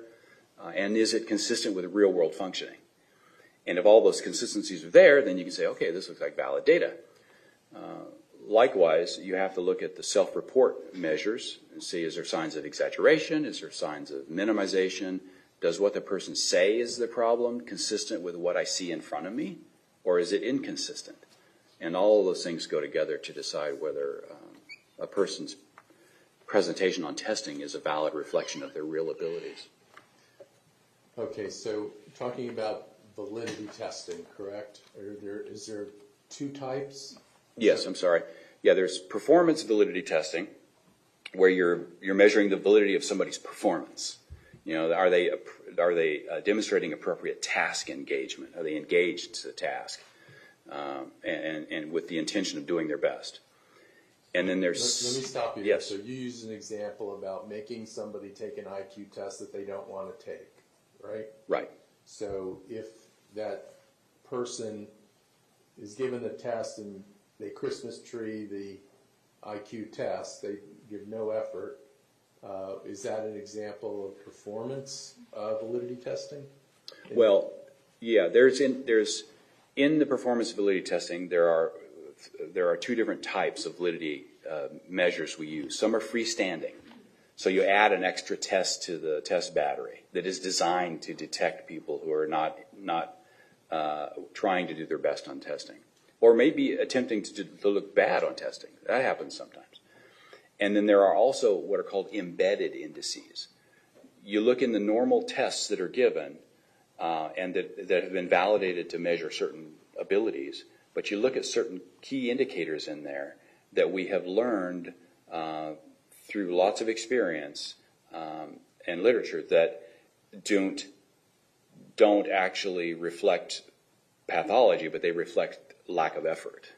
Okay, and usually these validity tests are measures that look difficult, which in fact are very easy even for people who have significant cognitive problems. So you mentioned you've gone through performance validity tests, and then you said there's symptom validity tests as well? Yes, symptom validity test is designed to work with self-report measures where people are reporting their difficulties, and they help us understand, number one, whether the person understood the items. Maybe a reading, for example. Could they read the items? Did they understand what the item content said? And did they answer in a consistent manner? Then beyond that, you look at were they exaggerating their problems? Or opposite that, were they minimizing the problems and denying having problems? I mean, you can imagine a personnel type test, a hiring test. Somebody's denying problems, right? Or a child custody case, they're going to deny all these problems because I don't have any mental health problems. So that can happen. But there's also instances where people can grossly over-exaggerate their problems in self-report measures as well. In the forensic, meaning court, that you've been involved with when you're dealing with criminal defendants, is validity testing and malingering issues that are important to you to look for? Yes, they are. They're very important. And actually, forensic neuropsychological evaluation that did not do that would be considered not thorough and less than acceptable work if they did not do that. Why is that? Why is that important in criminal cases? Well, just in the practice guidelines are so very clear that, and not just criminal cases, but any forensic case, could be a civil case, a personal injury case. It's just as important to verify that the data are valid. If you don't verify the data are valid, then I mean you're just assuming they're valid, and that's not good. Are you do you pay attention to their behaviors during the examination and across several tests? Right. Good question. Because there are the validity tests, the freestanding tests, the embedded indices, but there's the tests themselves and the consistency across domains and the consistency of the person's performance with the way they're presenting during the behavioral observations, right, during the examination. Does that make sense? And then you have to take it one step further and say, okay, well, with these scores, could the person, the person would be impaired at this level. Does their real world functioning match that? And if it doesn't, then that tells you the data are not valid. And so you have to do a full analysis of all these things to determine whether the data are a valid reflection of the person's genuine cognitive abilities. Well, what do you mean real life functioning or real world functioning, and that the data is consistent with that?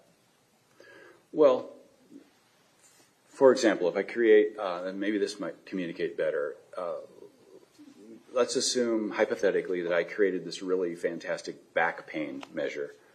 It's really, really fantastic. And I give it to somebody and they score out as having terrible, terrible back pain. It's so bad that they can hardly walk or do anything. And yet I find out that they actually live in the neighborhood next door, and I see them climbing a ladder and re-roofing his house. Okay? That real world functioning tells me that the test data are bogus, right? And there's this phrase that I always taught my students is that real world functioning always trumps psychological test results.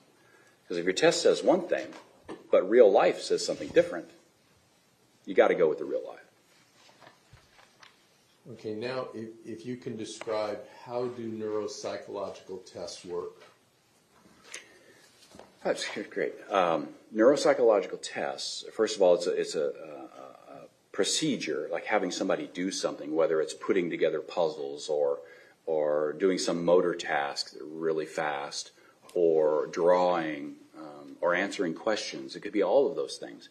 But they're designed to measure a certain construct, an ability, like, say, learning and memory. Okay, well, this test is designed to measure learning, how well somebody can learn something. Then it's validated on to actually be shown to truly measure that. And then you take the person's raw scores. When you give them the test, you take their raw score, and then you compare it to norms.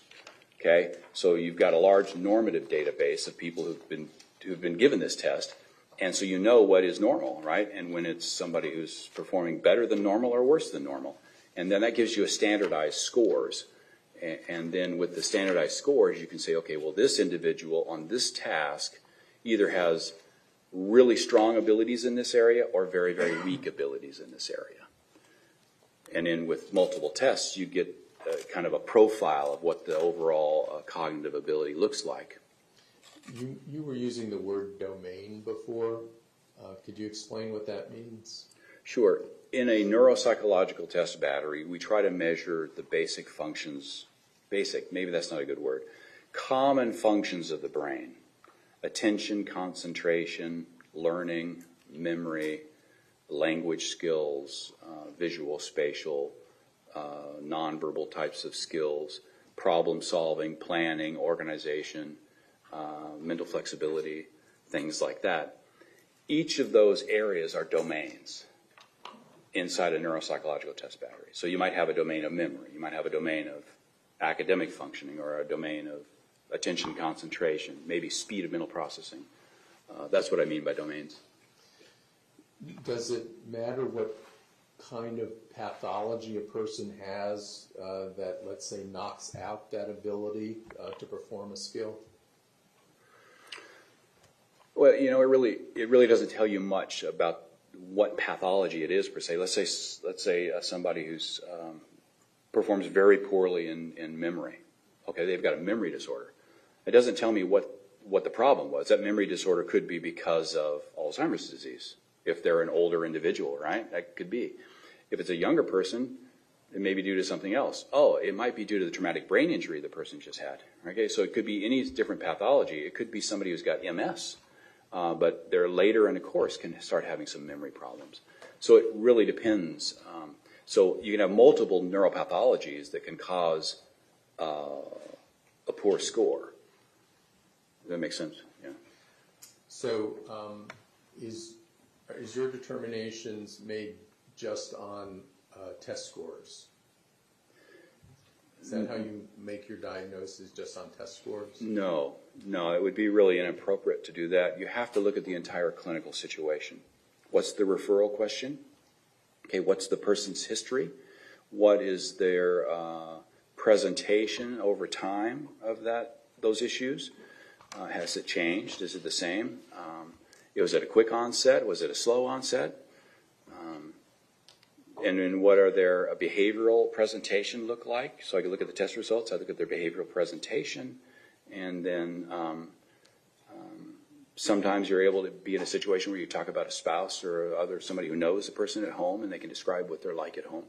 All of that factors in, and then you use that information and you apply that to your knowledge of neuropathologies and different kinds of brain problems, and you see which one makes the most clinical sense.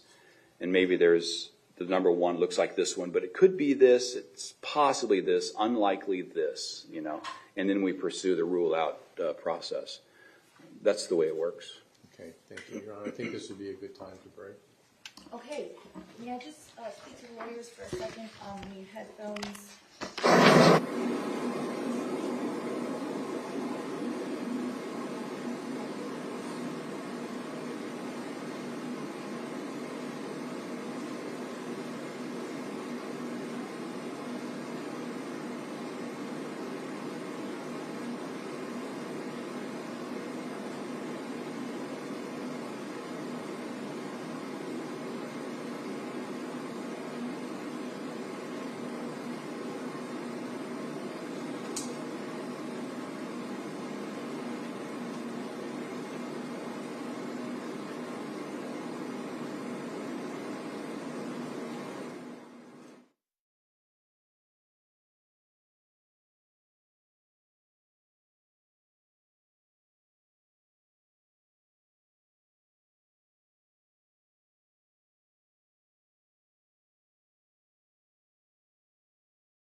I'm getting ready to excuse you for the evening. I do need you here tomorrow earlier. We need to get through several witnesses tomorrow who have some time constraints, so we're going to start earlier. I'm going to ask you to please be here at 8:30 so that we can start at 9, and I may have to give you a shortened lunch period if you want to pack a lunch. Unfortunately, we don't have the staff to sit with you in the jury room during lunch, but there are places by the river where they have picnic tables and things which you can walk around if that is a quicker process for you. Did somebody say something? No. Okay. So in any event, please be back here tomorrow at 8:30. You are excused for the evening. Please remember the instruction that you cannot discuss the case with anyone, including your family members. Please leave your notepads behind, and I'll see you tomorrow at 8:30 a.m.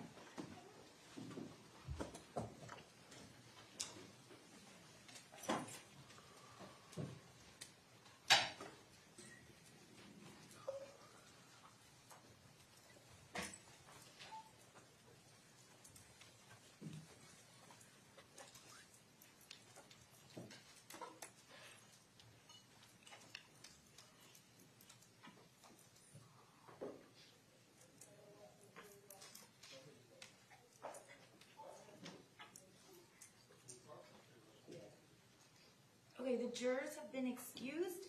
Doctor, you're also excused. Please feel free to talk about whatever you want, but do not talk about except for your testimony. Please don't discuss your testimony with anyone, including the lawyers, while we're on recess, okay? I understand. All right, thank you so much. Are we going to do it now? Because he may be necessary to answer some questions from... I would like to be able to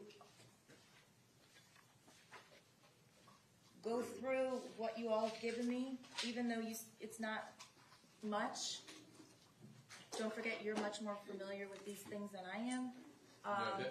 There's a lot there on the PowerPoint, and it's very tough to digest for all of us, even after all the time we spent on it. If you all would be so kind, if you can tab the slides that are at issue, that would make it easier for me.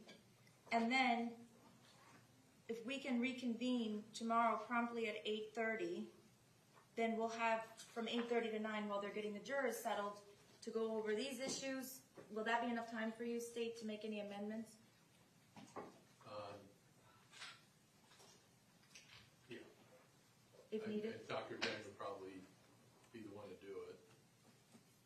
Can you make amendments on the PowerPoint? It would just be if there was a slide or two. Sure, need to change a title or something. 5 that maybe there's a certain word, or with the defense there were sometimes.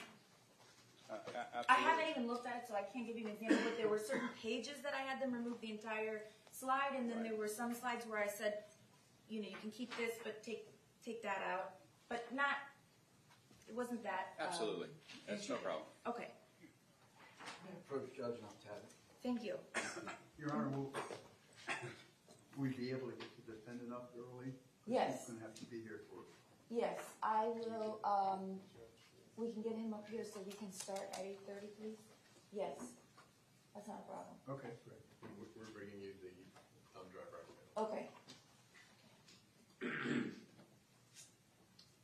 There's some numbers that we took out, so it's just the ones that are there. I think we took out 4 and 7. Okay, would you? Videos.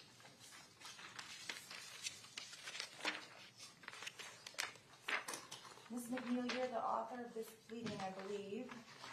Would you cross out the ones that the state is withdrawing? Would you please, for me?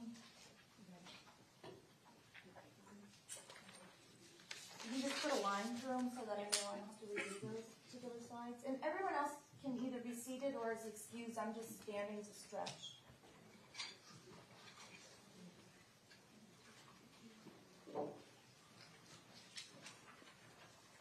Thank you, that's great. No, I got it. Okay.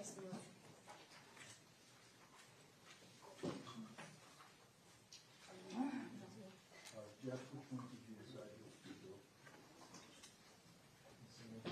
Which one did you use on? 4 and 7. V4? And 7?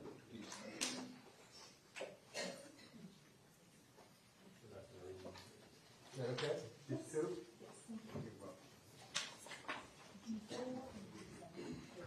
May I approach? Sure. You just crossed them out. Okay.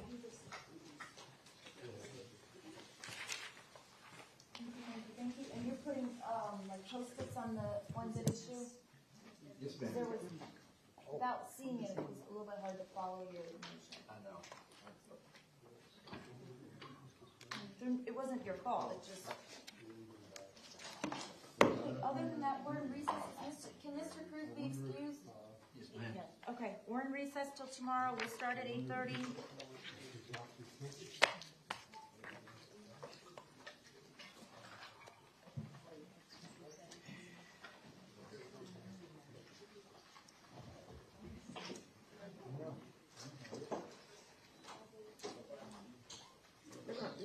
They're not on the stand. What are you looking for? I don't think I have it.